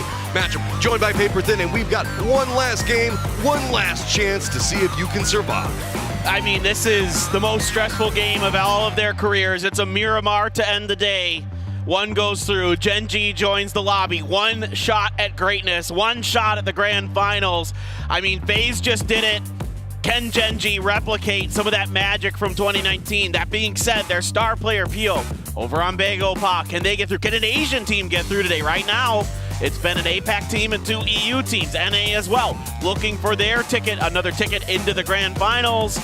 Oh boy, Matchroom, and a not so great plane path. It's easternly shifted. It's cutting off, some of the easier drops to like El Pozo, Monte Nuevo, those areas. But most of the stuff is actually pretty much in play. I gotta say, I'm confused.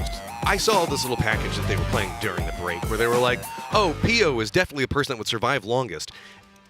I don't understand where that came from. Okay, 50-50 chance he could be the person to survive the longest. Elsewise, he's going to first go do Pio things. If it works, great. He lives through the apocalypse. If not, he's going to be like one of the first people to die. Yeah, I'm going to be honest. You're flipping a coin. What? Okay, well, Tiamba and... This can't be intentional. No, this is going to be a tail-end drop right over here next to Chumacera. BBL is going to be back behind it. This is not what either one of these teams are wanting for a chicken dinner situation, to say the least. I wonder if somebody's going to maybe and Circle even leaves too. Be able to get a vehicle and just peace out early. New Happy sends another player out very, very early with the Circle going up to the north. So HS trying to get ahead of things. Mime already from the Sonics, up there in that Minas drop. Oh, he's got the shotgun. I mean, that's actually pretty unlikely for any of those bullets to hit. Man, that is... I gotta say, that's lucky right there. If it was any gun that was there other than that shotgun, I mean, even an Uzi could have done some work at that range. So we are going to see at least Entropic get away. Question is, I guess they can go over to Monte Nuevo, really wherever they want to, but this is going to slow down their league process a lot. 100%. That's, the stars aligned for Entropic there. But I also really appreciate the way that Entropic thought about this situation on the fly. So Tianba's just a bit ahead of you on the drop. They are the ones who are going to have the ability to get to the buildings, get the guns first. So your priority becomes the vehicles to get the, get the heck out of there and get to a lootable spot. Okay. Okay, this is not Buriram's fault. This is not. No, this is just 22. I guess 22 is wanting to go for the crossroads position over here. It's, God. This must be a rescue situation. Nawandra is going to go down, so Haston is going to get this one. Sorry, I was caught up watching the hot drop on top of each other as Haston is going to walk away with 1 HP, so... Well, I have to assume Buriram dropped here, and maybe also 22 wanted this. You can see the fact that Canaxi's just on the one side of Death Star Trench. Edie's on the other one. Cheeksing over there in Azahar. Yeah, yeah. This has to be a drop spot, and this has to be kind of a read from 22 potentially on the fact that, that the Buriram was going to drop spread out and that they were going to have an opportunity to punish that. We can see that Gen G is going to be next to Kurtavaye, so they're going to move down to the south. We have seen the circle kind of tend this direction, so Gen G might find themselves in a good spot, at least starting off this game. We've been talking about the importance of trying to get into the circle as fast as possible, but we'll kind of keep a monitor on going through this one. This is... I know we make the jokes about the fact of not being able to choose a favorite child, but this is going to be a really harsh lobby, no matter who ends up being the one to walk away with a chicken dinner. I mean, BGP has been playing so well. BBL has been playing so well. I know the fact that there's going to be a ton of people heartbroken if Tiggleton and the rest of Sonics don't go ahead. We've even seen, the capabilities of 22 in the Americas region. New Happy is still here. Buriram, I don't know. Petrichor Road? Everyone, just everyone. Everyone in this lobby is nuts. I mean, it's sad. It's sad that it has to be this way, of course, but it's also exhilarating for the team that wins. It's just seeing the looks on the faces of the teams that have won today. Cerberus, the emotions were so overwhelming. There might have been a few tears there for them. Sia hit a tire there onto the vehicle of Edie, but Edie flipping, I think that's not the end of the world. I don't think anybody has an angle on him if that did go really sideways, but able to recover, land it, even with PUBG seatbelts are so good. That branch is lower than he thought. But Canaxi's driving might not be the best. Yeah, it's okay. Well, it's not that bad. Well, his teammate did worse. Cheeksing definitely one-upped him there. It's a competition. Oh, hey, you're rolling 5 times? I bet you I can do 6. Yeah, they can't let Quetpa have all the fun. Yeah. Speaking of, we can see the fact that looking around where most of our teams have now started to make their pathing in, BBL is going to be one of them. Going to be rotating pretty close to Petrichor Road as well as SGD. See Buriram still trying to venture into that Azahar area north of Death Star Trench. New Happy is coming in as well EIQ still having to loot for a while as well as Tiamba, and it's no surprise that those are going to be our last 2 teams coming into this room. Yeah, with the time that, especially for EIQ, had to be expended to get out of what they thought would be their probably uncontested drop spot. And look at this, who else but Pio and Gen G and Adder. Everybody knows what Pio's up to early game that lives especially in Korea. That with them dropping Campo Militar, that these kind of things are possible. He seems to have an eye on it. What is going on with the vehicles? The pressure is getting to them, I think. It's the early rotations. Oh, no. There's a lot that's happening inside here. So Petrichor Road, while they were inside the safe zone, they had BBL close to them. Nobody really wanting to stop around Hacienda, so kind of lucked out. Those were SGD shots that were coming in. Okay, so now my question to you is, do you think that PO is reading what's going on with this Gen G situation? Do you think that he knows where they are? Well, he did some damage to Adder, so he's calling in the reinforcements. Adder has to run. I'm talking about specifically Gen G. He probably has a decent idea of what's happening here. I mean, obviously this is his former team, and he probably has a pretty good, idea that with the circle the way it is, that they're probably going to stick around for extra loot. So he's trying to see if he can punish that a little bit. The damage was done, but since there was no knock, Adder able to get the heal off and get the cover fire. I think for now this should be Sungchang's got an M249. I think for now this should be. And Spears got a Winnie. Spears got a Winnie. Please I was going to say keep that's that the more rest important. Of the game. You're right. Winnie always wins. I mean, Yes. that's why it's got win in its name. It is really good bullet velocity, I will say. I love that gun so much. It's fun. I do have to point out that BGP getting this high ground with the church is going to have a lot of strength in the circle if it does go into the north. AWM is going to be over there. Aw, that's the one gun. That's one of the few guns Pio won't take out of that crate. It should be his, but the level 3 gear is the most important part of that, of course. So I that's don't know. a huge There pickup. is a Winnie on the other side. If he gets shot at by a Winnie a few times, is that going to drive him to go get the AWM? No. I didn't. Yeah, I'm stretching here, man. Nothing's happening right now. We're still at 63 alive. So I do want to point out that Entropic is moving in San Martin, getting close to the circle. Also, reminder to everybody to open up the map view. Make sure that you have that on the side, especially in this last game. Whenever we're looking at winner chicken dinner, it is going to be so important to know where all the teams are going to be moving, because third parties, fourth parties are going to dictate so much. Yeah, and this is a weird first circle because the Death Star Trench runs right through the middle of it, and that means you have a hard time knowing how the land ratio is going to affect this. It's basically a river that runs down the middle of this circle, so it can be tough for the teams. You got to kind of gamble north or south. A lot are gambling south, but that's more because the circle's northern, so more teams are coming from that direction than not. And that means if it does shift north, those teams that are up there have a little bit of extra space to play with, a little bit of extra time to work with. Petrichor Road in the center to the east of Hacienda, a 2-2 split. So if it drifts towards Hacienda, if we get one of those very fun circles. And I will say, so far for you and me here on Miramar, the circles have ended a lot closer to land ratio than I'm used to. So it's been fun. I will admit I've had some circles that I'm not used to getting, and I'm enjoying it. Yeah, again, we talked about it a lot. Variety is the spice of life, and Theron is taking some shots, but that's going to be about all she wrote. I also do want to point out with Death Star Trench being kind of that middle ground that you were talking about, we do have, if we do see a northern shift, that is going to be massive for those teams. True. In the south, that's going to create a death funnel because nobody's going to want to go across Death Star Trench. It's just so vertical on both sides, and then Azahar on one opposite end means the fact that there's going to be a lot of teams trying to path through the exact same direction, and that's going to get nuts. Yeah, it becomes a bottleneck of sorts. Yeah. It becomes really tricky to cross there. So you want to be ahead of the curve on that one. You want to be, or you can swing way out to the outside of El Azahar, actually, with the way this circle shifted. So if you're one of those teams like GEX, maybe you can try a long rotation instead of trying to cut through there. But you're absolutely right. There will be at least a couple teams that have to, because there's just no other way they can safely rotate. It won't be. It'll be the safest way to rotate, even though it's dangerous. Just everywhere on this map. Looking around now over here next to USG.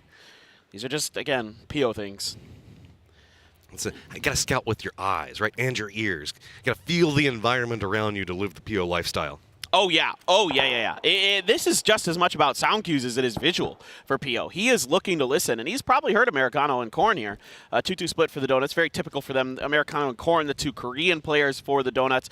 Kane and Cheva, the two Japanese players on the other side of this. So, I mean, Pio's looking to see if he can get a knock, and then he can get the reinforcements. I see BGP in their cars. Again, pre-rotations are the name of the game for them today. The rest of the team's pretty much sitting pat, and it's going to drift towards Hacienda. Oh, my goodness. This is interesting. Let's keep Death Star Trench in there. Let's keep the flatlands that are going to be north of Hacienda across that road. Water treatment not going to be in it, just on the outskirts. But Hacienda, we still even have Minas Generalis and Graveyard. This is... I don't know where this one's going to end. This is a gamble. This is just trying to get in. Buriram's already going to try to condense in quite quickly. A lot of our teams in the north already moving into their vehicles. BGP going to be one of them. I think that we might see a couple of teams try to stretch down into that fields area. Gen G is going to be the one going to be crossing right next to T5, but even if they manage to make it through, it's going to be 22 that's going to be after them. So, as we start to see teams condense, it's going to be all about these independent choke points that are going to be coming in. It looks like it is going to be Polish Power that gets the building priority right in front of Gen G.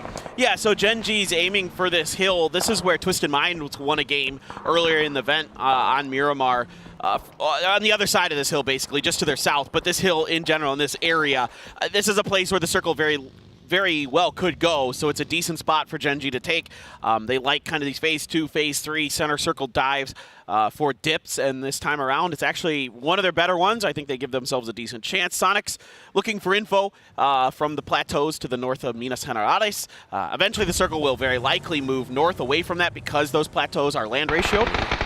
Well, Gen G has got a goal, and that goal is going to be having to contend with T5 that's pretty close. Unfortunately, Anonix is already going to go down, and while they only have one game, I don't think that Gen G is going to win. I don't understand this. I fully don't understand this matchup. They had a okay-ish spot that wasn't great, it wasn't terrible, but this is ambitious. I don't feel like they had enough information to be making this move. Now, Adder around the corner gets Patam Pong. Can he get another? No. Gen G, one and done, in and out. They are out of PGC. That's a solid defensive line coming out there. So last in, first out.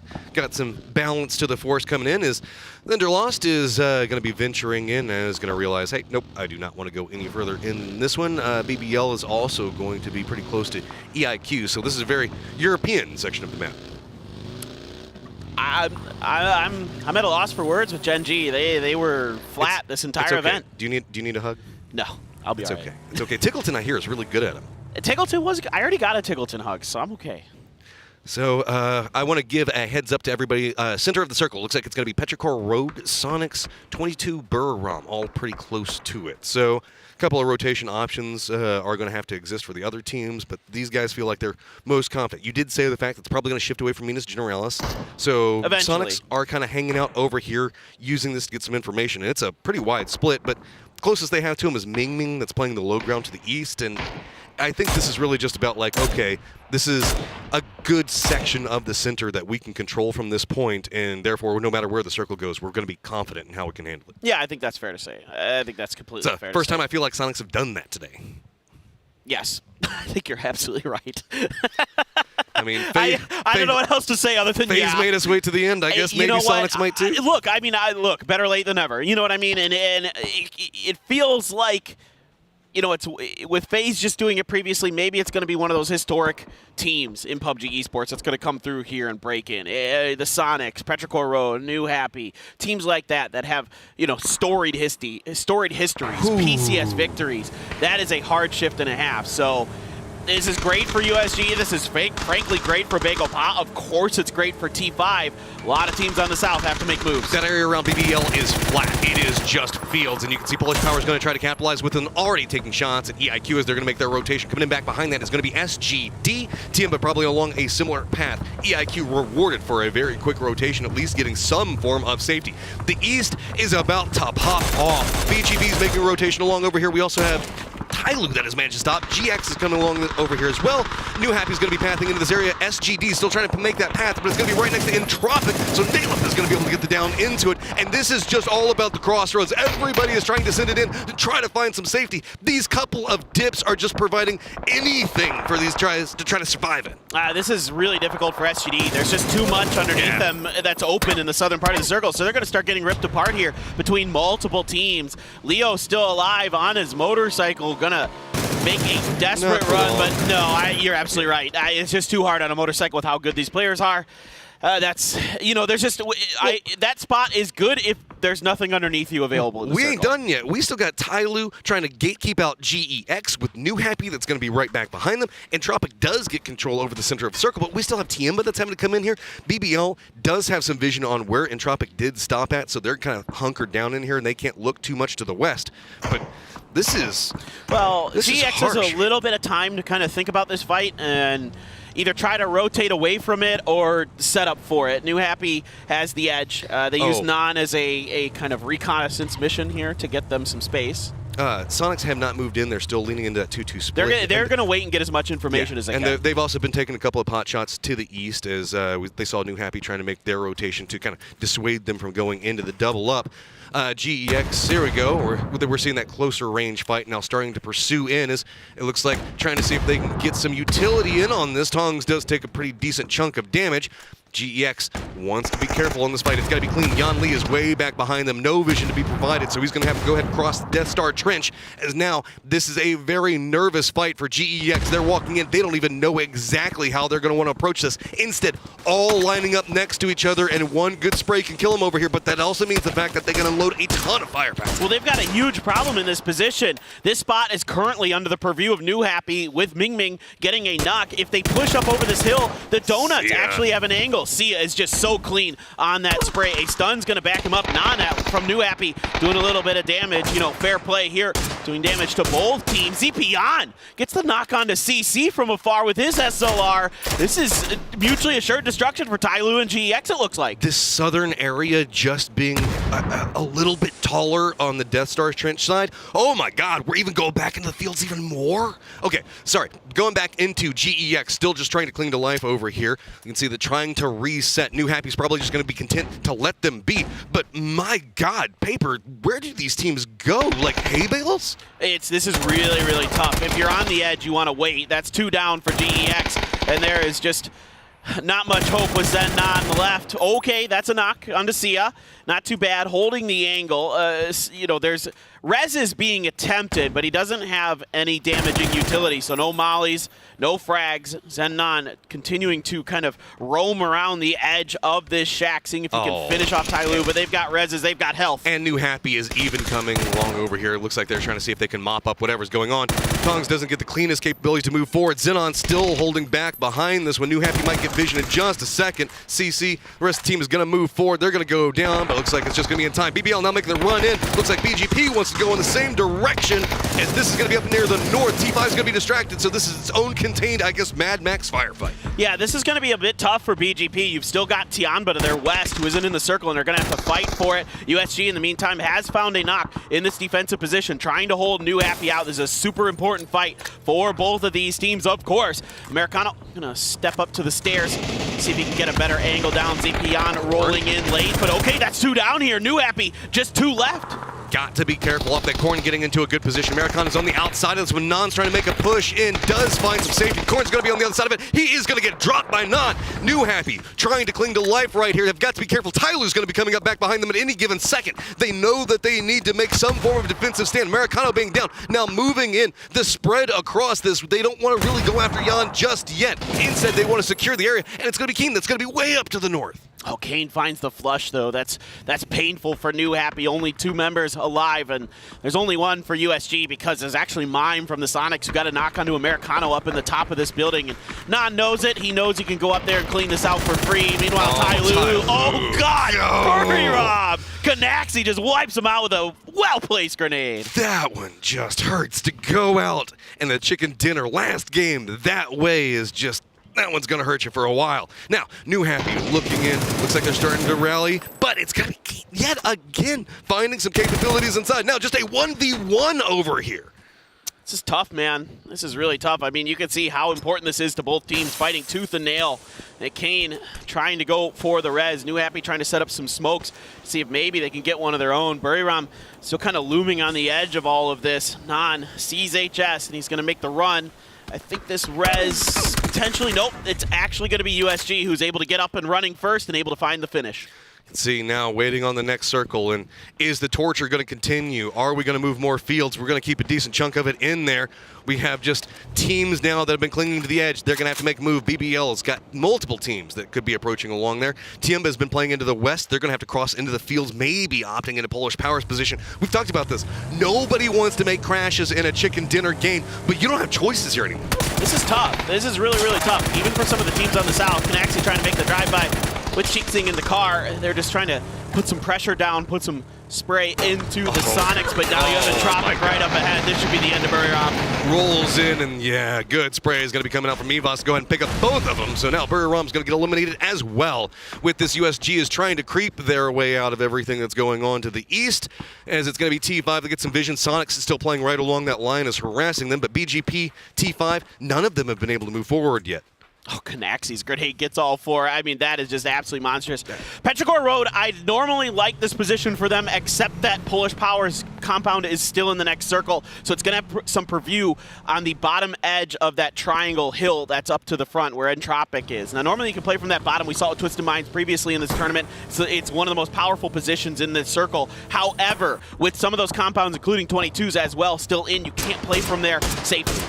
This is, I gotta say, kind of rough for China right now whenever we look at how this is going. Petrichor Road trying to make their run in, but it's gonna be BBL, Code Marco, Smash, yet again, trying to make sure that they survive. It's gonna be PO on the opposite side. If it does manage to get down onto Code Marco, this is getting to be pretty back and forth. DG98 is gonna come in and support, but it's gonna be Tiemba that goes ahead and flushes out one section of this. Smash has gotta be careful, as it's also gonna be T5 making a push right back behind him. He's trying to move through all of this, but it is just so messy. Blind sprays, just trying to cling to life. It's gonna be PO just on the other side of this. He's just trying to get away, figure out what is happening. It's going to be T5 still continuing their pursuit. How is Smash still alive? That one should be good. Yeah, he's done. Smash, no heroics to be found for BBL, and they too are eliminated from PGC 2022. PO, well, I can tell you that this is not the place you want to be as a solo. It is extremely exposed. It is within grenade range of T5. He is likely not long for this lobby. Well, we can see that also 22 is venturing up the hillside. Wouldn't be an end game without some Americas on Americas action, as Sonics is looking in this direction. 3 members up for Sonics. It is going to be 3 members of 22 also cresting this hillside. Yeah, this is just a wildly difficult circle for a lot of different teams because there's so many different angles that you can be attacked from. Win there takes some damage when he tries to let one loose. Doesn't find much in return for his efforts. Gonna go for the heal. Still 3 frags sitting in there. PO somehow, some way hanging on, but this grenade from Ranger X, unless that first aid gets off in time, it just barely did. Goodness gracious. I mean, by the skin of his teeth, PO's getting through. Never mind. There you go. The grenade is gonna finish it. Rossiter Jr. takes him out. T5 has control of the northern edge. Megabuy is gonna go away. Polish Power feeling pretty good. Petrichor Road as well as EIQ. Now 22 is probably going to step some form of away from what's going on with Sonics. T5 is going to have to chase the circle yet again, as Tiemba is just kind of clinging to life in this weird spread, given the fact that there's not a lot to be had anyway, so take what you can get. Absolutely. Absolutely. Take any safety you can find in this circle, especially on the western side, is good as gold at this point, and 22 has to make a rotation. Again, Petrichor Road did manage to get to the southern edge of the hill, but they lost 2 along the way. Like I said, that position's really dangerous with still Polish Power and 22 having their compounds in. It made it really, really tricky for Petrichor Road. Polish Power is sitting great right now. It's just a matter of, how much damage can they do before they have to likely 22. leave their compound. Like this, they still leave Haven behind, but they're going to have to run right into Aiksleft. Petrichor Road just sitting there, moving forward. The opposite side of this road is going to spell their doom, and they know it. Stop on one side of it. Now throwables coming out, utility, whatever they can get. Vinny's trying to line up a nade, but it's going to go way too far. So with this, Petrichor Road manages to kind of take this one, but Sonics hear this, and now starting to creep in back behind. It looks like they're trying to do a wide wrap, but they have got to be careful. Haven's still sitting back behind this one. Now, he might become a pivot point to make sure to keep Sonics out of here, but Sonics might just choose to wait, see how this fight goes, and Haven already spotted out. I mean, if the Sonics can do some damage to T5, keep them at bay, and if a good grenade from Petrichor Road can do some serious damage to 22, it might be enough for Sonics, but they have to re-rotate. There were no knocks. They couldn't push in time. Smoke walls come out. Now it's going to be 22 trying to push into this area. Aiksleft trying to hold up with Long, gets some vision in, does get some knocks, but it is just going sheer on chaos. Sonics rolling into the same area. Now it's just going to be 22 trying to move in. Aiksleft trying to dance around, but that's going to be Petrichor Road eliminated as well. With this, T5 comes in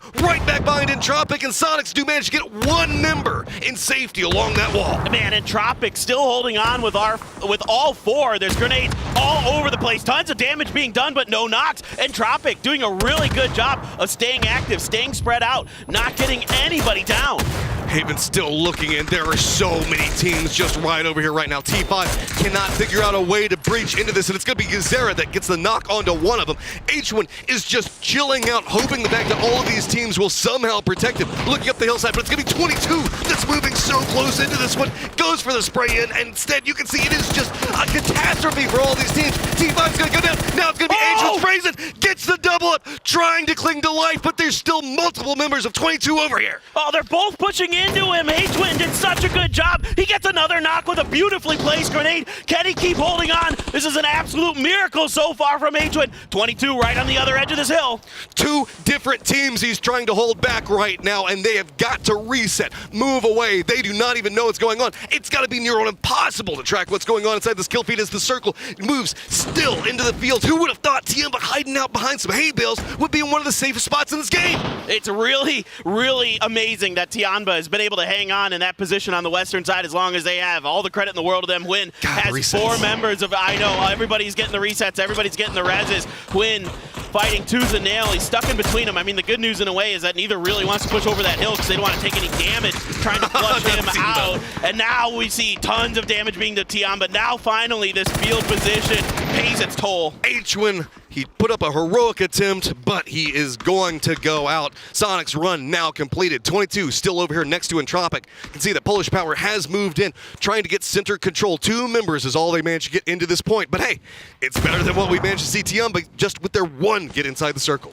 Yeah, it's great patience here from Polish Power. Tiamba is in tatters. There is very little hope for them at this point with only 1 left. 4 members of Polish Power. Cappy taking some damage trying to drive into the rest of his team there. Entropic going to load up in their very beat up vehicles, but a few hard top Morados in good enough condition that they can make a run for some of these field positions that had to be well, they didn't have to be. They got knocked away from Tiamba. This just looks like it's a tattering. Just get whatever you can. If you can spot out a hay bale, try to get in there, and they do manage to make a wall that is going to hold out Tiamba. While this is going on, 22 is creeping in right into Polish Power sight lines. They have to make sure that they're careful. Grenades coming out both sides. Yet again, it's all about the throwables. Everybody's just trying to survive with as much as they can get, but it's going to be Aiston that connects onto 1. It's a big opener here for 22. That evens up the numbers. Cappy down. Another grenade from Hazelton could be devastating. Polish Power has to be real careful with this res.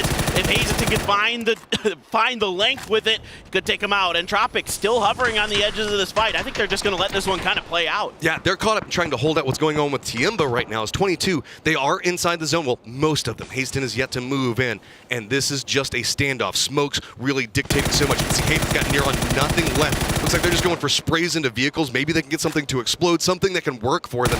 But with the amount of smokes down on Polish Power side, I've got to wonder how much more do they have left, as Vinny is trying to get some information, but it's just blind sprays. It's frustration. 22 cannot find an opening in anything that Polish Power has set up. Oh, those nades just come up short for Polish Power. They isolated Hazelton on the right-hand side, but couldn't get the knock. And now Nailup's trying to push it a little bit, seeing if he can get some knocks. We still have 1 member of Tiamba looming on the northwestern side. Sprays up and over through smoke. Still not much damage being found with these spray and prays. Tiamba, oddly enough, is going to be the one that connects onto Marslik, as everyone right now is joining forces to go after Polish Power and the defensive line that they've managed to hold up in this. But 22 still cannot quite find it. Finally getting a knock. They have to figure out, is this going to be their moment? There's already 2 down. It's a 2v3, and they know if they move into that spot, though, EIQ and Tiamba both are going to be taking shots. So hesitation now mounting. They've got to figure out what they want to do. Vehicle now finally flips away, and now Polish Power has lost most of their cover. Just 1 up. Yeah, you can see that they know it, and they're going to try to punish it here. Just putting some damage down into the knocked players of Polish Power. Cappy should be able to get this res onto Crunio, it looks like, with Entropic keeping the pressure onto Tiamba. Actually, he has to turn his attention to Tiamba momentarily after the res. They're the ones who have an angle into him. Entropic trying to help alleviate that pressure. 9 down to very, very little help, but Tiamba's out of this next circle. They have to find a way in.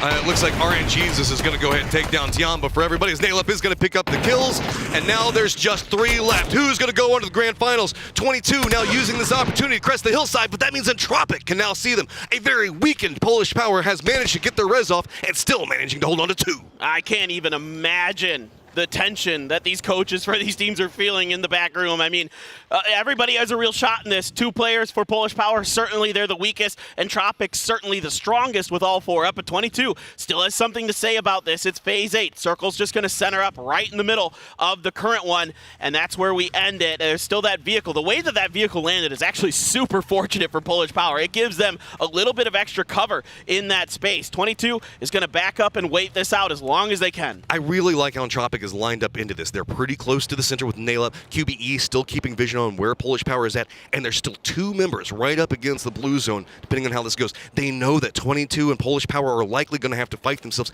so they're using the circle to their own advantage. Yeah, exactly. They're putting the brunt of their forces onto that eastern side because that's more likely where 22 might have to go, so they have to reinforce that position, make sure that if that 3-man force of 22 comes up and over that edge, that they're ready for it. However, there's a lot of damage done. Cappy's already going to get 1. It's going to be 2 for Cappy. Polish Power wipes out 22. And now with Tropic on the move, they are pushing in as hard as they can see. They've got the rock in front of it. Instead, it's just going to be a defensive line that's just going to try to contain anything that Polish Power is going to try to bring. Crunio's down. Just 1 up, sprang back into what could be any type of firefight. He's going to go down. And there you go. And Tropic are going to be our last team to go to the grand finals. What a performance there in that game. Tons of kills to boot. Able to hold down that dip in between the hills north of Hacienda so well for so long. 4 up into the end. They spread themselves out in phase 8 and get the win. So well handled, so well maneuvered. And that's 3 EU teams today that win in the grand survival and go to the grand finals. In Tropic, they got close a couple of times today, but finally managing to secure it. Instead, now we're going to say bye to the other 15 teams in this lobby. Heartbreaking for sure. A lot of really good ones in there. Our previous PGC champions in New Happy are gone. They're out of the event, and that's a heartbreaker, no doubt about it. But what a well-deserved performance here from Entropic. Like you said, played well all day. Such a great set of plays coming out, such a great set of games, but now we've got to start looking to the future, and with that, our analysts are going to walk us through what's coming next. Thank you, Matt and Paper Thin, and the future is a brand new PGC 2022 champion, as it is going to be wide open among those 16. Congratulations to Entropic as they make the advance. My name is Taviz. I'm joined by Poro and Toby as we break down the action. Man, we're going out later to celebrate your birthday, Toby, and Poro, I can't help but wonder, it's going to be an insufferable time with you. It's already been. What are you talking about? So many years. Look, hey, man, they earned it, though. This was... you put it on the toughest possible stage in PUBG, Toby, and these guys delivered it. I'm not gonna lie. If Entropic ends up getting just a somewhat decent chunk of prize pool, at least like 10% should be sent directly to H-Win. That fight they were having on the northern side of the circle, they get 2 down. You see the push from 22 instantly committed to. First thing that happens, H-Win, the sneaky snake from down below, takes out 2 of them, completely blow to the gut, and that was, to me, the win con for Entropic. It was also very polite that he didn't flush the 22 guys that he dropped there. So the game continued. It was win at his peak politeness as he helped both of those teams get to that spot. Polish Power, though, they had sticking around, man. They just could not be removed. Yeah, I mean, look, 22, this was a really good game, honestly. I mean, I definitely feel for those guys because you could tell, man, they were fighting their asses off for this one, and it came so close.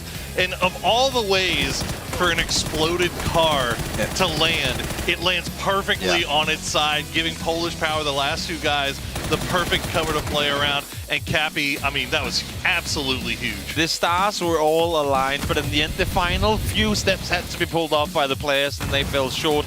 And yeah, as you said, the car really could not have been placed any better. It really couldn't have. I mean, you got to still give credit to Entropic, though. I mean, there was so many opportunities for this to go south. I mean, there was the 22 was pushing on them. Obviously, they did get stopped slowed down by H1, but immediately Entropic pulls back up to that hillside and makes sure that they catch Tiamba on their rotation. They lose their 2 for going that was being sent to center circle, and they pin the other 2 at the back. That was really nice. I mean, to me, one of the big things for Entropic here is they actually left one of 3 compounds on the west side of the circle. We were kind of laughing it off, saying the west side of the circle is the EU side. They left a compound while that compound was still very much both in and also a potential end game spot to go to play in the open. We've been talking about winner win chicken dinner, how teams just want to play it quiet, play it safe. They knew we're going to go center. We're going to be fighting. They dared to, and they came out victorious. Honestly, as far as last games for the WWCD format goes, this was a one for the books. It was an incredibly tough circle.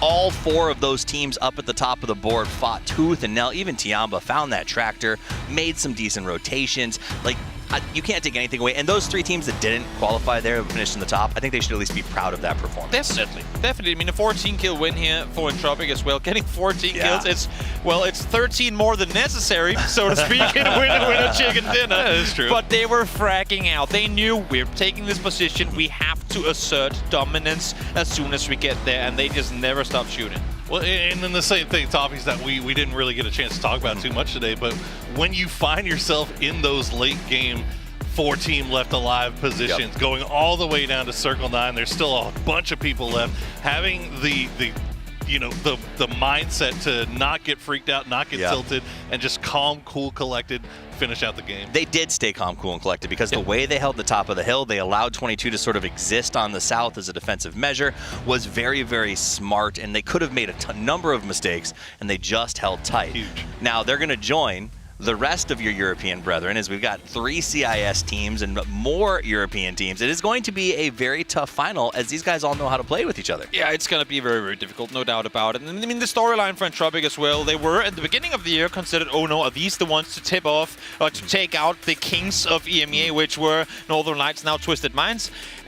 Then they don't qualify for PCS 7. They have to sit back and watch. Yes, they were through guaranteed, but who knows what's going to happen. Then they come into this tournament, and there's nothing. Let me from a North American, having a team that wins all your regional championships means exactly jack all once we get to international competition. I think I can comfortably say that at this point. To round it off, though, I mean, they come in now. They've never played on LAN before. Literally no LAN experience pretty much on the team, especially not on this caliber.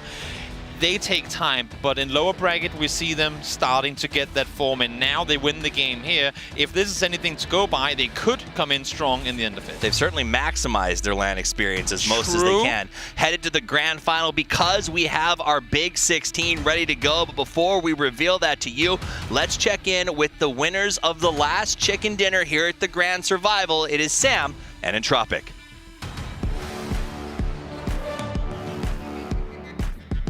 Sorry, Toffees, what was that? What was that you said? I think they switched your mic off. I think what Toffees just said was EU best region. That's what happened here. I have got Entropic with me right now. The final spot in our grand finals, clutched by them. Lucarax, are you happy? You're going to the grand finals. Yes, we are very happy because last year we didn't qualify because of winner chicken dinner format, and now we won the last game to qualify. With the winner chicken dinner format. There we go. Yes. I'm going to keep going down the line so we can chat to all of them. QB, walk us through that final fight. What was the team comms like? It was mostly just calm down, we got this, and just push when they fight, and that's about it. But we were super in chaos. It was chaos. Did you feel a bit bad taking out Polish Power? The 2 of them just hanging behind the car, hoping you weren't going to do it? Not Polish Power, but Kapi, yes. Not Polish Power, just Kapi. Nalip, for the whole year, the EU team is kind of showcased Entropic as the team that is the new generation. They're going to come up, they're going to be the best in Europe. And then you let us down a little bit leading up into this tournament. And at PGC as well, you were looking very shaky. With this win, is this the start of the Entropic redemption arc? I mean, this is definitely something that we needed before finals. So after like a lot of like rough tournaments and games so far, and we are this is I don't know which time that we qualify for some tournament or like finals in the last game. So it's but like this feeling was never something before. But yeah, I hope we can show everyone how we can play like more often, like not only in the last games. Not only in the last games. I'd like that as well. If you hand the mic over to Ivis.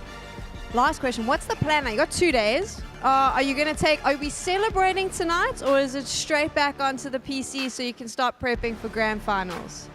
Tonight we're celebrating, but tomorrow we're gonna celebrate also, and then we'll see. We'll prepare for the finals and show the best version of our team.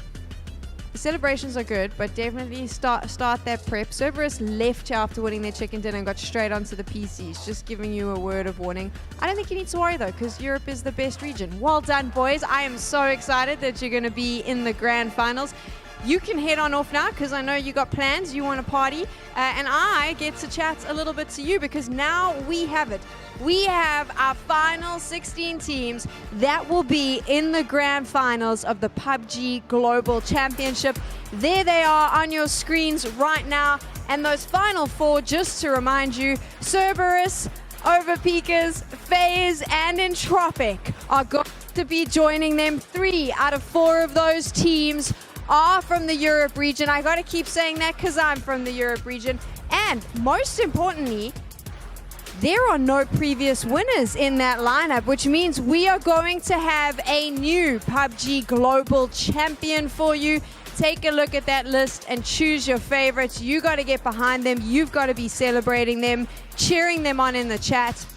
You know how it works now, obviously. We've got to get these teams a chance just to get prepared, just to get ready to bring you the best PUBG action. So we're going to take 2 days off. Everyone's going to be chilling. They're going to be practicing, and we are going to return on the 17th of November. 4 days, and at the end of those 4 days, we are going to crown the 2022 PUBG Global Champion. I hope that I will see you in the chat. I hope that I'll see you here if you're in Dubai. And for now, though, I'm going to say go play some PUBG. We'll see you soon.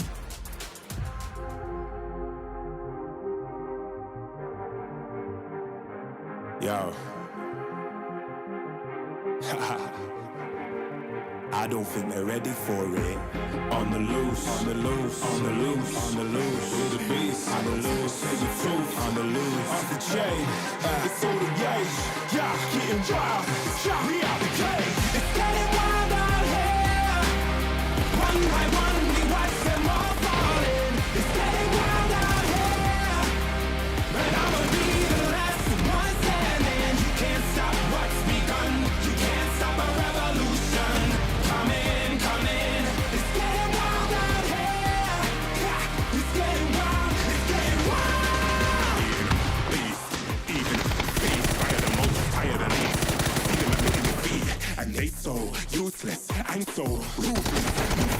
Who this? Give no nice excuses. Got no bank, man, a toothless. Living a lie and the truth is. Got this power, bringing it, play my anthem, singing it. Every mountain, bringing it high.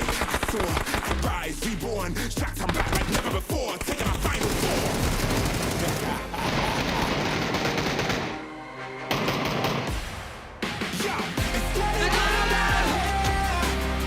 One by one, we watch them all falling. It's getting wild out here. But I'ma be the last one standing. You can't stop what's begun. You can't stop a revolution. It's coming, coming. It's getting wild out here. Yeah, it's getting wild. It's getting wild. For the revolution. What? Waiting on an evolution. Yo. Come in, come in. If you wanna come and get some. Yo. Nothing we can't overcome. Running, running. So that we rise with the sun. Yo. We will arise and become stunning, stunning. Watch for the revolution. You can't stop what's begun. It's coming, coming. Wait, wait. It's coming, coming. Wait, wait. It's coming, coming. Just you wait, just you wait. Yo, yo, yo, yo, yo. It's getting wild out here. It's getting wild. One by one, we watch them all falling. It's getting wild out here. Yo, but I'ma be the last one standing. You can't stop what's begun. You can't stop a revolution.